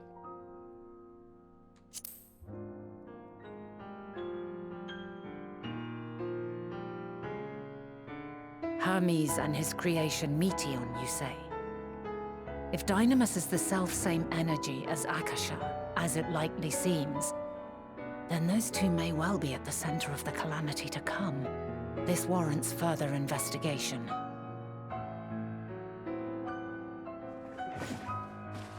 With that settled, it is time for action. The missing pieces of the puzzle are here, I'm certain of it. And when you find them, the picture my future self has painted will be complete, and you will have your answer.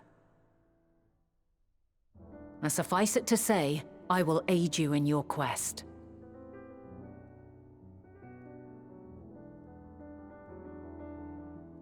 Okay.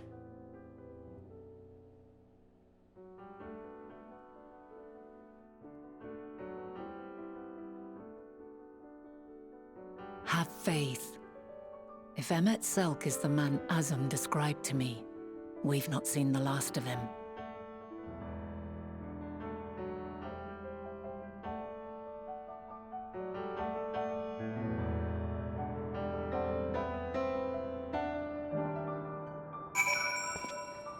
Okay. No, just a shirtless cat guy.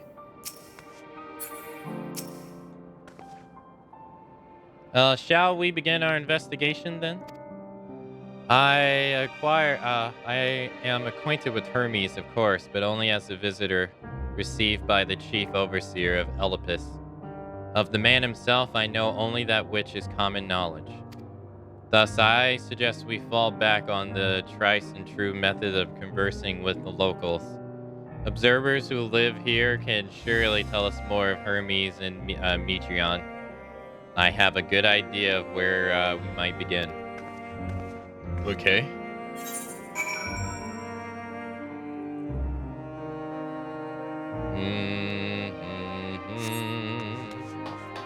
Oh. See, I didn't think that we were ever going to tell them, though, because the way Eletibus made it seem was like it's kind of forbidden to tell them. So I didn't think we were ever going to tell them.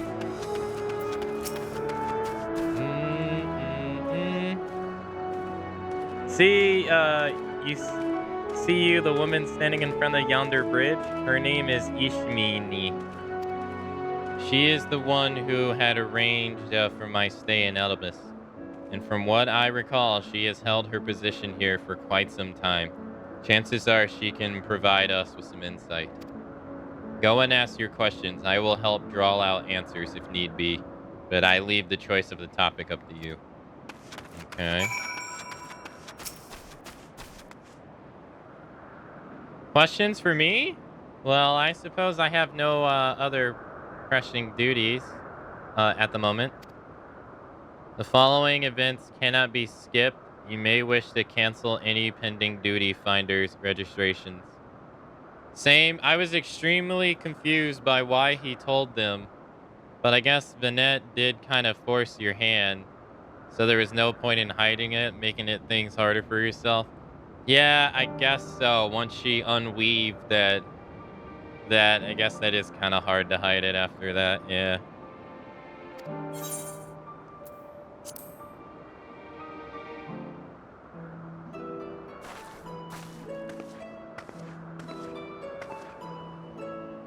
Also, if you don't remember, Vanette is the name of one of the bad guys from Final Fantasy XII. Greetings, Ishmini.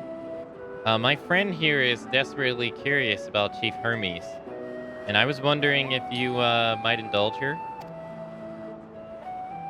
Certainly, Mistress Vanette. Anything to be of service. And funny enough, in that game as well, she opposes her people in their decisions.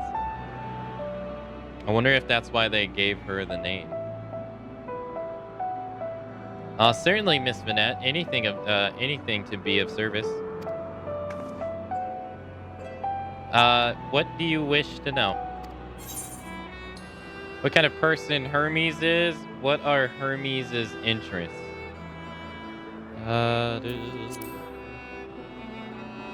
His interests? Well, he's an authority on flying life forms and has an expansive knowledge of living creatures in general. Is that what you wish to know? How would you describe him as a person, as a colleague? He is a quiet man, reserved, you might say, occasionally somewhat poor with his choice of words. He's resident nature, however, does not prevent him from carrying out his duties as Chief Overseer. I hope that answers your question. Was there anything else? How long has Meteon been here? Yeah. I cannot rightfully say. As the Chief's personal creation, Meteon has not been subject to observation and study like other concepts. So one day she was simply there. What do you make of her abilities? I understand that she is highly unusual familiar, able to read emotions and communicate directly with one's mind. Exactly how she was created with that talent, however, is a mystery to me. My apologies. I wish I could explain her nature in more depth, but I've not had the occasion to discuss it with Chief Hermes. Do you wish you knew him better? Do you trust him? Do you trust him? I beg your pardon? I've known Chief Hermes for many years, though I cannot say we are close. He has never withheld information to the detriment of our duties, if that is what you mean. Forgive us. We seem to have veered slightly off course here. Is there perhaps someone else who could tell us about Metron? That would be Timayos. He has a similar expertise with flying concepts and is more than eager to discuss the subject. You'll find him conducting his observations on the banks of the stream, somewhere to the east. Oh, and unless you take a particular joy in rambling discourse, I suggest you keep your questions coincide. We shall keep that in mind. Thank you for your patience and your insight. I think nothing of it. If there is aught else you need during your stay, please do not hesitate to ask. Kamakane, I think we've taken enough of Ishmini's time. Okay. Are we just gonna randomly... Oh, okay. Alright. Our investigation is off to a fine start. Wouldn't you agree? From here, I propose we split up. I shall continue inquiring with resident observers. If you can track down the colleague Ishimini mentioned, although I felt compelled to take the reins of that previous conversation, your fearless style of interrogation will eventually lead you to the answers you seek. All I ask is that you watch your footing around the stream. We can meet back here once you finish talking with the Tyamayas.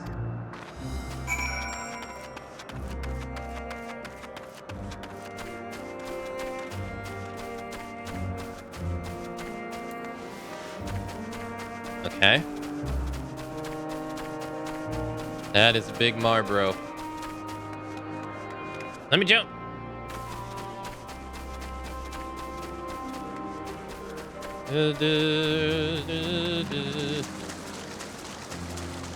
I'm a Manderville man. Ah, yes. I am Timayos. But please keep your voice down, or you'll startle the birds. Yes.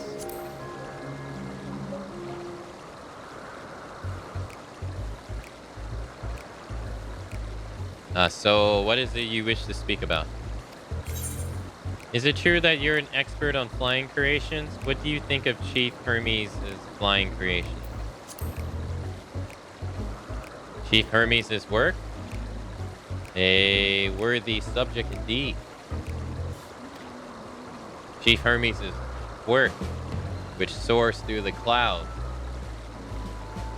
majestic and graceful, are ever a favor of creators. Even now, with so many varieties in existence, the flood of a newly imagined concept continues to abate. What sets the chief creations apart, however, is how they benefit from his boundless knowledge of celestial realms. Birds that climb so high that they disappear from view, others that traverse the boundless skies in moments, and all without riding the currents. I know of none save he who can conceive of such marvels. Even we who prize elegance of form above all else are dumbfounded by his genius. Why not mimic his process? Metron 2 is a marvel, then? My opinions on that matter would be superficial at best. Despite my admiration of Metron as a concept, I have never delved too deeply into the inner workings of her nature. I know that she has a gift for communicating VA emotions, but otherwise her abilities remain are a mystery to me.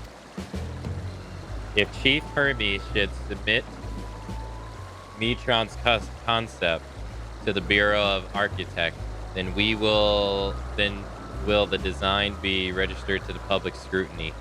Analyzing a colleague's creation before that step is frowned upon, so to say the least.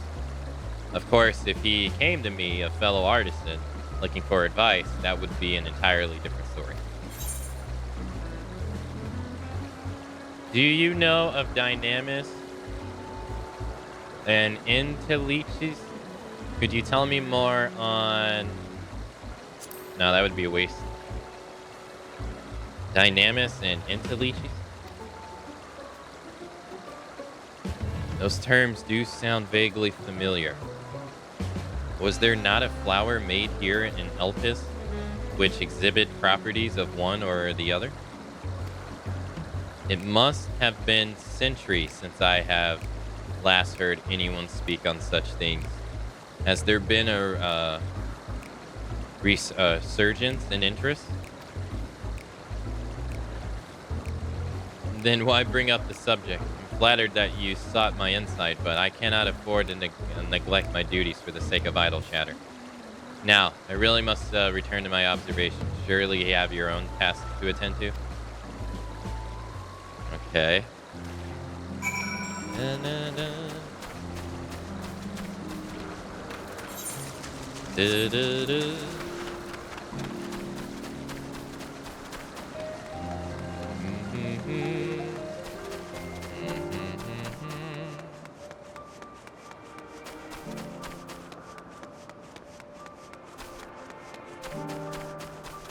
Go this way. Oh, there she is. Back already? That was quick work. You were obviously clever enough to head off any of that rambling as he mentioned. So, have you any new findings to share? I see. Even an expert in the field has little understanding of Metron's capabilities, let alone an unawareness of dynamics. My questions resulted in much the same answers. Hermes' colleagues view Metron as his personal project and could provide no details beyond those which you just told me. Which leads me to believe that the only person with any significant knowledge of dynamics here is Hermes himself. Yes, we've made some progress here, but some information is needed if we are to reach any definitive conclusions.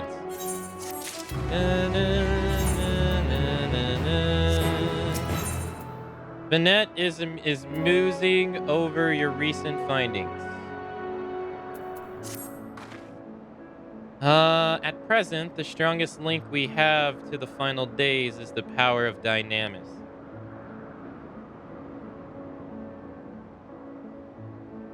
And the interleech, which can control it.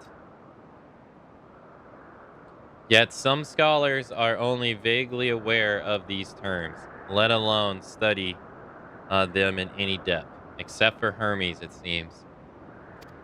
Thus, I am inclined to stay our current course and leave all we can about the chief and learn all we can about the chief overseer and his familiar. On that subject, was there aught else of note you can tell me about Metron, aside from her unorthodox method of communication? There was more like her. She has sisters. She and her sisters were created to journey to the stars in search for intelligent life. I rather wish you had mentioned that earlier. In any event, who would care to elaborate?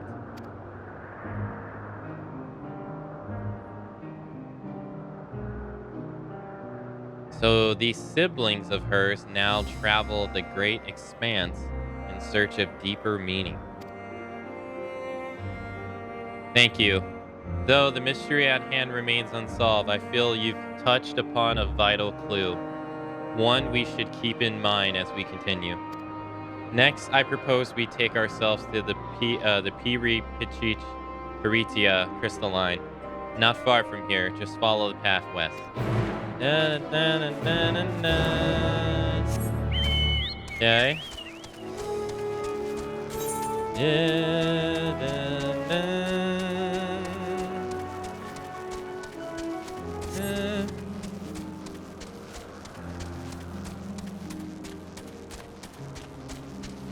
Okay. Jay. No, don't do it. Oh, we're already on 87? Damn.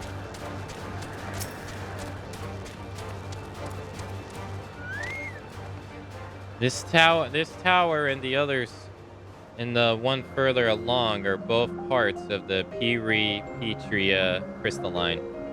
The facility where they archive all of Ellipsis' observational and testing records. Despite how they appear from the outside, the interior is actually a vast area of magical interconnected spaces, which, while fascinating, is not the reason we are here. Is it? I shall cut my articular lesson short.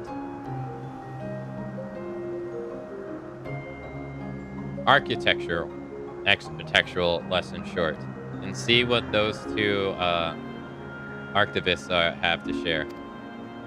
If you could find someone to speak with over on the other tower, I shall join you anon. You happen to come to this one just to go to that one?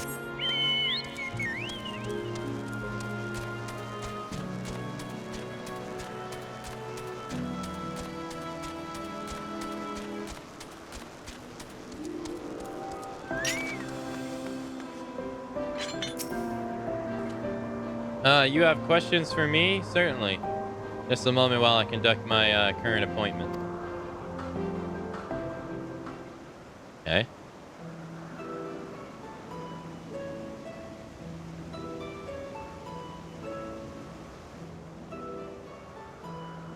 Indeed. So if you could provide a comprehensive log of those behaviors, we should then have sufficient data for our official records.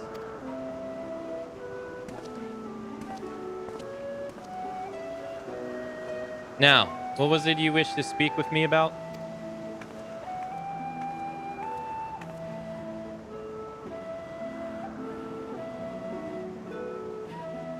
The Chief Overseer's personal research project. And by that, I assume you mean Metreon? Such an undocumented studies are difficult to track. After all, hardly a day goes past without seeing a researcher trailed by one creation or another. I'm afraid I cannot tell you exactly what Metreon appeared, only that she now spends much of her time at Chief Hermes' side. Although I do recall an interesting tale my dearest Galleon shared with me.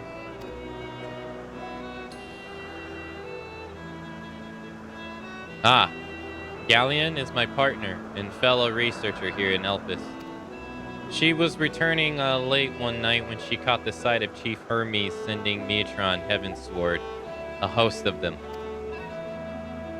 For several days she would speak of that scene with wonder, describing it as one of the most beautiful spectacles she had ever witnessed. That sounded like a story I should like to hear.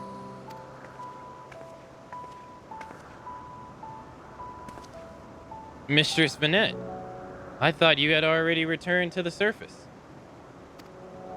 Permit me to thank you again for your invaluable contribution to our concept placement proposal. Pray do not mention it. As you say, my original plan was to leave after that task, but I have since begun engrossed with Chief Hermes' research. Would you do me a favor with retelling of this site which so delighted your Galleon? Of course. Or you could hear it from her lips directly if you prefer. At present, she should be observing a subject at the Meta-Basian Thala Elysium. She does enjoy her time there, watching the sea creatures hunt and play, gazing upon the salty waters of the world's oceans and recreated in such sublime detail. I imagine you must find similar joys in indulging your boundless curiosity, Mistress Vanette, even though such pursuits must continually and regrettably delay your return to the star. Indeed they do.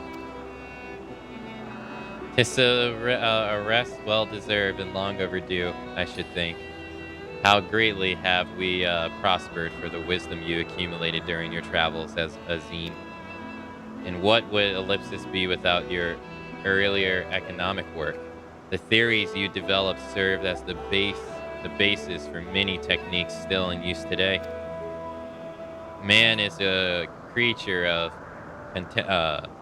contemplation, but none embody the nature as well with as much enduring passion as you. I dare say there is not a soul alive more worthy of a return. I shall rejoice the day you depart on your final journey. I will be honored. Well, shall we take this opportunity to meet the Garlina in person? She's like, yeah, thanks. Then allow me to reconfigure the door to the archives here. It will take you up to the skyway and spare you the need to avoid hostile concepts on the ground. That would be most helpful, thank you.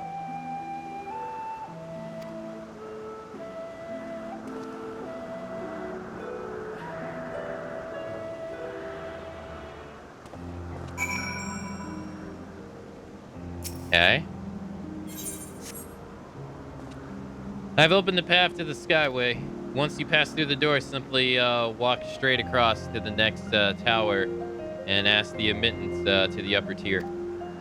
Upon arriving at the top tier, walk straight across the skyway, and you will find yourself at the entrance of Meta Basian Lalisi. Garline will eagerly share her tale with you, I am sure. Okay.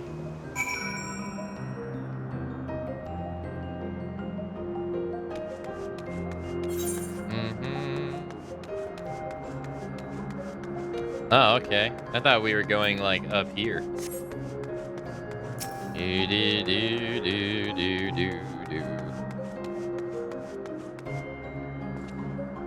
Mistress Vanette, just passing through. Allow me to prepare the path. If you need further assistance, there is always an observer to out on the upper skyway.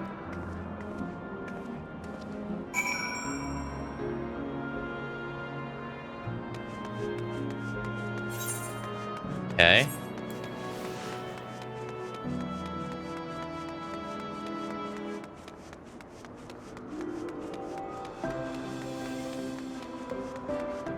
You know, right now, Xenos is probably just sipping some tea somewhere.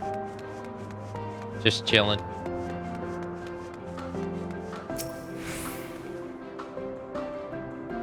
Mr. Svanette, I was told not to expect. We would have prepared an official welcome. Please, there is no need for fanfare. I only wish to speak with Garlinia, if that might be arranged. Oh, yes, Garlina, of course. I will inform her immediately. But she must be engaged in testing phase. You could be in for something of a wait. Should I let her know your business is urgent? That won't be necessary. This lovely view will keep us occupied until she is ready to receive us.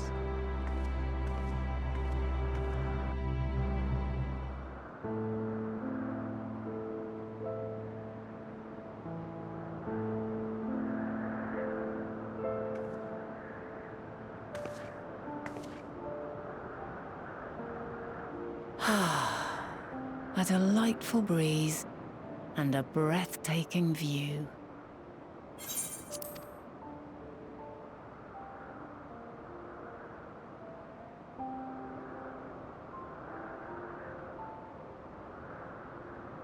What is it like in the future?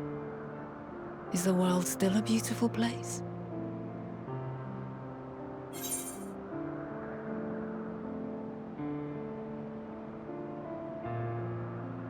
As beautiful as ever.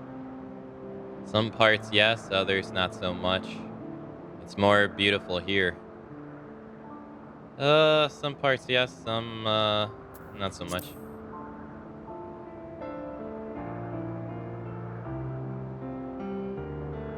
Dark, hidden places, rife with danger. Those have an altogether different, but no less powerful sort of appeal. While we wait, will you not tell me about your adventures?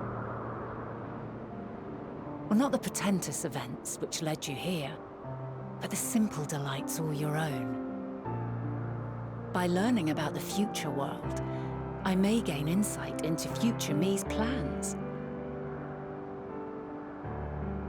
But more than that, I have an interest simply as a fellow traveler. Short of going somewhere oneself, there's naught more stirring than hearing another's account.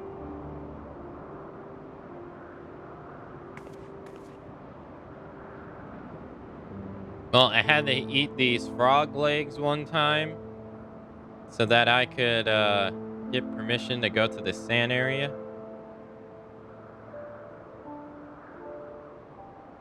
And then another time I had to help the dude pick up shit. It sucked really bad. Yeah, it smelled really bad.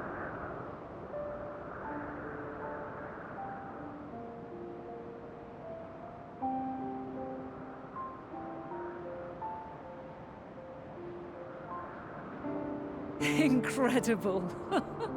Would that I could have been there to see it.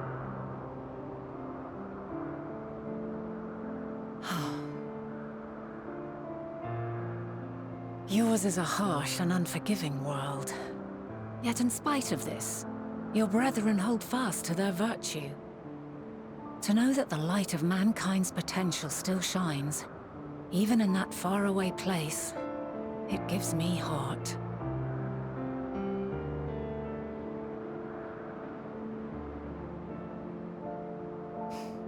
Thank you for regaling me with your tales.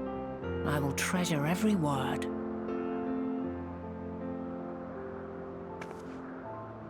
As you know, I was once a scholar. And among other things, I sought to understand the workings of the world. What exactly is ether? How formed the laws of nature? Whence sprung mankind? Riddles and mysteries beyond counting. Over the years, I have managed to find answers to some few of them. Yet rather than attain a sense of mastery, the more I understood, the more I came to hold the world and its miracles in awe. We too are miracles, each and every one of us, born of the warm breath of life that traverses the heavens, swirling through eternity. When I fully grasped the improbability of our existence, nothing felt impossible anymore. If it could be imagined, it could be done.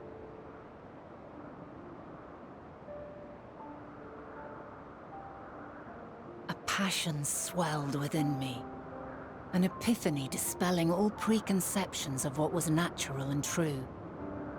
And a presence without, immense yet intimate.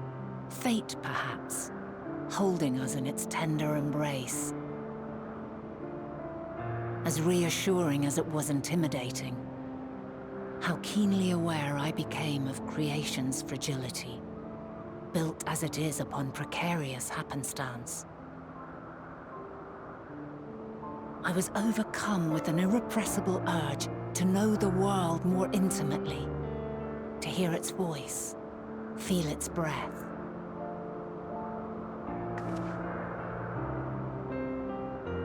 I ventured forth on a journey that very day, so very long ago now.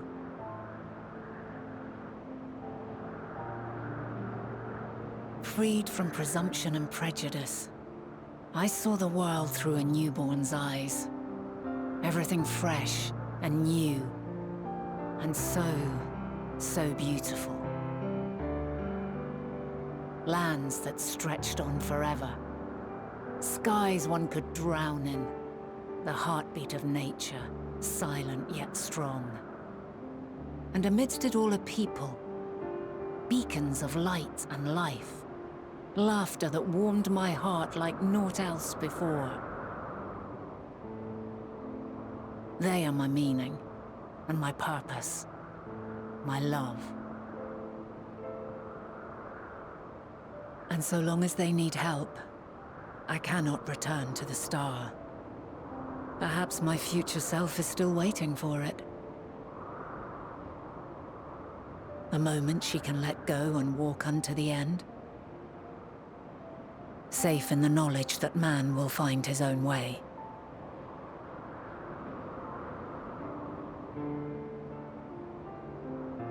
You, who are our future, tell me this. And tell me true. Has your journey been good? Has it been worthwhile?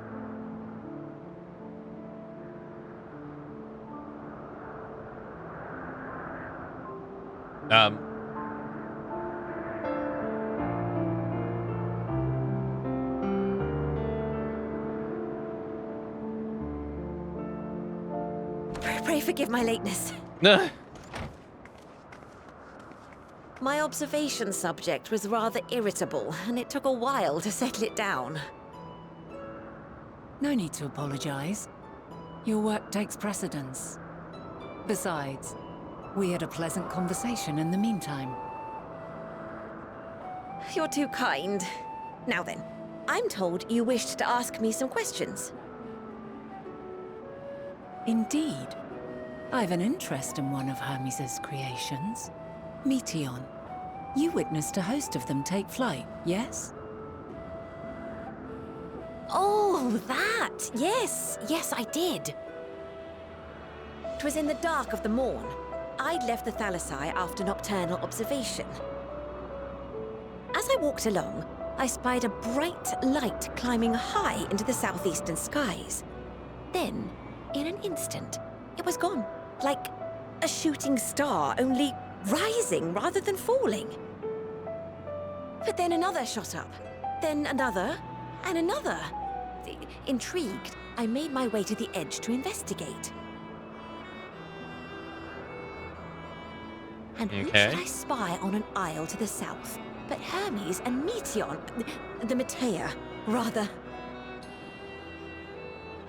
There were lots of them, and I realized they must be the shooting stars that I'd seen. A dazzling spectacle indeed. Have you spoken with Hermes about this? Oh, yes. The sight left such an impression on me that I approached him about his mystery project the very next day. Alas, he said that he couldn't reveal anything just yet, that he needed to conduct further tests. It shouldn't be long now, though. He often returns to that isle, and I have a feeling he's nearing a breakthrough. She's so giddy.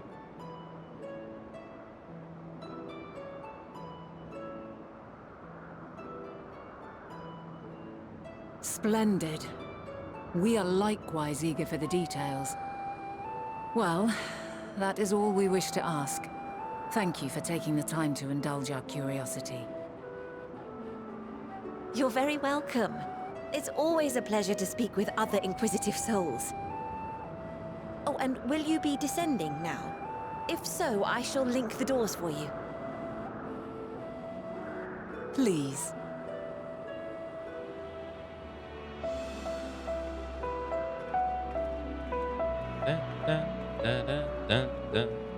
Okay. I mean, I don't really feel like we learned anything new that we didn't already know, though, from that conversation.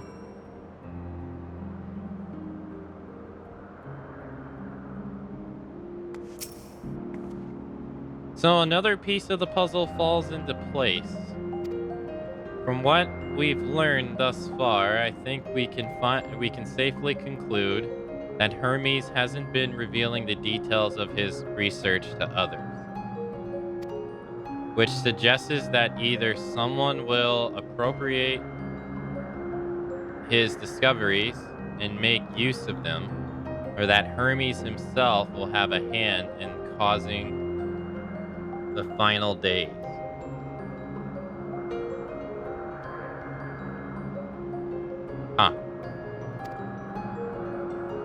Since we have no reason yet to suspect the former, we should consider the latter the more likely possibility. Proceeding under the assumption, our next step would be to divide why, or even if he might desire such a terrible fate for our star. Yeah, that's a good question. To say the slightest. Worthy of his back, Manette has a new course of investigation in mind. I should like to visit the site for which Hermes sent forth Metria. If we are fortunate, we might find some hint of what drives this research of his. Galinia said she spotted them to the southeast, rising from an isle she could see from the edge. If we stand at that very vantage point, it should not prove too difficult to locate the aisle in question. Let's take a look, shall we? Okay. Dun, dun, dun, dun, dun. Well, everybody, we are going to have to take a look at that vantage point.